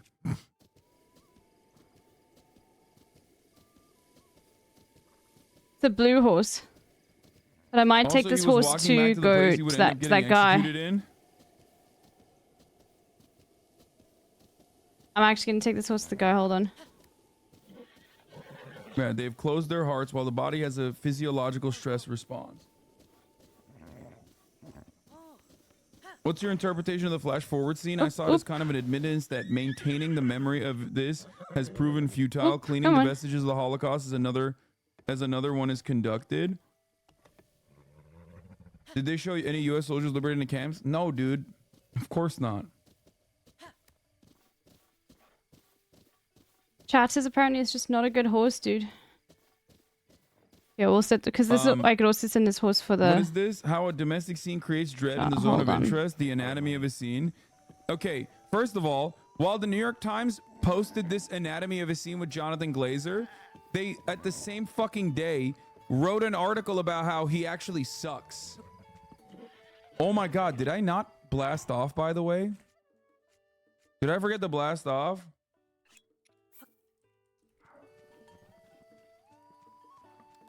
Oh shit. I was gonna pin it, so no. Okay, talking about the zone of interest.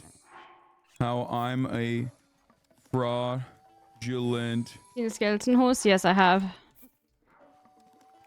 Advocate for Palestine, according to TikTok. And then Saturday, Monday commences with ban appeals. Oh, ban appeals, let's go. Reviews and more. Get in now. Wild temperament, strength, speed, stamina. Rephrase that Palestine bit.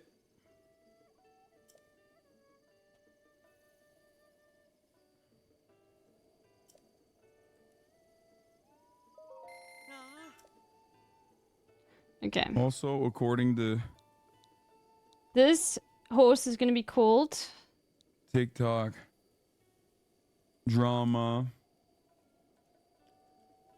I am a fraudulent. wrong chat, RC supporter. Pinto. I'm a fake But I'll link it. supporter of Palestine. Okay. Do we have a blast off meme?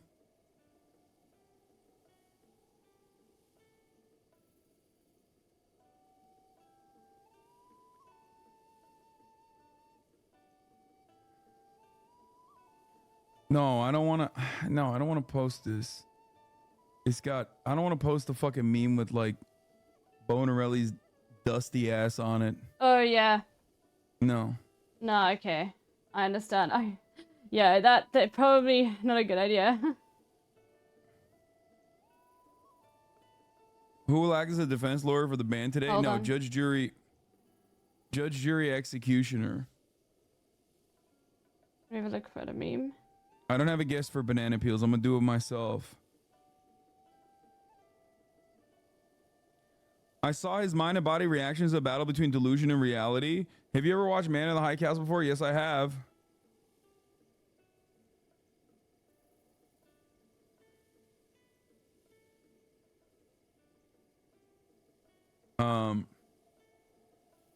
Man in the High Castle is like one of those shows that has incredible promise and just sucks.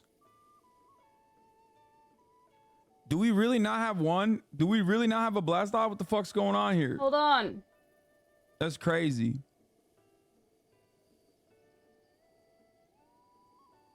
It's like I watched it thinking it was going to be phenomenal because like as a concept I love it. You know what I mean? It's very cool to think about. It's the Sabbath, man. Let me take a day off. No days off. I'm kidding. I'll find something. Hold on. Oh my god, yeah. Okay, well, that's... You know what? Okay, I'm going to use this one, which also is a top of the hour ad break segue anyway, because at the top of the hour, there I is got a him 3-minute ad break. accidentally. Most of them are going to be military I got him recruitment ads, accidentally. turns out. But if you have Fucking got him, $5 dude. or if you have a Twitch Prime readily available, you can avoid those military ads at the top of the fucking hour. Or you can get gifted a sub. Hassan Abi's Nipple, thank you for the 10 community gifted subs. Okay, here's the 3-minute ad break now. And I did, okay. We'll call this one.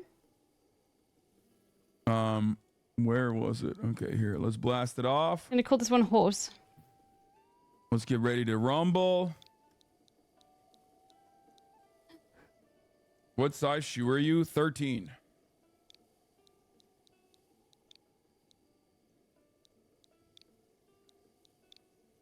I also get military recruitment ads here in the Netherlands.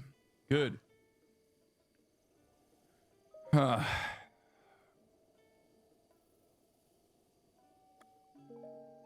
Okay. All right. So we were just talking about Zone of Interest. This video is good too with Jonathan Glazer on the Oscars channel. Why is this age restricted? Not a normal film in the sense of a plot. That's the score was incredible too, by the way. Did you hear that? He does such a great job. Like the orchestra is basically also very like industrial sounding. It's so sick. I was to explain the story. It's about a man who has a lovely life with his family. He's very good at his job. They live in the country in a lovely house with a lovely garden. He also happens to be the commandant of Auschwitz. And the house they live in abuts the camp itself. Genocide becomes ambient to their life.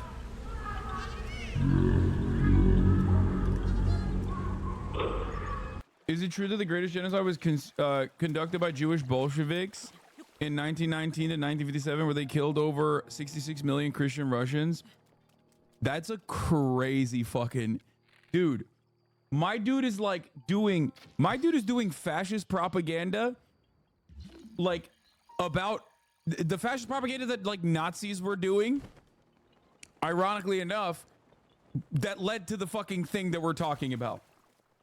Okay, that's so sick. Yeah, dude, totally. Yeah, it was real bad, dude. It was fucking, oh man, those Jewish Bolsheviks, dude.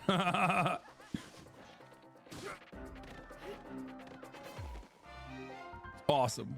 My man was like, actually, I watched Zone of Interest and I thought, why is, I thought it was a wonderful slice of life anime about Rudolf Huss, my favorite commandant.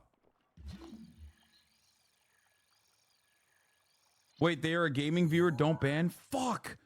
Why? Why is every fucking gaming viewer straight up a Nazi, bro? Stop. Okay, we still have to ban him. That's a crazy person this to keep in the community.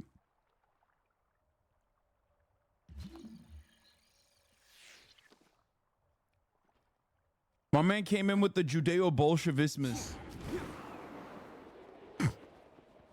We can't keep him in here. I'm sorry. That's like that's weird. That's too fucked up. Most leftist gamer. I hate that there's like that's such a Fed posty thing. A lot of the fucking dudes that we ban in here that like watch me play video games are just like so fucked up in the head. Lost another gaming viewer, dude. I didn't know about the Oh my god, there's another one? About their story.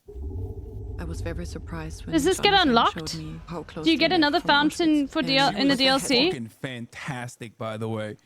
Is it weird when you're German and you play like a Nazi? I wonder if that feels a little weird. Oh my god, I thought I got all of them. If you're too good at it, it's like, wait a minute. You know what I mean? It's kind of like when white guys in Civil War, Civil War era historical period pieces are too good, and you're like, hold up, that just, you know, that flows off the tongue a little too good, sir. What's going on there? You just hit that hard R a little too good. I don't know. Kind of suspicious, if you ask me. No, she's a phenomenal actress. She had no idea. The role so perfectly. Okay. She was so fucking gross. Like, she was so gross, especially when she like turns to the Polish servant and is like, my husband could fucking scatter your ashes over the fields if he wanted to. Because of like a minor infraction that she didn't even cause. She was just the Polish servant basically served breakfast both for her and her mother, because everybody thought that her mother hadn't escaped in the middle of the fucking night because she couldn't stand the smell. Not because she hated the Holocaust or anything. She thought it was Pog. And she literally goes, did you place her fucking meal in front of me? You can't spoil the movie. That's about history, and I got time enough for an hour. You wanted to make fun of me? Is that what it is? Are you making a mockery of me? Might have been a mistake. My husband can Max scatter Farrell. your Don't worry. You can don't stress. Crazy. Might have been a This scene mistake. with the furs fucking killed me. Yeah, they're so gross. Happens. They keep like stealing all the. I'll be back in a second, everyone. They keep taking all of the clothing from like the victims of the Holocaust. Hold on, let me quickly check your logs. Just forget about it. Oh, that's literally the scene. I mean, I don't really want it to garden. become a thing where people their come in garden here and wall tell me was the sorry same bother wall on has the other on side mods. that was the death camp. Maybe some of them are watching me right now. Research the photographs. The Hoss Anyway. family album is in this garden. Give me a second, hold on. Oh my god, what a truthful fucking depiction. That's crazy.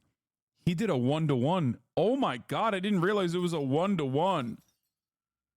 That's crazy. Movies on HBO Max, by the way, for those of you who want to watch. That's how I finally watched it. You see everything. You see the pool and the slide and the greenhouse and the rest of it, but you never see the wall that abuts the camp. There were no photographs of the wall in the camp? No, from this angle, there is no photographs. He would have had his back to that, taking a picture of their idyllic garden. Traditionally, the way the Holocaust is narrated, we often use the word othering or dehumanization about the victims of oppression. And I think the thing in the zone of interest was to not other the perpetrators, not dehumanize them. What we see here is the scene where Hedwig Höss's mother is visiting them in their new home. So they're walking into the garden, and Hedwig Höss is showing her mother her achievements.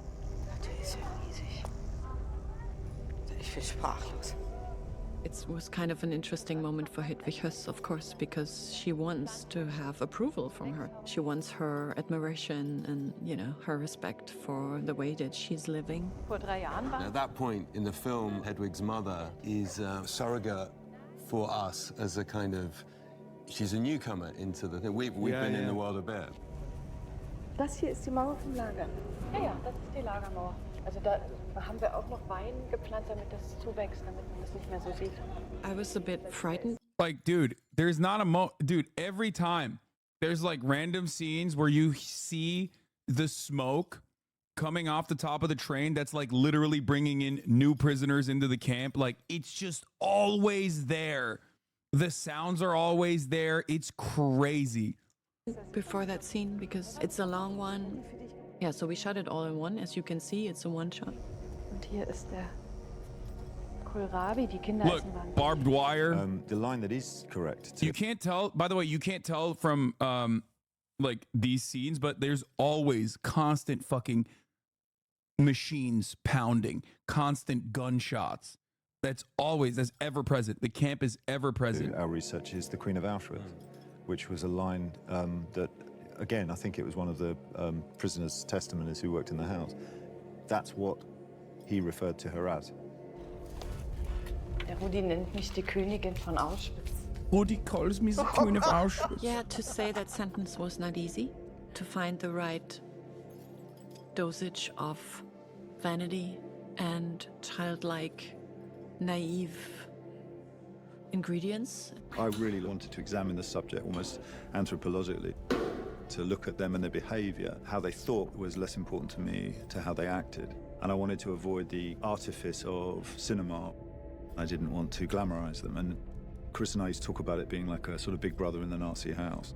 And I had no interest in making it if I couldn't make it this exact way. For the first probably month, I did struggle with the proximity.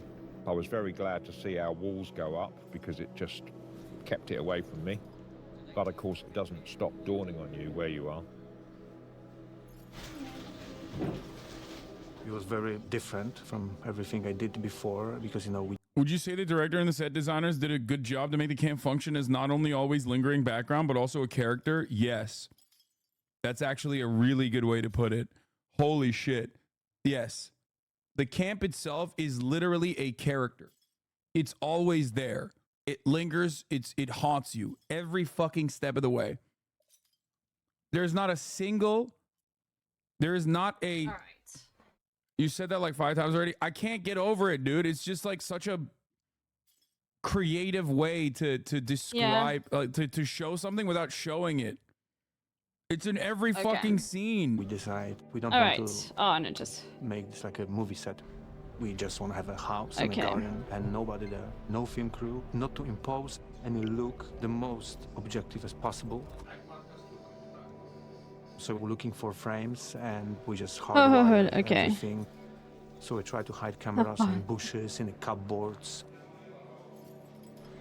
We chose Leica lenses, which are German lenses, which are not fancy, were not vintage, no filters, no light, no Oh no. Yeah, they use 5 fixed cameras. When we had everything, just, you know, escaping. 3, 2, 1. It is on time, it is on time. So, you know, we had everything in one go. Close-ups, wide shots, everything. Sometimes we were filming scenes in 3 rooms simultaneously.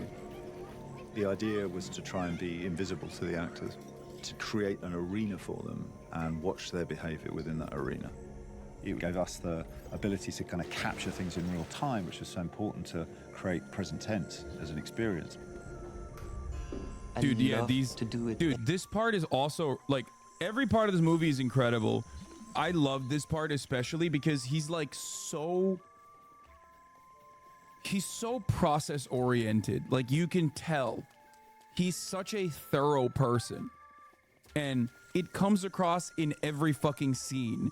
Like the way he takes his boots off when he's entering his own house, and then immediately you have one of the servants pick up his boots, clean it, leave it, and another servant picks up the boots after they're cleaned and puts it outside of his room. Like you see it. Like you see he is bringing this level of intensity and this level of rigidity to every aspect of his life. He wants to be a perfect Nazi. He believes in the theory, and you can tell he believes in even the aesthetic aspect of fascism, right? He is 100% through and through on board with the Nazi agenda. He talks about how he's a settler, how he's doing everything right. Like, you know, building a beautiful home, an idyllic home next to the fucking Auschwitz camp with like a perfect garden. In this way, it feels real. Sometimes we had very precise lines and very precise situations, and sometimes I was allowed to repeat the lines that's when something I else. have the feeling now this is time, and we had all the time in the world. It's so funny seeing this guy with the fuckboy broccoli cut. I did not think that it was like that. Is that autism or just being German? I mean, Germany is one of the most autistic countries on the planet, so I think that's just reductive to ask. We didn't know what they would capture, what the French. It literally, bro, come on. We always joke about this. Like, Germans literally don't know Then you how just to missed laugh. the test. Like, Behind the fairy fountain. thank you, 34MKD50, for the 50 gifted subs. Fuck. Germans literally just have never laughed. Yeah, ever we'll in go their back. lives. We'll There's go not back. Like, my community, we always joke about how like they just can't understand jokes. They think jokes are reactionary inherently, blah blah blah. That's like the entire country of Germany. Frame was, and We are true. If we don't laugh, it's not optimum. everybody was in the same focus all the time, in the same tension. That's what you mean to use back there, like that. We Okay. only had each other to play with. Yeah, the or cinematography also shows how important the aesthetics are. Everything is clean and framed perfectly, from the color grading to the composition. You get that sense of purity and how sterile things are. Yeah, everywhere. When he goes back, you see it still. ourselves, it had a very centering effect. That you definitely knew you were all alone. With Too the much story, psychological with the stress being a history, but it completionist? was No, I'm very, chilling, very dude. special, and you don't have When that I get very over it, often. I'll just stop playing. But I have Hades think about too now. But this is just cool when like we're watching his son just to relax too, you know what I Concept mean? For me to create this character, to dive into his darkness, if you speak the truth, then lie with your eyes. And if your eyes tell the truth, then lie with your mouth. And that was really important, that we don't feel his real thoughts. We see him as a normal, sometimes boring person, but we don't see him act like a perpetrator. And this was really a challenge. Erledigen Sie das. Das werde ich. Ich weiß das Vertrauen zu schätzen, das Sie mir entgegenbringen. Rudolf Hoss sort of rang hollow, really. These people were not charismatic. I talked to Christian a lot about how they were occupied with doing rather than thinking. In fact, they were non-thinking. Sandra Huller rejected the project point blank because she'd sworn to herself that she was never going to portray a Nazi. I decided to be a part of it. It was really kind What of the fuck? painful decision. Bro, she fucking acted her face off in this. Straight up. She acted her tits off, dude. She was so good. I had a lot to think about, a lot of meetings with Jonathan, a lot of She was a talking little with my too good, family, if you know what I mean, if okay? It's a good idea to be involved. I think it was necessary that she would not get any of my capability to feel or be empathetic. No, Will didn't watch this movie because Will has a strict policy of like, no, if it's going to make me feel bad, I'm not watching it. Play someone and walk around and Will, just like me for real. And I look Oh, where okay, I they see. sit, what they do. I and see, there was Max. just Yeah, nothing. I get It that. was just empty. It's so important to allow the audience to be able to project themselves onto these people. So Paul and I will go through hundreds of hours of footage. No, We it's don't all assemble. subtitles. There's It's no not point in dubbed. assembler editing I mean, anything. We really it's subs, grow not it from dubs. the inside. Because all these cameras are locked off. It gave us opportunities throughout the film to be retiming action. To Well, that's sort of, balance I up guess, one of the frames reasons why I and don't really help like people in the continuity chat across telling me cuts too and much, stuff like because that. then it like When almost that Hedwig and completionist her mother stuff come like down the becomes stairs like outside a the house, the kids are playing. thing that everyone And when we cut back to them as they're wants, going you know? through the gate, we cut back to the kids. We retimed them slightly so their action was working differently. Phase 1, we edited a family drama. Yeah, it becomes and like a was yeah. just Okay, that. Ancient Saddle. Only when JB started working together on specifics of what it was that was over the wall. That Okay. really define that edge between like what we're seeing and what we're hearing. Ancient Saddle. Yeah, this murder happening. all the another time. moment. We went to great lengths to be accurate about how that was represented. We created a library of sound that took many months. Prisoner and guard interactions, executions. We kind of saw it as two films, a film that you see and a film that you hear. We tried to kind of somewhat blur the lines so that you weren't necessarily sure what you were Yeah. hearing. And it could be a It good becomes sound or a like bad playing sound. Is that Stardew the Valley. children I'm hearing, You know what I mean? Or does that come from over the wall? And then that would affect what you were doing. Like if you were doing something where music was doing that. We already knew there was voices, so we'd already recorded these voices, but they were sort of there in this way that was like maybe a bit ominous. It was like a clue. I feel like John would have the guts, in a way, to be like, well, what about, you know, in a direction that like no one else is really going to be able to do. We were looking for the right place. Oh, I do not want to be here. By the way, I don't after really care watching about this fighting movie, people now. seeing the fake criticisms that came after Jonathan Glazer's brave speech at the Oscars made me so mad. Okay? I didn't even watch the movie beforehand, and I read the fucking articles, and I was like, this is so dumb. I haven't even seen the movie yet, and I know you're missing the point. Now that I've actually seen the movie, it is blood-boilingly fucking stupid. Have you no shame, no sense of honor, no sense of decency that you thought you could get away with reviewing a fucking movie suspiciously right after Jonathan Glazer's Oscar speech where he said correct things about Israel's genocidal campaign in Gaza? What kind of criticism was there? Oh my God. We're going to look at it in a second. There's a New York Times piece and a CNN piece, and oh my God.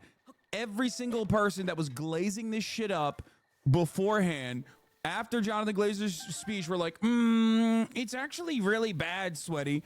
This motherfucker won a Best Director and what was it? They won 2 fucking Oscars for this movie. It was incredible. It wasn't even a fucking review. It was just like, I don't like it. I don't like it. The opinion, the zone of interest. A Holocaust movie without Jews. Fuck you. Oh, I guess the car Fuck there. yourself. Oh, he didn't win Best Director. Sorry. Best Foreign Film and Sound Design. Not Best Director. Yeah, 3 months after its release, suck my fucking cock. Okay? The reviews came out in December. Everybody loved it. You fucking bitches. Fuck you. Fuck you, dude. Absolutely fuck yourself. You have no shame. You have no shame. You have no honor. The Zone of Interest review. The Holocaust reduced to background noise. Weird.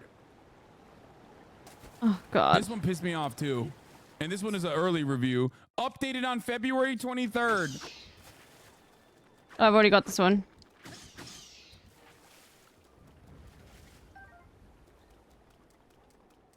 To shoot the film, and the first idea was to shoot it in the real Hess house, which is still existing there.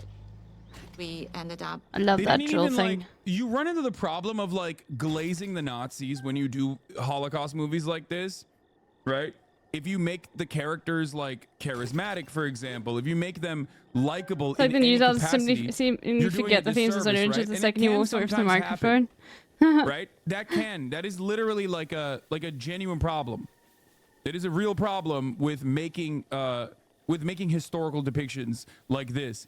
Except he literally didn't do that at all. He did such a perfect job of showing how fucking wormy and how like sniveling and how conniving these dipshits are, right?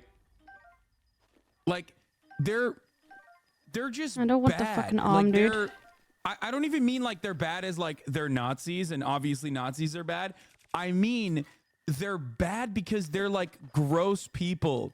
Like even if these characters were just like pulled out of Auschwitz and put in a slice of life somewhere else in like 2024, you would be like, you're gross. You're a gross person. You're constantly worried about the wrong things. You're constantly worried about your own self-interest. Like, so I think they did a really, really, really good job of showcasing that.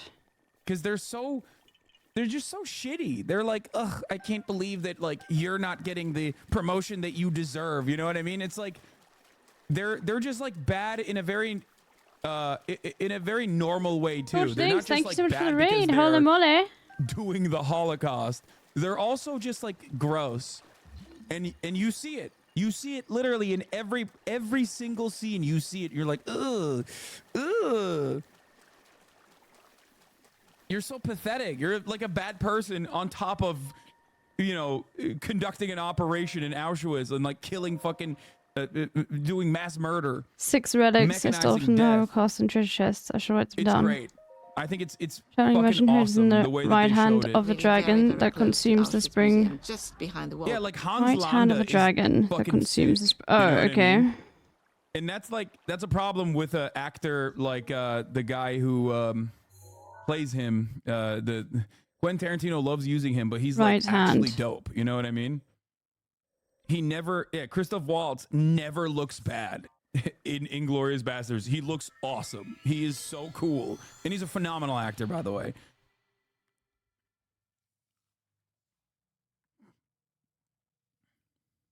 Yeah, the worst part of the Nazis was that they were essentially wage slaves. What do you mean? No, that's not what I'm saying at all. What?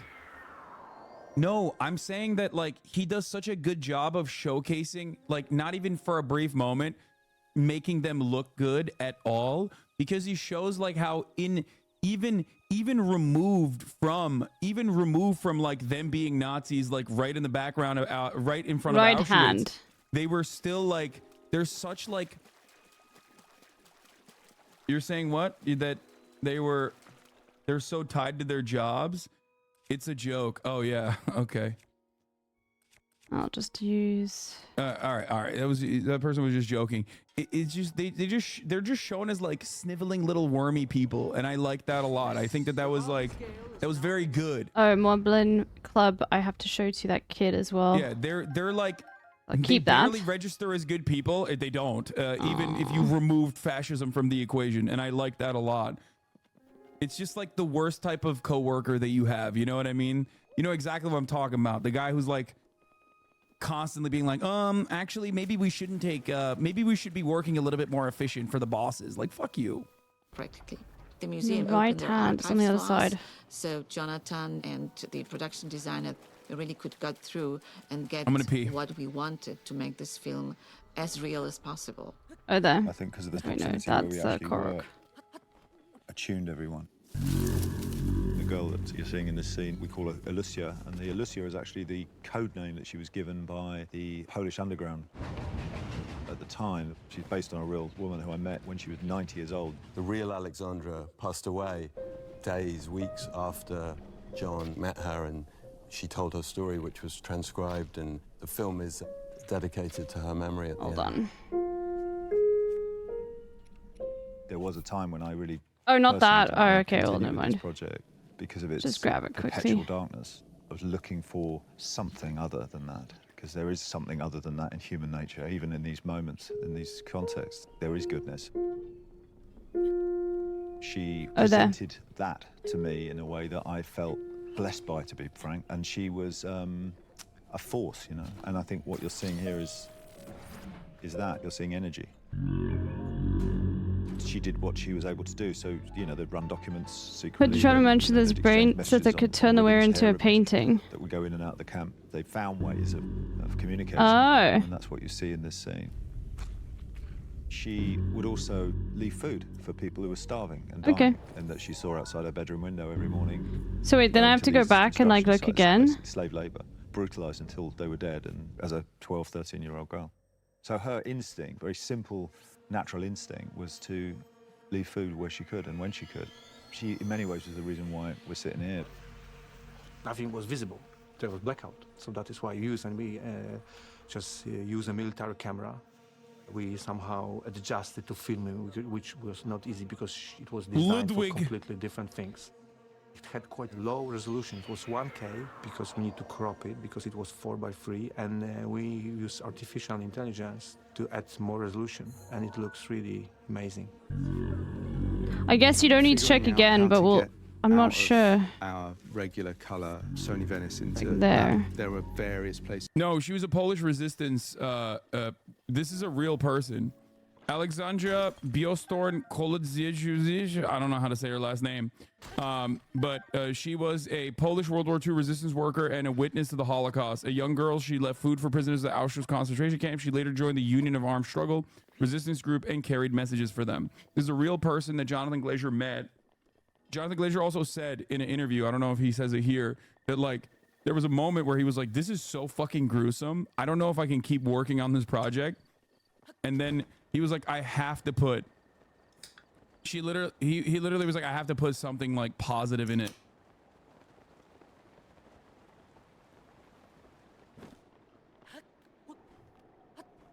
Oh, he said it 3 seconds ago. I missed it. Sorry. I was just reading an interview. It was the fairy tale, the story that Rudolph was telling his children that unlocked a boundary or a joining of the two things. By the way, it's the same place. I can't even remember. Pepsi Zero Sugar, big L for me. I ordered a bunch of Diet Cokes, and I guess they were out of Diet Cokes, and they substituted for Pepsi Zero Sugar. So now I'm fucking suffering. I don't remember. Okay, suffering with this grossness. Da kam aber das schneeweiße Over there. Vögel und sang. Hüt dich, sieh dich führen. Make sure it's boycott, man. Shut up. Oop. We're gonna talk about that in a second. I started After trying this, to sort of look at this as a mirror of our lives now and the things we accept. The whole idea of this project was to try and present or reflect our similarities with perpetrators. There's nothing special about them. They are us and our neighbours. what about the boycott? We'll talk about that in a second. Is Pepsi okay? Lol. Yeah. So yeah, after watching this movie, this review made me even more mad. The film documents the mundane life of the family Auschwitz commander. While the evil of Nazism is an abstraction of the movie, out of sight and out of mind, viewers are invited to identify with the daily life of the family Huss. The lush images of the film convey an idyllic family life with an immaculately clean house and bountiful garden. The Nazis loved their children and their pets. They played the piano. It's so funny that like this is not like you literally have to. I mean, if you watch the movie, it's not even missing the point. You are just lying, okay? No, you are just lying. There is no way that you can watch this movie. Yeah, I know, but I know I've been climbing on it before. There is Chatter, no way. but that here you it's can just watch like the a movie bad and like have angle. This takeaway because like not of on the top. careful and very considerate way that Jonathan Glazer depicted these people. Okay. Oh fuck. Because that's the reason why I spent like 10 minutes talking specifically about how gross and wormy the Huss family is in general. No, even if you're a fucking Nazi and you watch this movie, you're gonna be like, oh man, they really fucked this up. Like they made him look so awful. It's just so... My biggest criticism is it's a hard to understand movie without knowing the background. No, it's not. It's literally everywhere.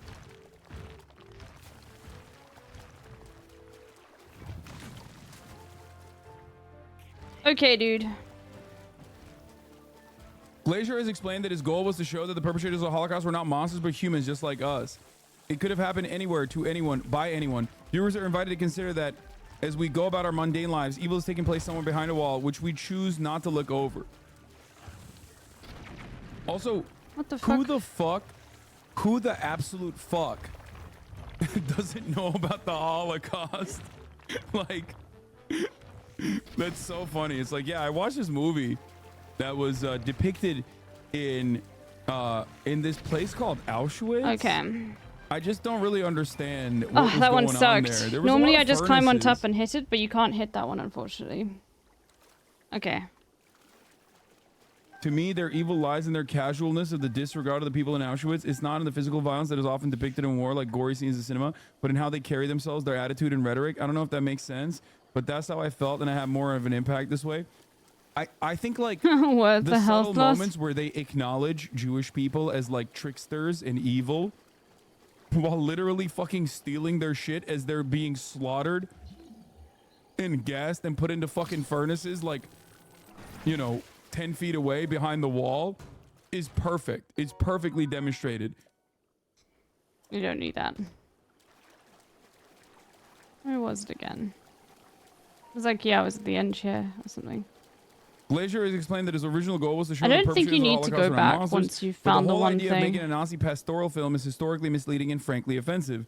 As Israeli film critic Avner Shavit has pointed out, Glacier has managed to make a film about the Holocaust in which we never see any Jews.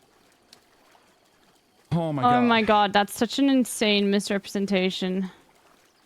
That was another thing that I thought was really interesting, and I think like is a nod to Israel's perpetration of its genocide in Palestine, is that they literally are like supposedly grossed out by Jewish people, but they're not so gross that they will fucking put like Hedwig literally finds lipstick in the pocket of one of the stolen fur coats, right? From one of the Jewish victims over here. that was put into the concentration camp and subsequently killed. And she is not so grossed out by Jewish people that she literally takes the fucking lipstick out and uses it. And to me, that's this is a another long shot, I great think I should example save that it. they're like that. It's kind of it's no different than the way that people talk about like Arabs, like the way that Zionists, ultra Zionists, like those TikToks that you watch of them being like, oh, I'm so grossed out by them, but they have no issue. They have no issue fucking taking Arab culture, Arab food, Arab music, and just like using it and saying, no, this is our thing. Actually, Where was this is it? great. Where do you open that chest? Taking their homes, you know what I mean? Doing panty raids. Okay, I'm gonna get some food, chat. Hold on. I'll be back in a second. I'll make Well, the a Holocaust hamburger. happened to the Jews at the hands of the Nazis, and their collaborators and specificity should not be diluted into general mediation on the banality of evil. Yeah.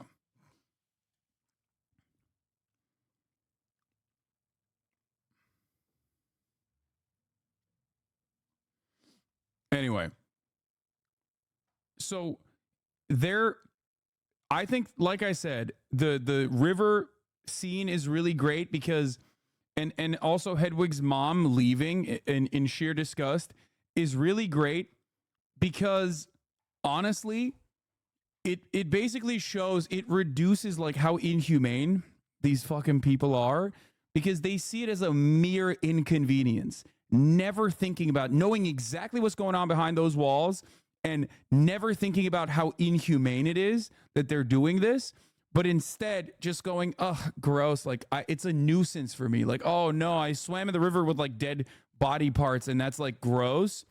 Not thinking about like you killed those people. Okay. It's always like, oh, the minor inconveniences of like living next to a death camp. And I think that's a really good way to show how these people operated. And also, the reason why I love the movie specifically is because there are a million phenomenal movies on the Holocaust in general that also shows Jewish people that does all of that, right? It shows the American soldiers, brave warriors. It shows the Jewish victims of the Holocaust. They show all the victims of the Holocaust. There's like a fucking 1,000 of them. So it's great that like this wasn't yet another classic, almost like a cliche movie surrounding the Holocaust, and instead did the exact same job by covering it from the perspective of the Nazis. Just a regular old life. This is the longest movie review ever. Suck my dick. It's a great movie. I really liked it. Okay.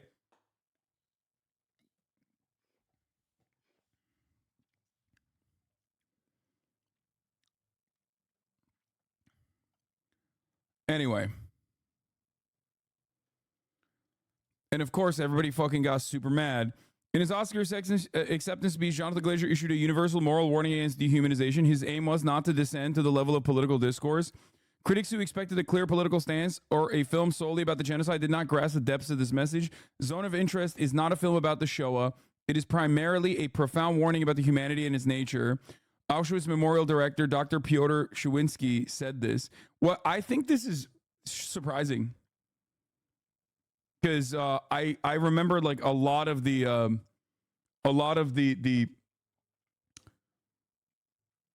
every single thing that I've heard from like other Holocaust memorial museums and whatnot have been like so fucking aggro. Anyway, how does it compare to Boy in the Striped Pajamas? I haven't seen that. Have you been to Auschwitz? No, I have not.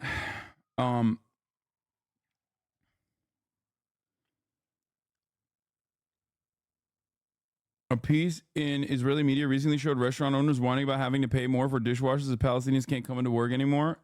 Yeah.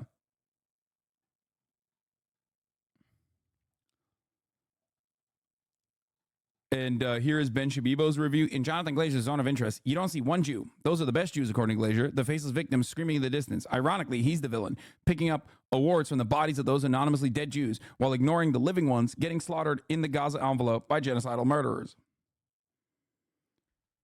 Yeah. All right. It's it's classic. Then we're gonna get so back to fucking stupid. Anyway, a lot of this stuff is dumb. A lot of the criticisms of the movie that came after the apologies speech were so fucking idiotic, like frustratingly idiotic. We found an Alaskan chatter. Oh, let's go. Good. We've covered it. We've done enough. We've done enough coverage over it. I really liked it though. Really, really great movie. 9 out of 10.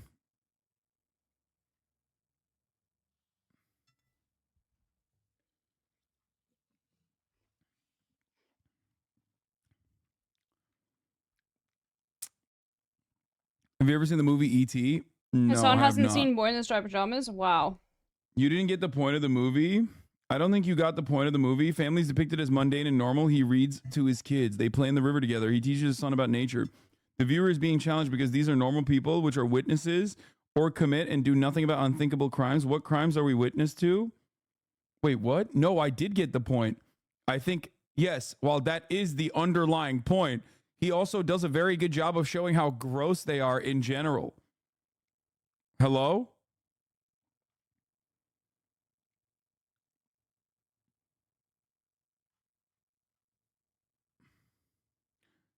I disagree. Bro, you cannot, I don't know. He's just doing his job. Okay, sure, dude.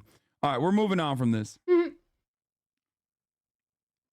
Just doing his job, dude. This was, I covered it for like an hour Wow. and 30 minutes at this point. So, you know.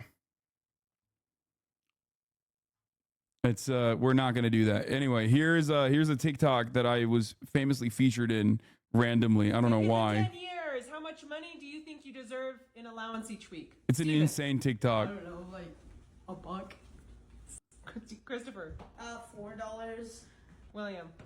I don't know, like $1. Ryan. I don't know, like $1. Spencer. I don't know, like $1.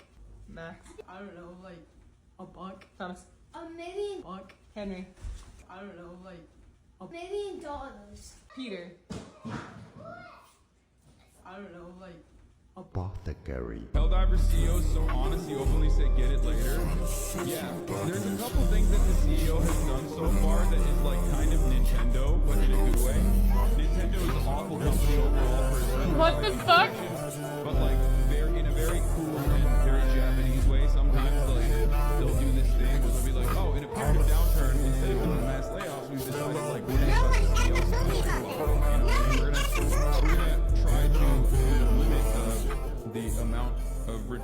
back to like shareholders, things like that. And I have no idea what the fuck happened in this TikTok. I don't know. Speaking of TikTok, though, there's one other thing that I wanted to talk about, and this is about my fraudulent behavior. That's right. I want to come clean. I'm a grifter and I'm a fraud, and I actually, for the past 10 years, have been lying about my support Oh, no. for Palestinian emancipation. Why am I saying this? It's because Zoomers on TikTok, and I didn't even realize that this was going on, have decided that that is the case. Oh my They god. decided that I care more about the top of the hour ad break than anything else. Clip it and ship it. I'm a fraudulent bitch. Don't be fraudulent at the top of the hour, though.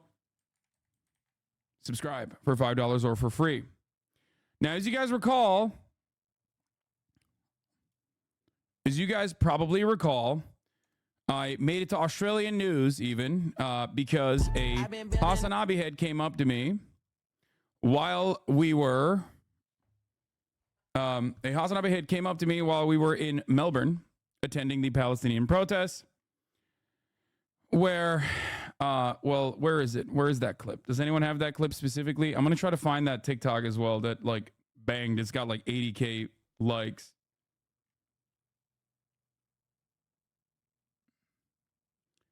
Hold on. Oh no, this discourse. Let's see.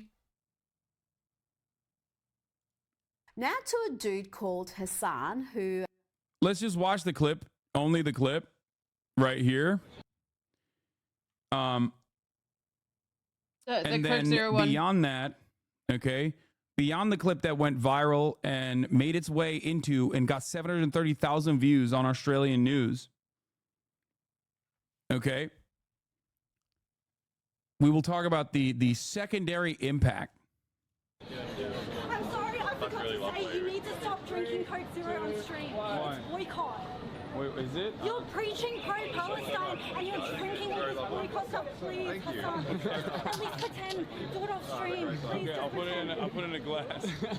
Is Pepsi okay? No. No. No soda, son. I didn't know it was like that.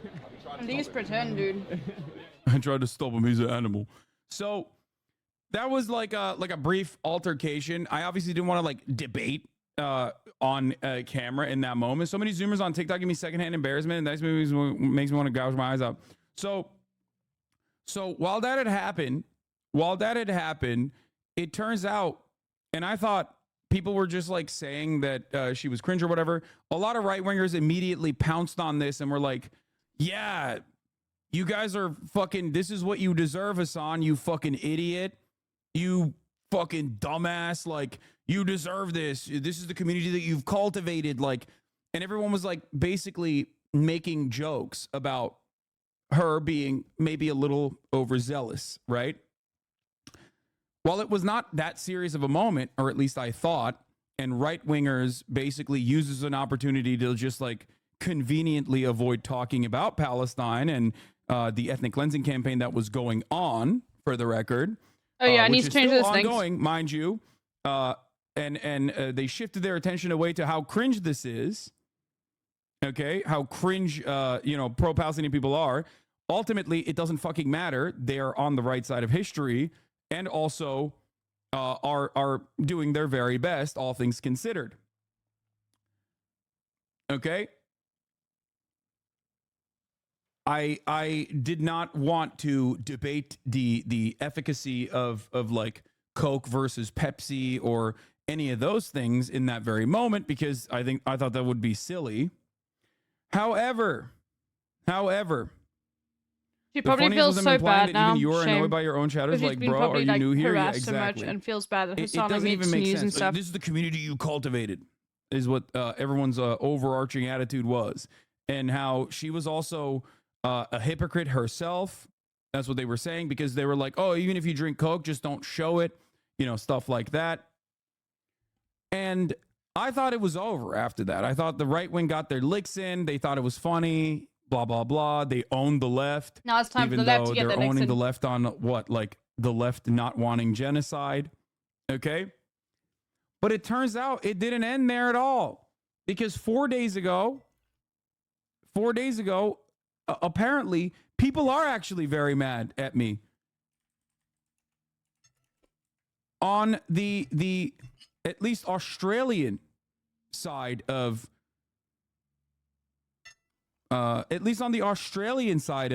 TikTok. Oh no. Where the fuck is it? Like, I'm gonna try to find this one clip. I responded to it on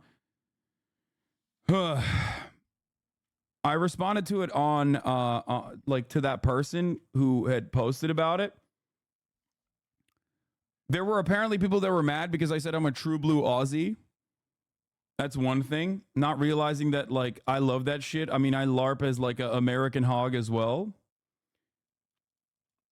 It's funny the community cultivated argument only ever applies to you when they're bitching. Other streamers in their awful communities, though, no separate entities. Holy moly. Hold on. I can't even find this fucking thing. Why don't you just BDS? First of all, I do BDS. The fuck do you mean? Shut up. And I'm going to get to that in a second. Okay. But I just want to show this. I want to show this reaction. All right, let's continue with Zelda. But I can't find it. Fuck. Why can't I find it? Where can I? Hold on. Can I find the Can I find the what do you call it? Oh, Hijabi Barbie. That's the one. Boycott, divest, and sanction. Here. Hijabi Barbie says, and I don't want you guys to yell at her, okay? I don't. Do not fucking disrupt this person's life. No Do touching not the yell grass. at this person. Do not comment on this person's fucking TikToks or anything like that. Okay? That is not the point. Because ultimately, these people are on the right side. Okay? They might be a little overzealous and they might be a little unproductive, but they are still ultimately on the right side. Okay? These people are allies. So I just want to mention something here. What do you want? Okay. Oh, we didn't Fine. even need that. Okay. Fine, you can get off. She said, this is my friend. She is correct. He could at least pretend and drink it off screen instead of streaming himself, holding it to his millions of viewers, essentially being a walking advertisement. She's standing on business and holding him accountable. Drink some water, bro. It ain't hard. If this was a dude, y'all would have made velocity edits by now. This got 83,000 likes. And I did not, because I didn't understand originally why. Like, I thought people were just like baiting. I thought people were joking.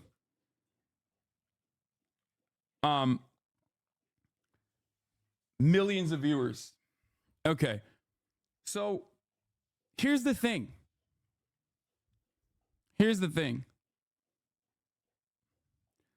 If Coca-Cola isn't on the official BDS list, then why is it on a bunch of the social media BDS posts?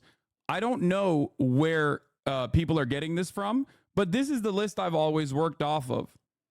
This is from the BDS movement website. Act now against these companies profiting from the genocide of the Palestinian people.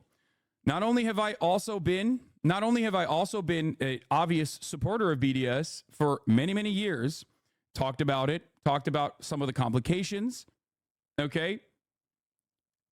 The official BDS list literally has these companies: the consumer boycott targets, AXA, Puma, Carrefour, HP, Chevron, Caltex, Texaco, and the like, SodaStream. There are pressure targets here as well. There are organic boycott targets and divestment and exclusion targets. So the list on here It does like is get designed frustrating. specifically by people who are trying to focus their efforts into a narrow direction to max out its efficiency. Okay? The Palestinian BDS National Committee, the largest coalition in Palestinian society that is leading the global boycott, divestment, and sanctions movement, salutes activist organizations and institutions worldwide that have expressed meaningful solidarity with our urgent struggle to stop Israel's unfolding genocide in Gaza by escalating boycott and divestment campaigns. Okay? The spreading boycotts of complicit Israeli and multinational corporations can be effective if done strategically. Ending all state, corporate, and institutional complicity with Israel's genocidal regime is more urgent than ever. So the reason why they talk about targeted boycotts versus non-targeted boycotts also is that is because they want to make sure that they are boycotting specific things so that it is more impactful. Yes. Okay? Has If to you be just targeted. decide, for example, that Otherwise, you don't like a certain brand literally because what I've you said. heard it, or Literally something what pops I've just off said. on social media, and you decide to go, all right, I've this is a said bad this. brand, don't fucking touch it. You are lightening the impact. You are basically changing course. You're focusing on too many different things. Okay? Now, there's a reason why they have targeted boycotts like this. Know what to boycott. Targeted consumer boycotts are convincing retailers across the world to stop selling products of companies profiting from Israel's crimes. Many Israeli exporters complain that it is getting harder for them to export their products. Okay? Virtually all Israeli companies are complicit to some degree in Israel's system of occupation and apartheid. We focus our boycotts on a small number of companies and products for maximum impact. There we go. Okay? Check with BDS organizations in your country for the brands being targeted in your community. And Fuck, here dude. are Finally, I'm so glad he's going here over are this. the companies, as we've shown. Okay? So, the reason why Coca-Cola or Pepsi are not a part of this, for the record, the reason why Coca-Cola or Pepsi are not a part of this this targeted boycott, just a normal Moblin cup. Don't I have it? I suspect, is because they don't consider them to be a mountain that they want to tackle because of the indirect impact. Okay?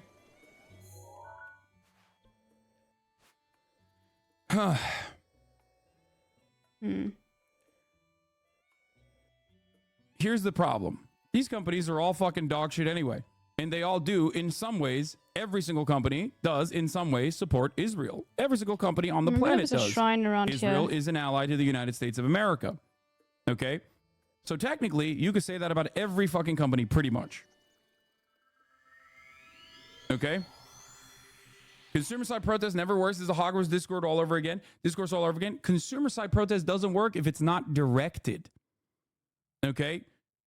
Consumer activism doesn't work if it's just simply on Reddit and on TikTok. It needs to be directed with a very specific purpose towards very specific companies. I'm That's so what glad he's BDS talking about this. seeks to do.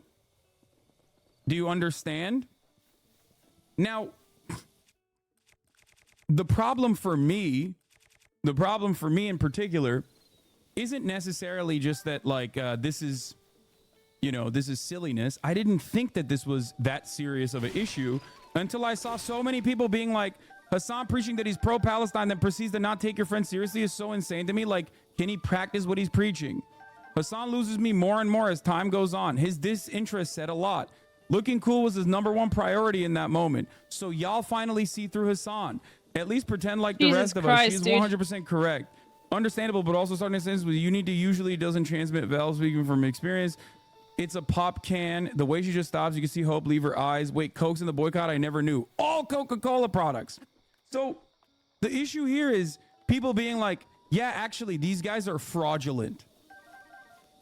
Now, why am I talking about this? I'm talking about this because, wait, what? It's true that you often act as if you know better before hearing people out, even when they are on our side. Well, he does know better. Extra boycotts against Israel are good, actually. Okay, but not directly. That's a silly argument. It's true that you often act like you know better. I'm sorry, dude, but to a certain degree, I do know better. Okay? And even if I did not know better, okay, I'm sorry, I'm not gonna fucking hear about not being a good advocate for Palestine from people who were 6 years old when I was literally a fucking advocate for Palestinian emancipation publicly. Okay? That's my issue. If you think I'm anti-Palestine, your worldview is fucking warped. Stop with this fucking idiotic purity testing. That's my point. I know you guys' heart is in the right place, and I love TikTok. Okay? I love TikTok for this reason.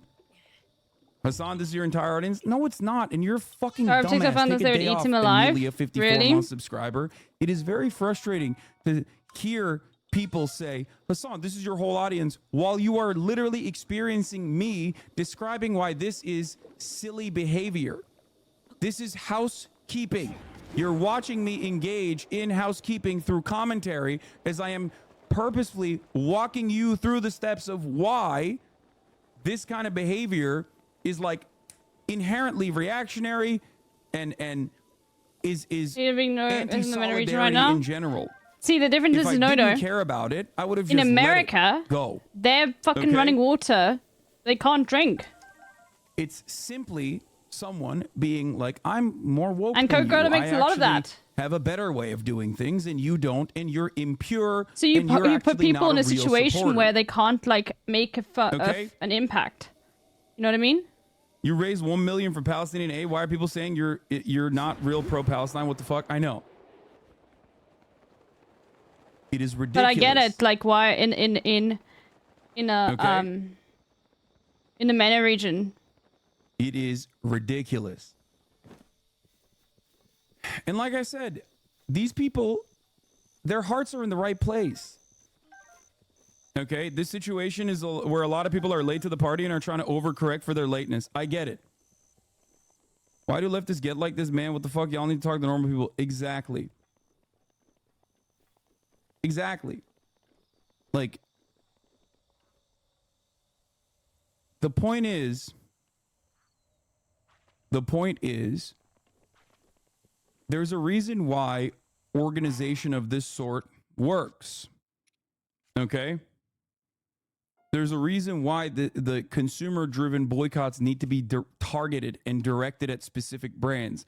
Because if you spread yourself too thin off of TikToks that you watched, you're going to inevitably arrive at a less effective boycott movement overall. Okay?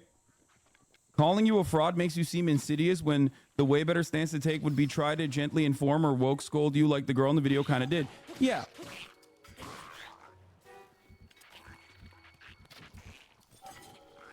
That's the point.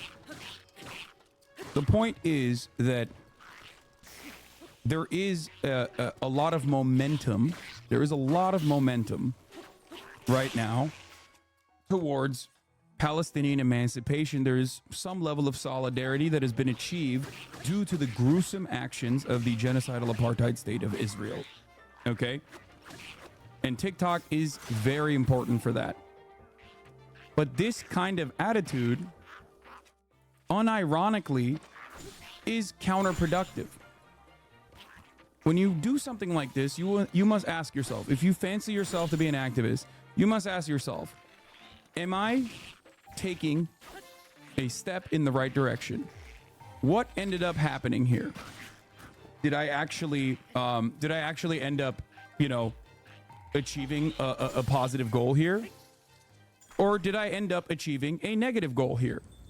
Holding me, of all people, accountable for drinking Diet Coke or whatever the fuck is like, are you actually moving the advocacy for the emancipation of Palestinians in the right direction? Think like that. We also we do real research to expose ourselves in info. Pass through, come to a comic. But you never ever in this chat need to hand it to D. Okay. Yeah, I know. You actually need to stand behind and look for parting words to someone with respect. Even I only saw the BDS list I agree, showed, so the but fan blowing up over a genuine mistake that's already he backs confusing up is his counterproductive. words. Add that to your analysis. I did.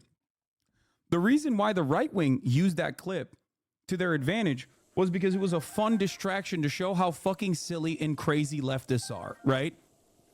To the average person, the goal is to make people literally advocating against genocide look deranged. And they used that very effectively.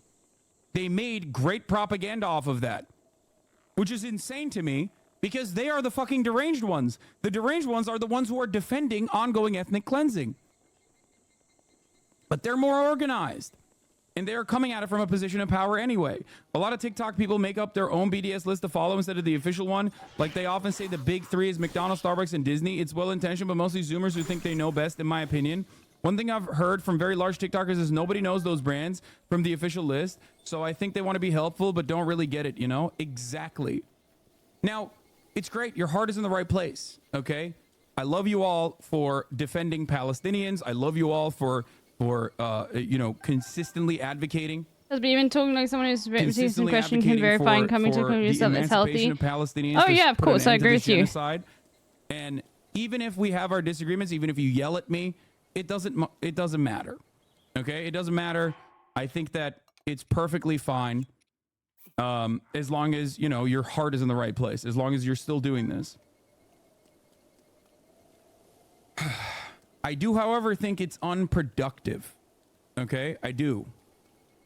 It's unproductive. Coordinate with actual advocacy organizations so that, you know, your methods are a little bit more successful. Want something specific, I think. Isn't this just rage bait for people defending you to search up their users and becomes part of their For You page? I don't know. But like, the point is this, right? Saying that I'm like fraudulent in my defense of Palestinians is ludicrous. It's ridiculous. Like, I almost exclusively cover Palestinian emancipation since October 7, every single day. I've lost a third of this community. This community used to be 30,000. Now we're 20,000 individuals in here. Hold on, let me just write something. I'm not saying, oh, look at me, I'm fucking the victim here. I'm not. The real victims are the Palestinians, and I will continue covering it. The reason why I don't chirp about it that much is because I think it's irrelevant and meaningless to talk about such a thing as I live in the comfort of my fucking home as Palestinians are starving. Okay? As Palestinians are starving and being murdered senselessly in Gaza and in the West Bank as well.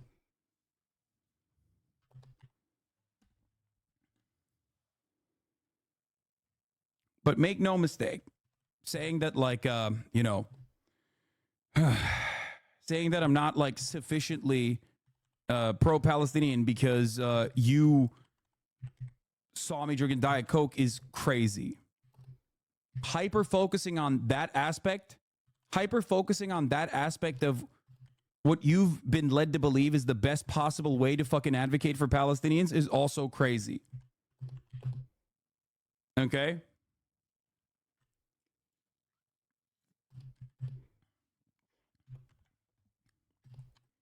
So stop.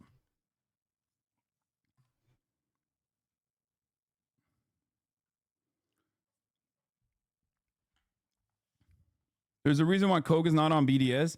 NA water is fucked, and a lot of people buy bottled water. Among other reasons, it chips away at solidarity. When people can't buy water, they need to survive because tap water is not an option. Anyway, it doesn't matter. And I think that Coca-Cola originally was... Coca-Cola originally wasn't on the BDS list, but BDS has written about Coca-Cola, I think at a certain point, having factories in the West Bank on stolen Palestinian land.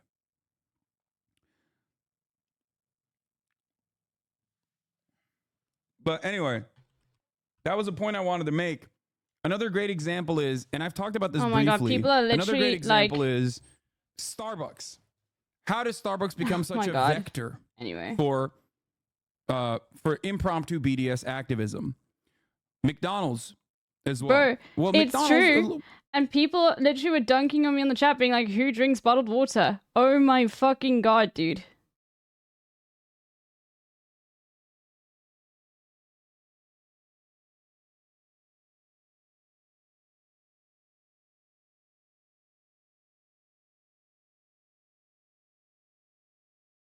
My word. The real reason why, I mean, it became a massive thing. But Starbucks actually I'm amazed was at how stupid people are being originally became like a vector of anger. Like, Jesus Christ. Specifically because Starbucks union workers came into work with a Palestinian pin and they were fired. Okay? That's the reason why Starbucks... And I love hearing it from a bunch of leftists that like... Jesus Christ, chatter. Chatters, like, Jesus... Do you have no ability to, like, understand that, like, oh yeah, someone in the chat said, oh yeah, Coca-Cola equals water. Oh my God. What? Are you stupid? Do you think Coke just sells Coca-Cola? Holy fuck. Not only do I not on camera, but I don't do it off camera either. For example, Sweetgreen. As you guys know, I used to eat Sweetgreen every fucking day. Literally every day. Chipotle and Sweetgreen were the two things I ate every single fucking day. You might have noticed that I don't actually eat at Sweetgreen any longer. And the reason for that is because the Sweetgreen CEO said some fucking unhinged shit after October 7. And I was like, that's gross. I don't want to give that person my money. I don't want to give that brand my money. You can do that if you want to on your own. Okay? That is a conscious decision that I made on my own because I thought it was really fucked up. But as far as like, boycotting these like organic boycott targets or boycotting in general, yeah, you can't boycott effectively when you don't have proper alternatives. Yeah. Successful It's boycotts so always annoying, fundamentally dude. relied on a divide and conquer strategy. Otherwise, the movement will burn out. Pick your targets carefully. The most egregious and ones most likely to be successful. Yes.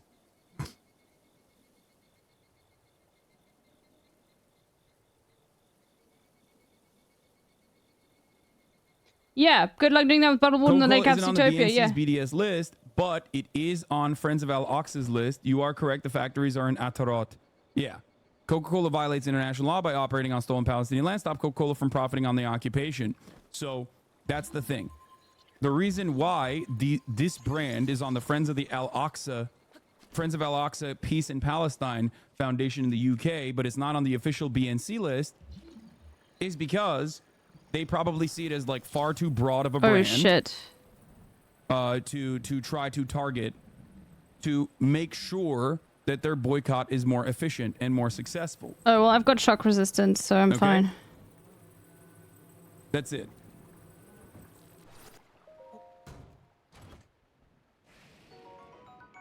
I am Nintendo cooked.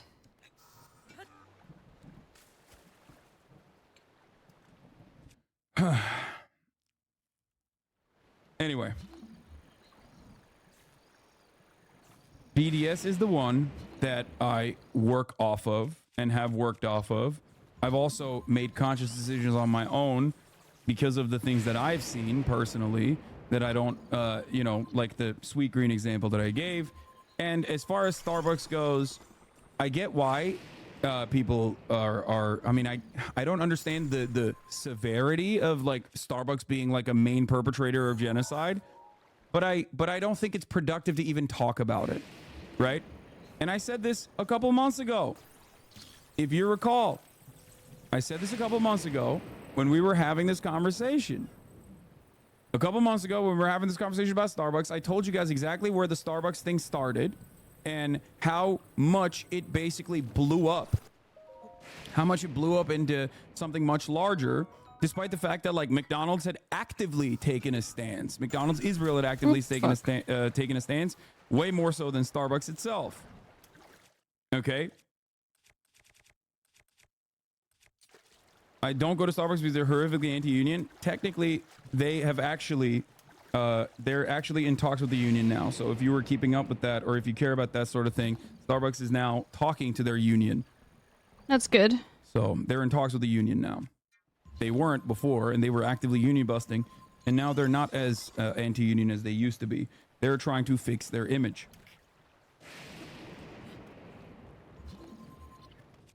So this isn't me being like, oh, I really like Diet Coke and I want to keep drinking it. This is not about that at all. Okay? This is more so about the efficacy of boycotts and how the more targeted they are, the more specific they are, the better they are. And this is also about like how some people may come across as a little bit overzealous, even if their heart is in the right place, and they end up yelling at people who are their allies and have been their allies even before they, knew about such things. That's it.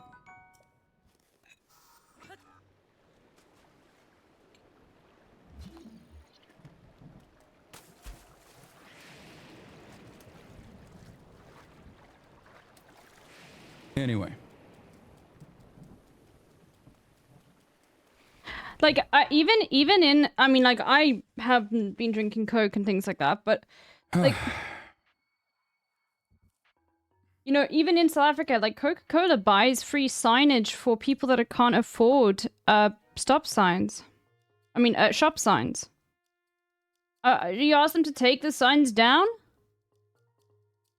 I mean, like, that maybe that's disingenuous, but should people not, like, do that free advertising for Coke just to get something free for their business that they don't need to pay for?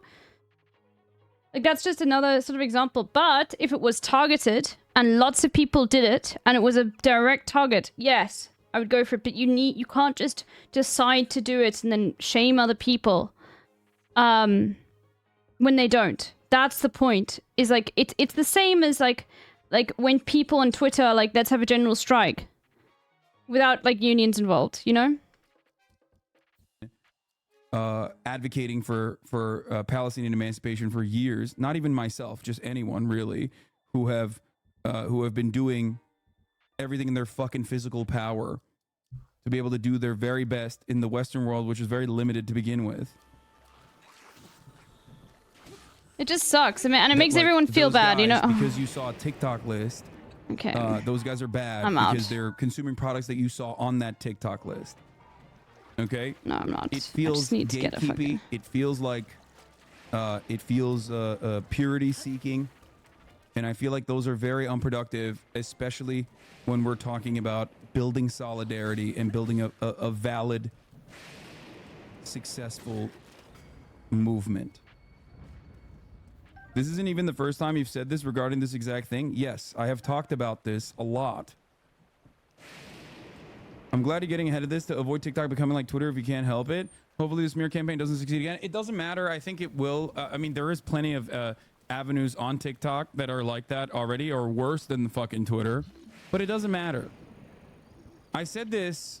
I mean, Americans have been slowly brainwashed you know, over generations into being perfect little consumers cattle, and most of us convince average day lib to change their purchasing habits to begin with. That's why being a leftist isn't sexy, because it's work. It's just work and piles of work.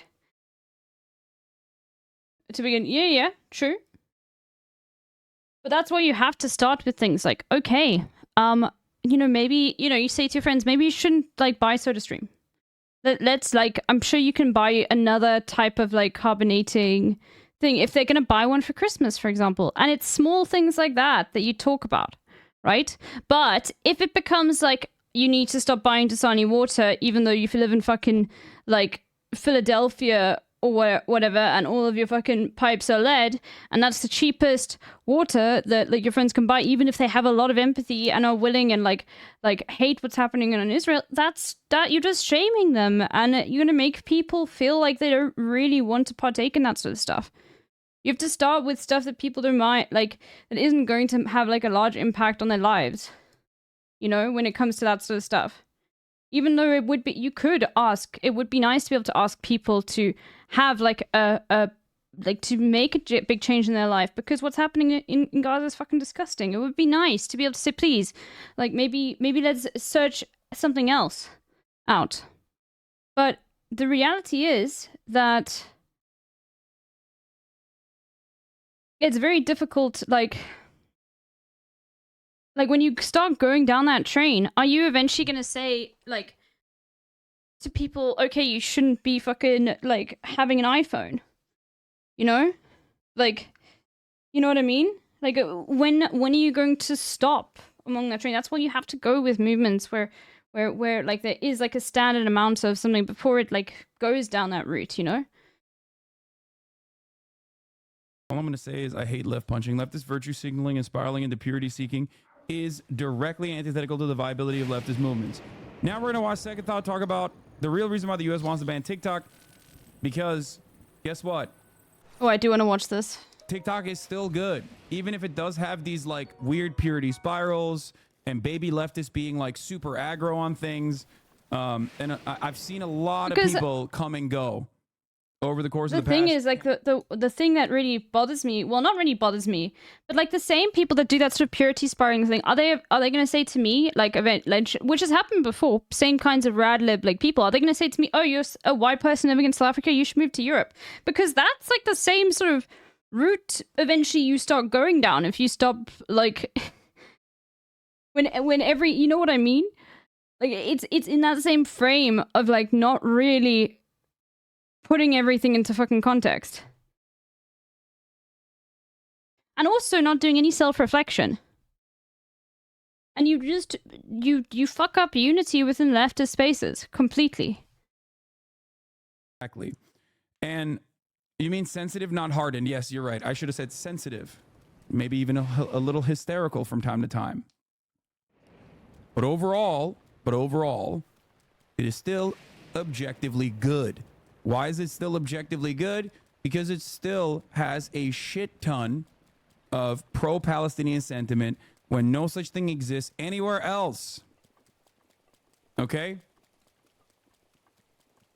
So let's watch this video from Second Thought now. Before we start the video, I need to make a humble request. I don't have any sponsors left because I'm not willing to compromise my principles on the Palestine issue. AdSense revenue has also fallen off a cliff. Yeah, this is the same for me too, by the way. It's fucking bullshit. Oh, fuck. Like, TikTok is one of the only avenues where pro-Palestinian sentiment doesn't get you fucking shadow banned. This operation is officially losing money, and that's not sustainable.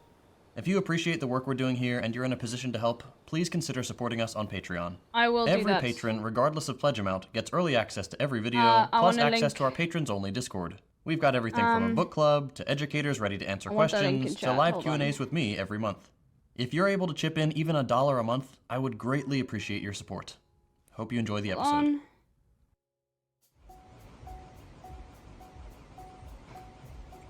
Yeah.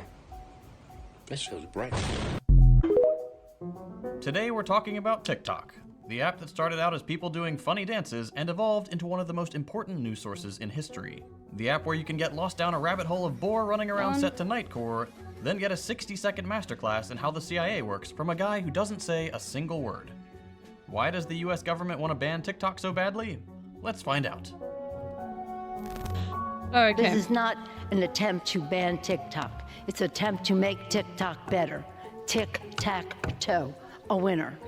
Maybe Beatles should wait, hold on. You just know she practiced that in the mirror and was like, yeah, that's fire. Hold on. Okay, cringe politicians aside, where to begin with this whole TikTok saga?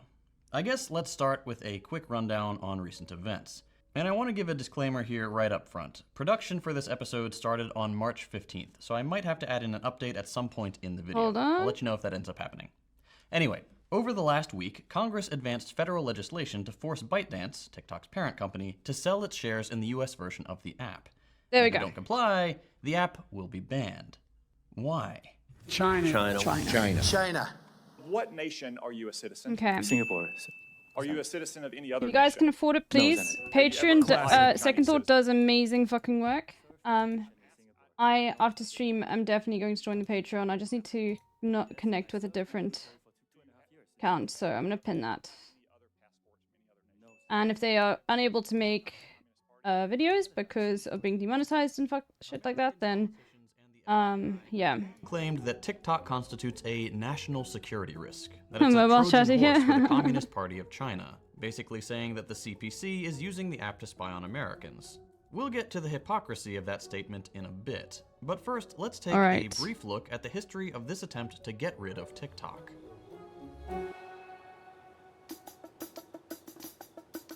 Back in 2020, Trump made the first attempt to bonk the app by signing an executive order stating that TikTok would be banned in the US if it wasn't sold within 45 days. One White House official said at the time, quote, "This 45-day delay will give Microsoft and other interested purchasers the time to deal with TikTok's owners that adequately addresses the national security I've already got that one. posed by the app."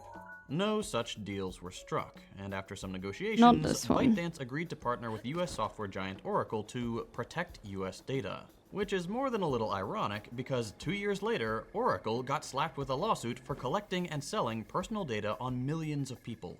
That data included full names, addresses, location details, political views, and online activity. Seems like a bad company to partner with if we care about data privacy, right? In 2022, we saw the official launch of the $1.5 billion Project. So you're mad that Hinkle talked to the Houthis because you only got a TikToker proving you are less relevant than Hinkle? Yes. Oh, then I do have this one, because Thank it's you. finished.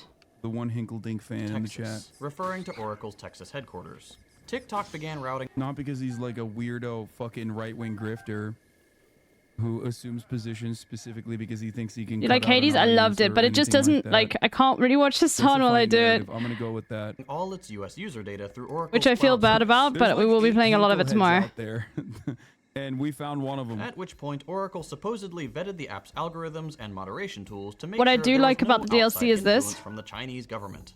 TikTok cool. was fully compliant, having worked for over a year Like, to now I know I partition haven't its gone US version backend and along here at code all. for US corporate approval. Despite the company jumping through all the hoops it was asked to, the Biden admin cranked up the pressure, Shows you everywhere you've banning gone. TikTok from all federal US devices in February 2023. The following month, TikTok CEO Shou Chu was grilled by a panel of US politicians in a hearing more than a little reminiscent of McCarthy-era Spicy Purple, shut the fuck up. Okay, please. You're missing the point. You're ridiculous. I mean, it's goofy as hell, but why die on this hill? Say you'll switch to something and take the Zoomer W? No. Have you not learned? Zaid. SodaStream, does SodaStream own Pepsi? I mean, I didn't know that, but that's not actually on the official thing. I thought SodaStream was a different company. Zaid, you're doing the thing. There is no trade-off in the situation because even in net winning, if you're playing these games with these people's lives, maybe when it was ours, you could refrain from drinking Coke, but that's an him issue. You are going against what BDS movements literally BDS movements literally say, don't do this, okay? Alright? They are not on the official BDS list. These things need to be targeted, alright? We've spoken about this. When they're not targeted, you erode the solidarity in these movements. Okay? It says SodaStream. Pepsi doesn't own SodaStream. SodaStream is its own thing. So, do you know what a SodaStream is? It's a device where you put in you put in, like, it's a device where you basically, like have a bottle, alright? And you get, like, a can of fucking CO2 and you, like, make the water bubble yourself. It doesn't mean soda. SodaStream is a, like, homemade, like, water carbonator. It's not Pepsi at all. No worries, maybe you didn't know, and that's a completely fine thing if you misinterpreted that, but just double check. Alright? No worries, no worries. But just remember, when you feel that anger, I want you just to think about this. And by the way, this happens to me too. I've had moments like this. But when you feel that anger, just remember, it is very easy for you to be manipulated. If you were to go online now and see, like, somebody making a post like that, then you would have started building something in your head when you didn't make sure that you were informed in the first place.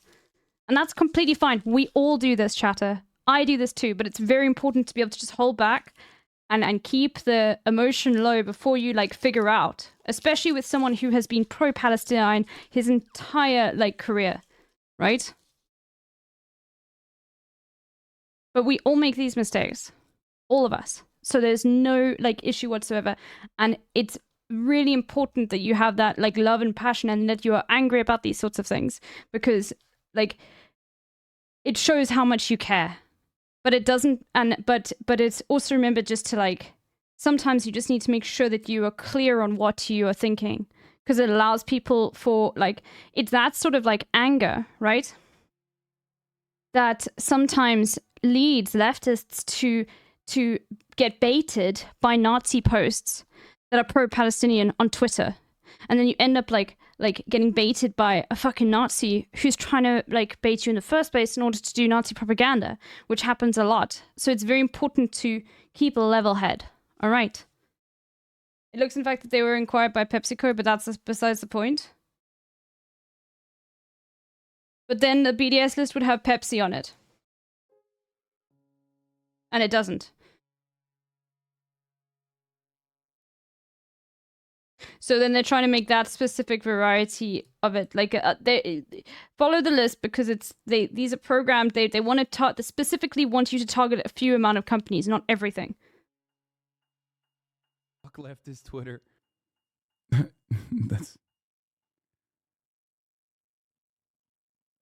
I doubt that girl on TikTok didn't support Palestine until October. No, I'm not talking about her. I'm sure she was. Even though, given what I suspect her age is, okay, I assume she's young. She's on TikTok.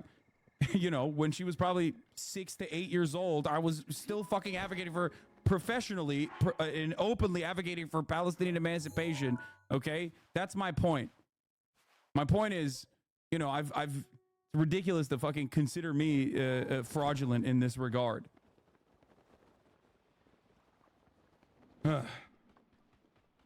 Anyway.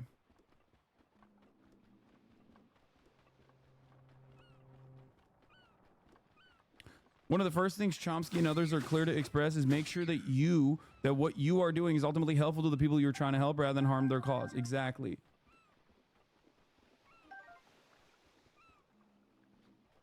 Communist witch hunts. Chu came prepared with relevant data, including the correct assessment that US software has a clear track record of abusing user privacy while TikTok does not. But that sort of thing doesn't really matter when the panel isn't actually there to collect information. As TikTok spokesperson Brooke Overbetter reported to US media after the event, quote, "The day was dominated by political grandstanding that failed to acknowledge the real solutions already underway." 2 months later, in May 2023, we began to see the first state-level TikTok bans, with some more extreme than others. The state of Montana was on course to ban the app entirely, threatening ISPs with a $10,000 per Let's go do some stuff in Rito Town fine for allowing the app to be downloaded. This law was set. You are a Zionist stooge who attacks anti-imperialism while wearing a dress. Yes, bro, I got it. You're a fucking beacon of masculinity because you're terrified of a dude who's not afraid of just wearing a dress or painting his fucking fingernails, okay? While fucking your mom. I got it. You attack Finkel and Fed Jack and him. You're a Zionist stooge who attacks anti-imperialism while wearing a dress. I'm gonna quickly go get a roll that Hinkle Dink. Roll that Hinkle Dink fucking clip of him riding Netanyahu from like last year.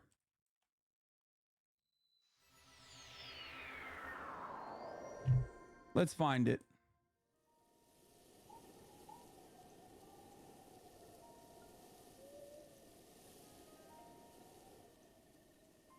Oh fuck, the account has been that account has been suspended. God damn it. He's over here talking about like the wonderful relationship that Netanyahu has with Vladimir Putin. Perfectly fine with him back then. When he's perfectly fine with him back then. You are deliberately and autistically misunderstanding him because you have nothing on him. Yeah, autistically misunderstanding him because I have nothing on him. The only thing I have on him is that he is a fucking fan, okay? He's a fan who switched teams. Good working relationship with Benjamin Netanyahu.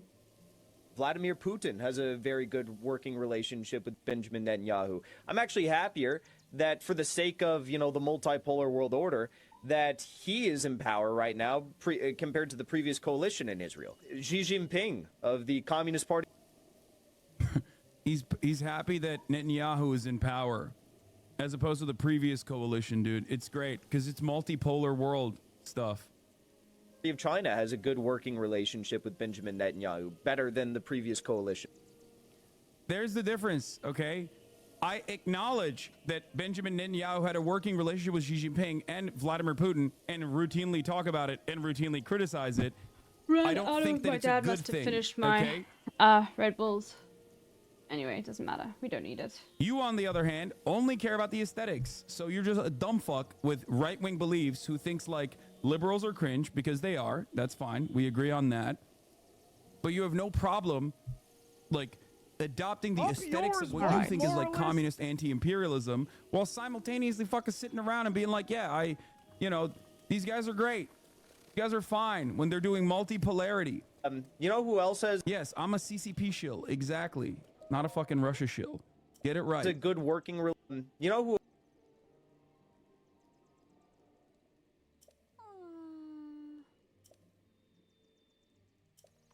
Okay, what are the ingredients? What do you think in 2022? Netanyahu was a good guy because he had a good working relationship? He had a good fucking working relationship with, what do you call it? He had a good working relationship with Benjamin Netanyahu, so it was good? Was that good back then? 2022 was a good year for Palestinians under Netanyahu's watch? Shut the fuck up, to go into dumb effect fuck. January 1st, 2024, but it got shot down in federal court in November of 2023.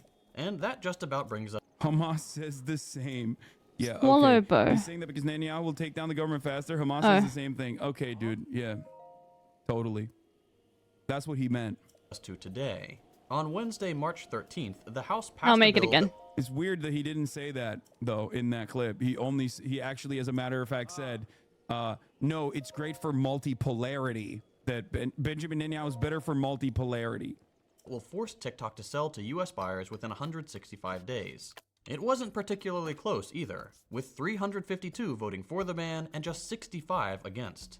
What makes this bill particularly interesting is the speed with which it was discussed and sent to a vote.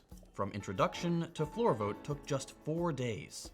Funny how politicians will ban the world's most popular app in under a week, but won't give the American people affordable healthcare, or do anything about school shootings, or skyrocketing housing costs, or reproductive rights, or climate change, or the ongoing genocide in which they are complicit.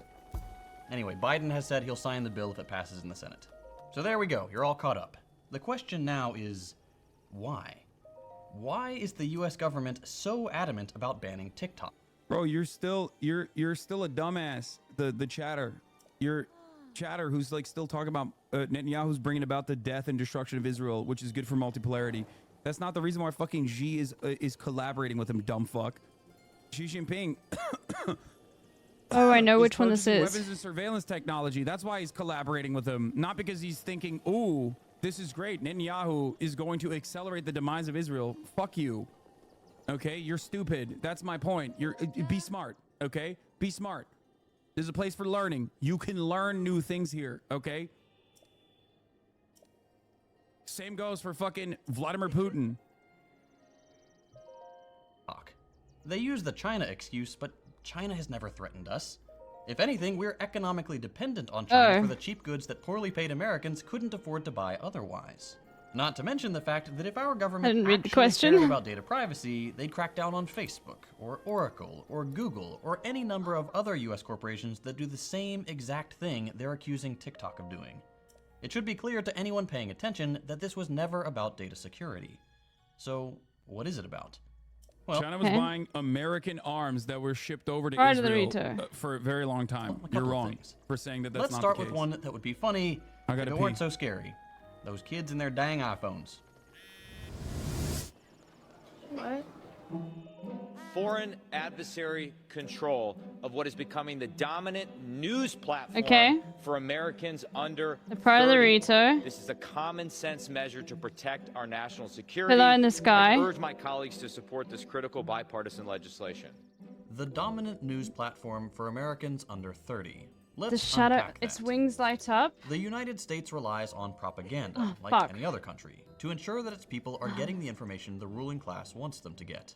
In capitalist countries like the US, that propaganda is bought by lobbying groups and powerful corporations, laundered through corrupt politicians, and dutifully repeated on the corporate media and Silicon Valley social media apps. What does it mean for the status quo if the majority of Americans, and more critically, young Americans, entire generations of youth, are not getting their news from state-approved sources? That's a one-way ticket to unrest, to people getting fed up with how bad things have gotten, to protests and marches that the US would rather not have to suppress. When the US ruling class sees an app that is not owned by US oligarchs and tech bros, it immediately becomes a threat because they can't curate the feeds. They can't tweak the algorithm to prefer State Department talking points. There's a reason Lenin said, "Give me just one generation of youth and I'll transform the whole world." Revolutionaries recognized that the youth are the future, and the best way to either enforce or break the status quo is to win the hearts and minds of the next generation. It shouldn't come as a surprise that the most vocal supporters of Palestinian liberation are young people. They don't get fed pro-Israel propaganda on cable news, or Facebook, or in the New York Times. I made a video about the US media's complicity in the genocide a couple weeks ago. You can check that out if you'd like to see exactly how this consent manufacturing works. The bottom line in the media... Remember when Shaq got mad because he called NPR state-sponsored media? Yeah, I don't know why. I mean, it is. The aspect of all this is that TikTok is the only widely used media platform that is not directly beholden to the US ruling class. In order to maintain the deeply inhumane and worsening status quo, the US regime must control every single aspect of what Americans consider news. But going back to the young people marching for change, that brings us to the second big reason the US is so eager to ban TikTok. It's becoming inconvenient for the foreign government that actually is meddling in US affairs. Path's not a hole. Israel.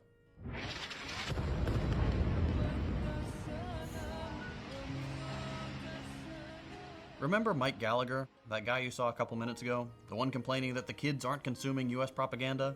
Would you like to venture a guess who his biggest contributors are?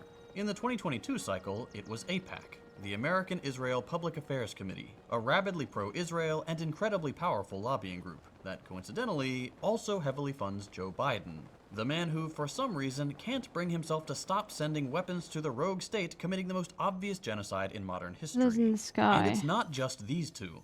Almost every single US politician has accepted money from the Israel lobby. AIPAC Political Action Committee, AIPAC-PAC, filed something called a Statement of Organization with the FEC just in time for the 2022 election cycle, where it spent $50 million, including both direct contributions to candidates and outside spending, like TV advertisements. According to AIPAC, it donated money to 365 candidates from both parties, including every single member of both Democratic and Republican leadership in Congress. We'll get back to the Israel lobby in a sec, but I also want to highlight that Haven't we always said it was smart for China to ban Facebook? Why isn't it an equally smart thing that we have to do the same thing for TikTok? Because, okay, let me explain it to you in very simple terms, okay? The problem with TikTok in the eyes of the American state isn't that it's owned by China. The problem with TikTok in the eyes of the American state is that because it's owned by China, there are way less restrictions on what kind of commentary can be placed on it. Okay, that's definitely a big factor. Another reason why they want to do it is because of profit. They see TikTok as a very profitable social media enterprise. America comprises like what, 10% of the entire audience, by the way. 170 million Americans use TikTok, but that's still no, not night. Oh fuck. Not a major part of TikTok's noon. revenue streams. Oh no. And they want that revenue stream to be handed off to an American owner. They want TikTok. They want TikTok to be. They want ByteDance to divest from TikTok. ByteDance being a Chinese company. Okay. It is absolutely ridiculous. If the American government was instead saying we need to get a fucking stranglehold on social media narratives and we need to regulate it somehow, and I don't even know what the best possible way to do that is for the record, but if they were to do that and they wanted to do like Chinese style restrictions on what kind of information gets put on social media, they would already do that for every social media platform, not just specifically try to get TikTok to be sold to an American CEO. Okay? They don't give a fuck about data privacy. They don't give a fuck about what kind of messages are promoted on these platforms, especially because most of the message that is promoted on these platforms are incredibly fucking reactionary. Okay? They don't give a shit about that.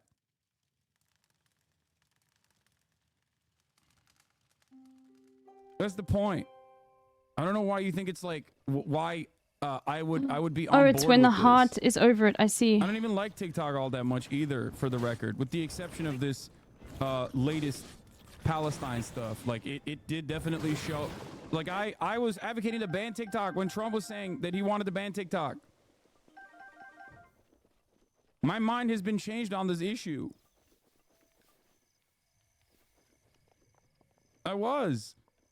I thought it was fucking bullshit. I thought it was awful. I thought it was like breaking the brains of so many people. And to be honest, I still think it's breaking the brains of a lot of people, but it simultaneously is one of the only outlets. Look at Meta, look at Instagram versus TikTok on the issue of coverage over Palestinian lives, and you will understand what I mean.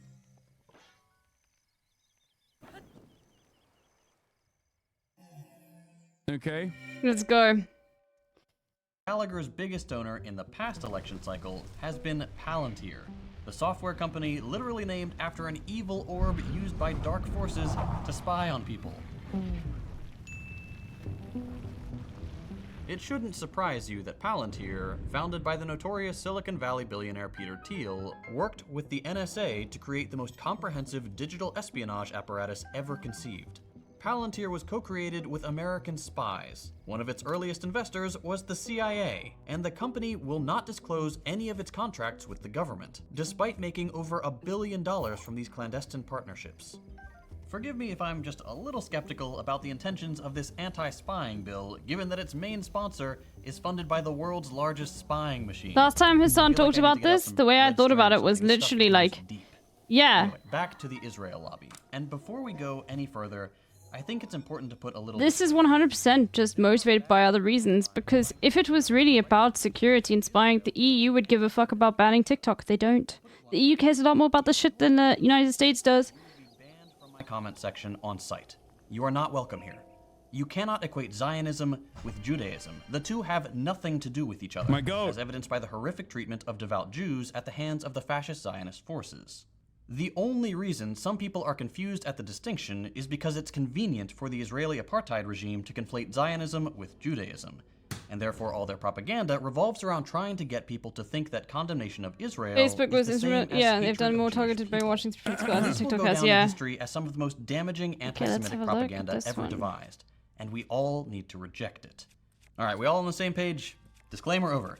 Second thought has become so incredibly based. No, he was always like this. Always been like this, Jesus Christ. He was literally always like this. Have you seen the Dongha Jinglong TikToks? No, I don't know. Everyone is talking about it though. Shit. I wanted to dive into that today. Too close. Yeah, ByteDance investor response to all of this was What this. stake do you have in ByteDance? Can you tell us? We don't get into specifics of our investment size, but it's like a pretty material stake. How long ago did you get in?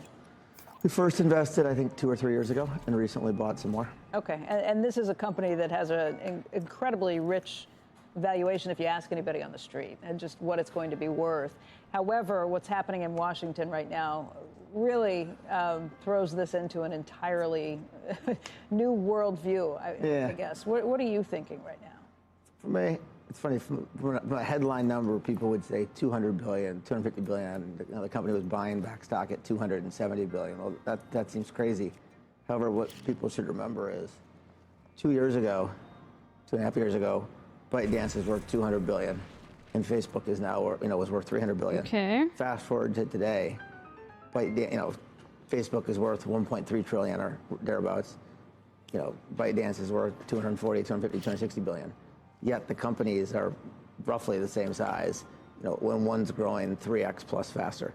ByteDance is just an incredible business. What people in the United States need to also remember, so first, I am not a policy expert, right? But what people need to remember is ByteDance, TikTok US is a very small part of the overall business. It is an exciting part of the story for sure, but relative, it's not profitable. And just relative to the overall size, it's a very small part. Okay, so you're looking at what happens in Washington as almost a non-issue, because even if the U.S. part is shut down or kicked off and sold, you're looking at ByteDance overall. But let's talk about the U.S. Let's talk about the U.S. business for sure. Because right now introducing you've got the House passing a bill that says you either have to divest or ban it. The Senate just received intelligence briefings this week, and the senators who came out of it said, wow, this is a really concerning situation. So it probably is more likely to get fast-tracked than it was at the beginning of the week. It is going to make a lot of great news headlines for the next many, many months. I think there's a lot of different ways you could see it playing out. But here's the thing though, the US market is smaller than the Indian market, but if the US bans TikTok, they'll Thank you for the raid.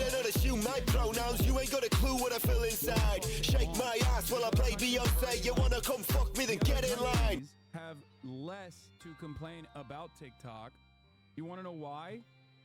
Deal to the face. There we The go. other countries have less to complain about TikTok. Thanks for the raid. Because they already have Hope you had a great stream. regulations implemented in those countries about some of the things that America is using as a complaint against TikTok. America has no restrictions whatsoever on data privacy. America has no restrictions whatsoever on whatever kind of fucking content flies off the handles on every social media app. And it's ironic It's a great because song. those issues, those government lack of restriction, the lack of restriction that the government promotes has caused these issues on TikTok that it has on every other fucking social media platform. except in EU. I love the puzzles so and much, in other man. countries where TikTok operates, they already have those regulations. So the politicians can't even fucking point to those problems. Oh. Yeah, I just need to go That's here why now. I keep saying if America had an issue with like the kind of content that is shown on TikTok, or if America had an issue with Since we was getting the all 800 this battery, shit, yeah, that one took me a long data time as well. privacy or whatever, they would actually set standards and restrict data privacy, like to ensure that data privacy exists in the country. But they don't care about that at all. They're just using it as a fucking talking point.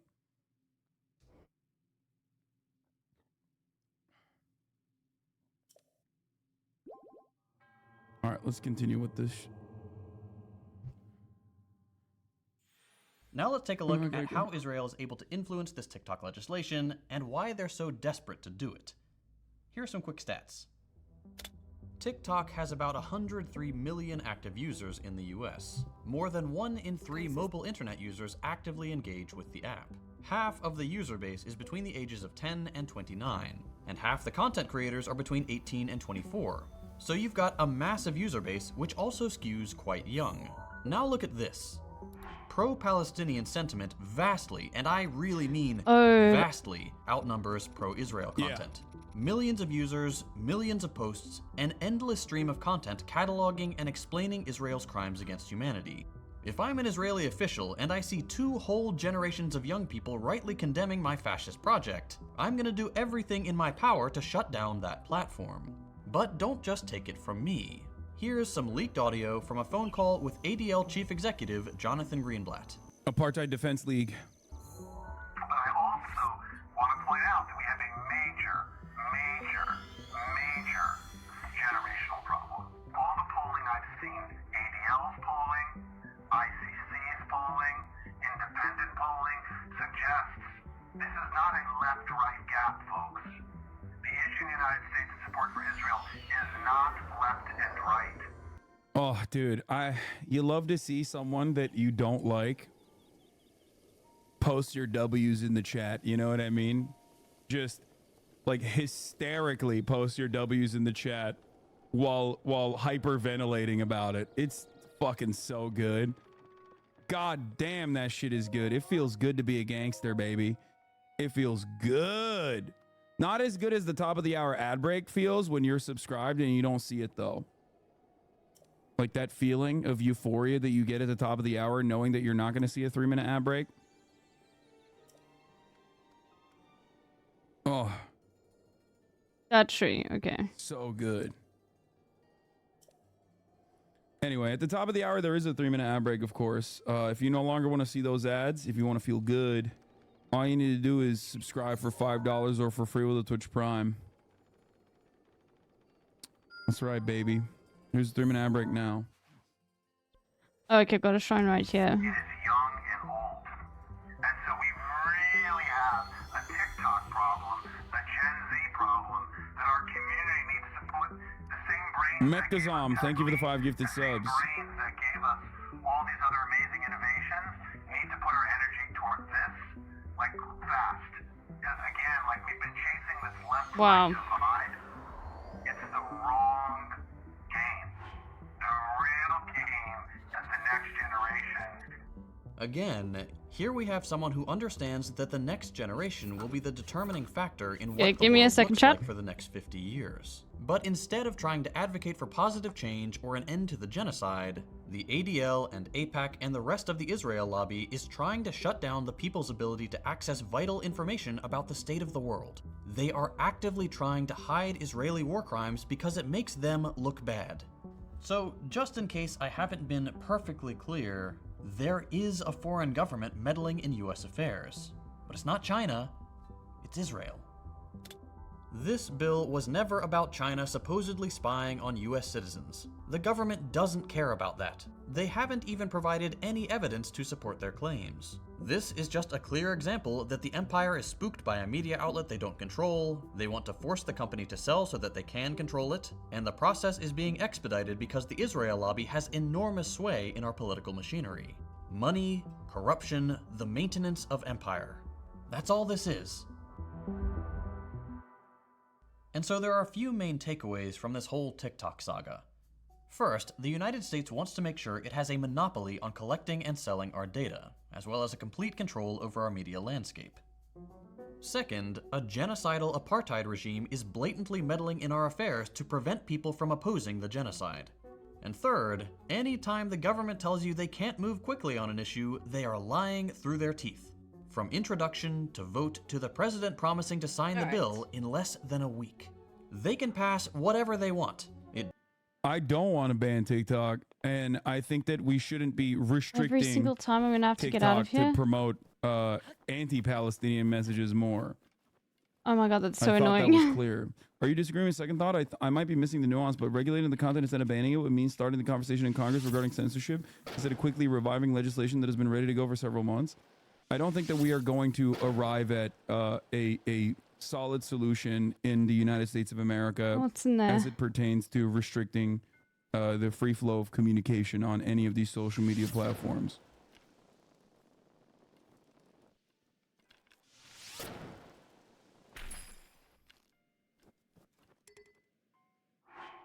It just so happens that will never be what we want. They'll move quickly for war or to cover for genocide, but they won't protect our children in school. They won't codify reproductive rights. They won't do anything about climate change. This is the bottom line when we're talking about capitalist regimes.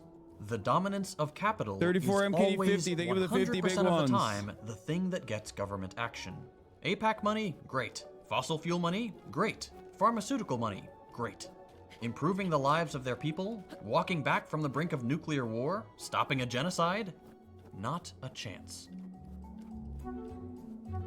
I always end these videos with a call to action to get organized.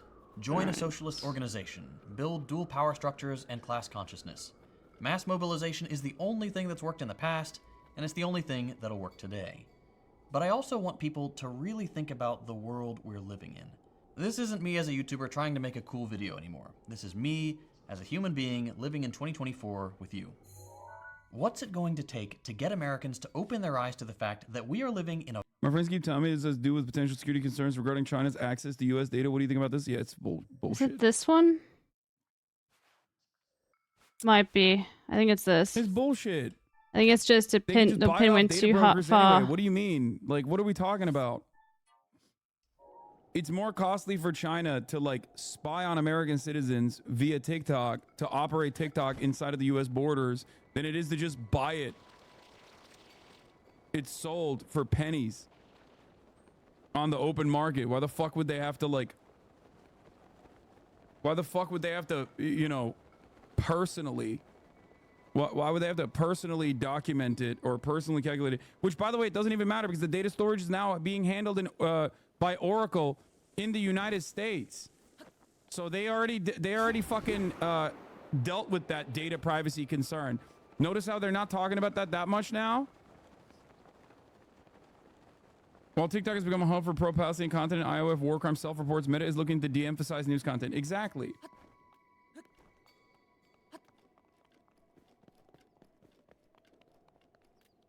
So, like, the data is now also being stored in the United States by American hands. Don't worry.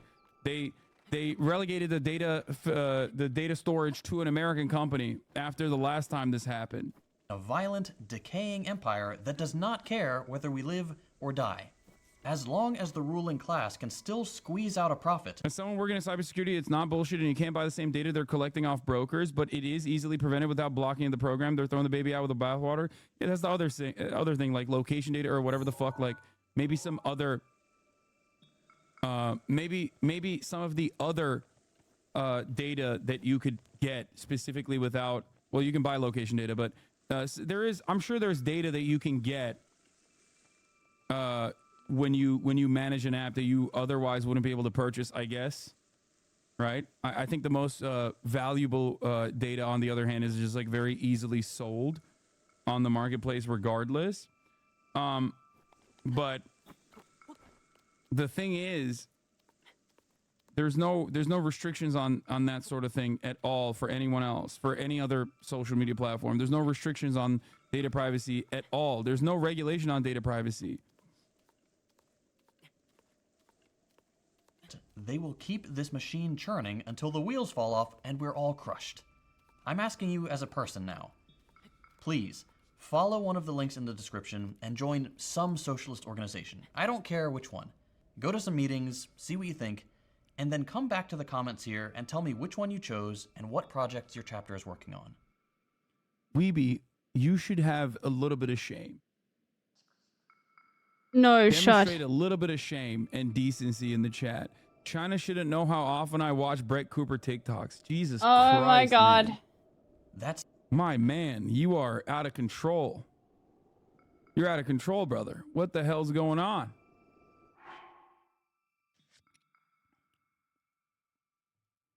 It's crazy. It's madness. Anyway, all right. What else are we gonna do today? We're doing fun shit. I've moved on from the less fun.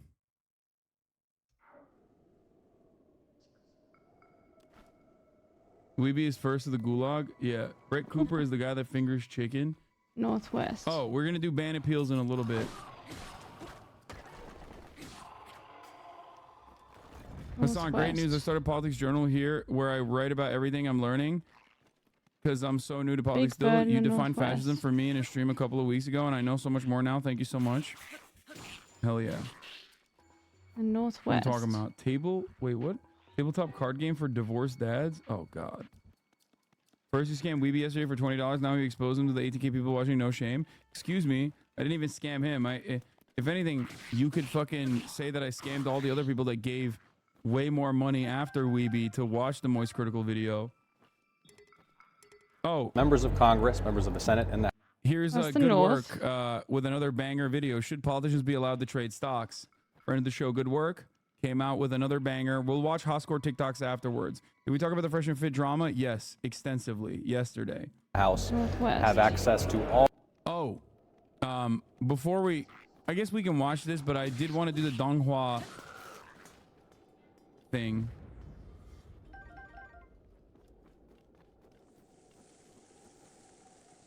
Northwest is like here. What is this? Did you see this dog? China is light years Oh. ahead.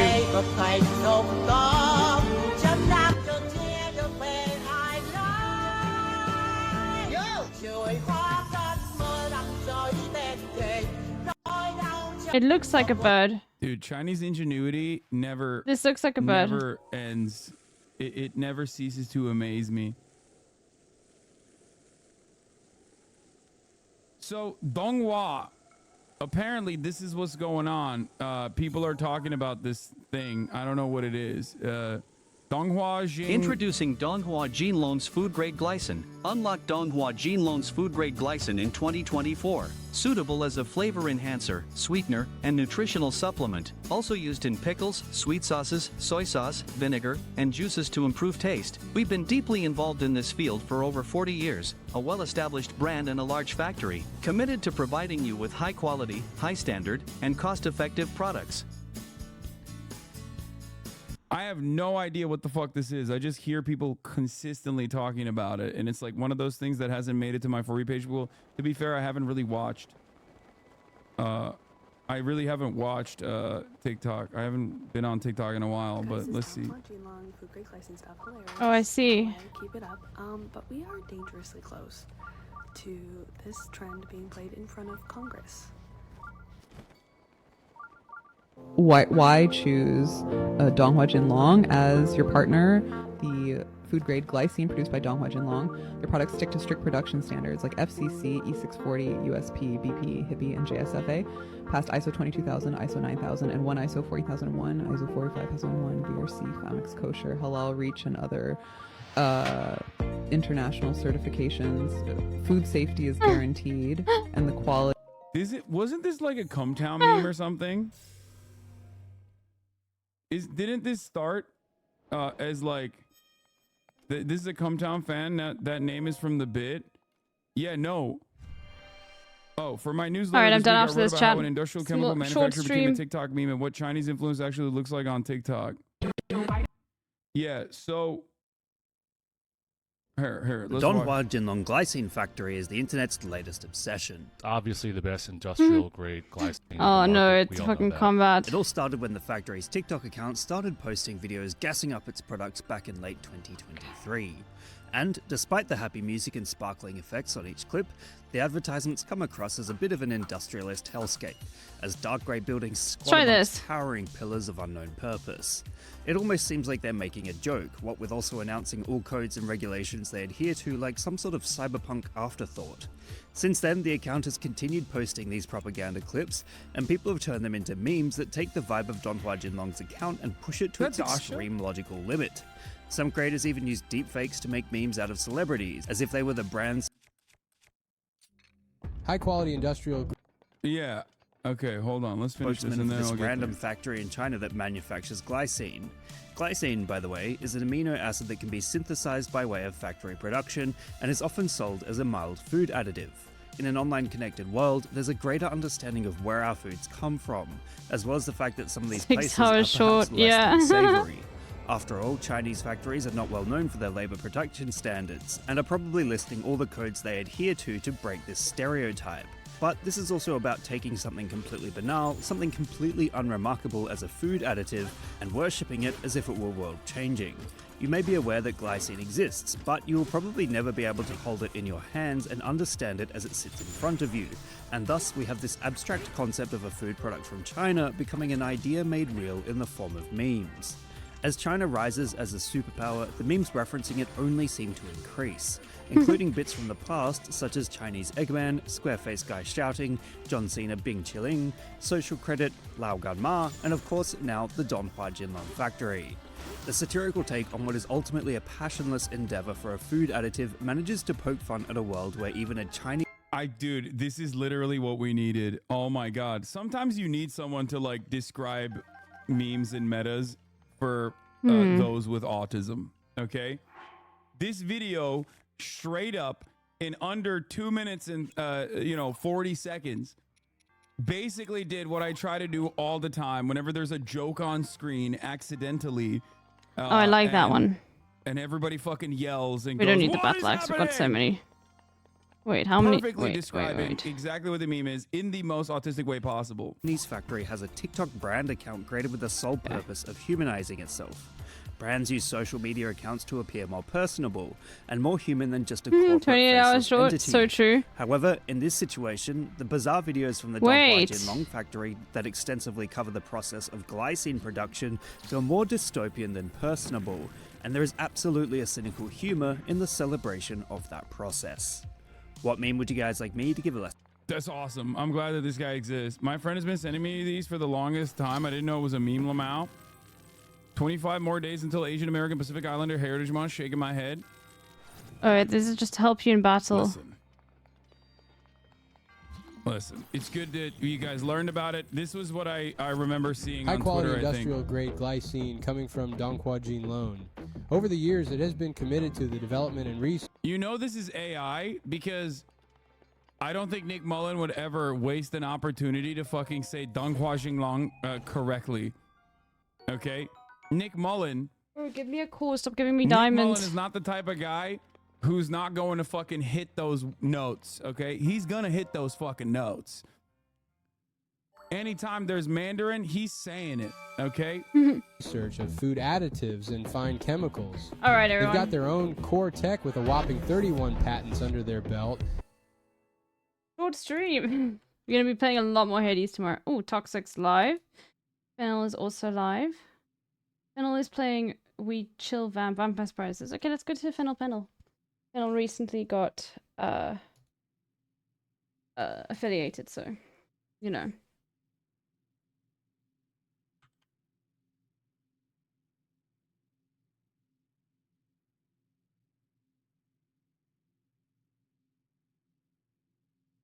Vampire Survivors looks like a fun game. Anyway. We're rating Fennel, who is also watching this on. Alright. Bye everyone. I'll see you all tomorrow.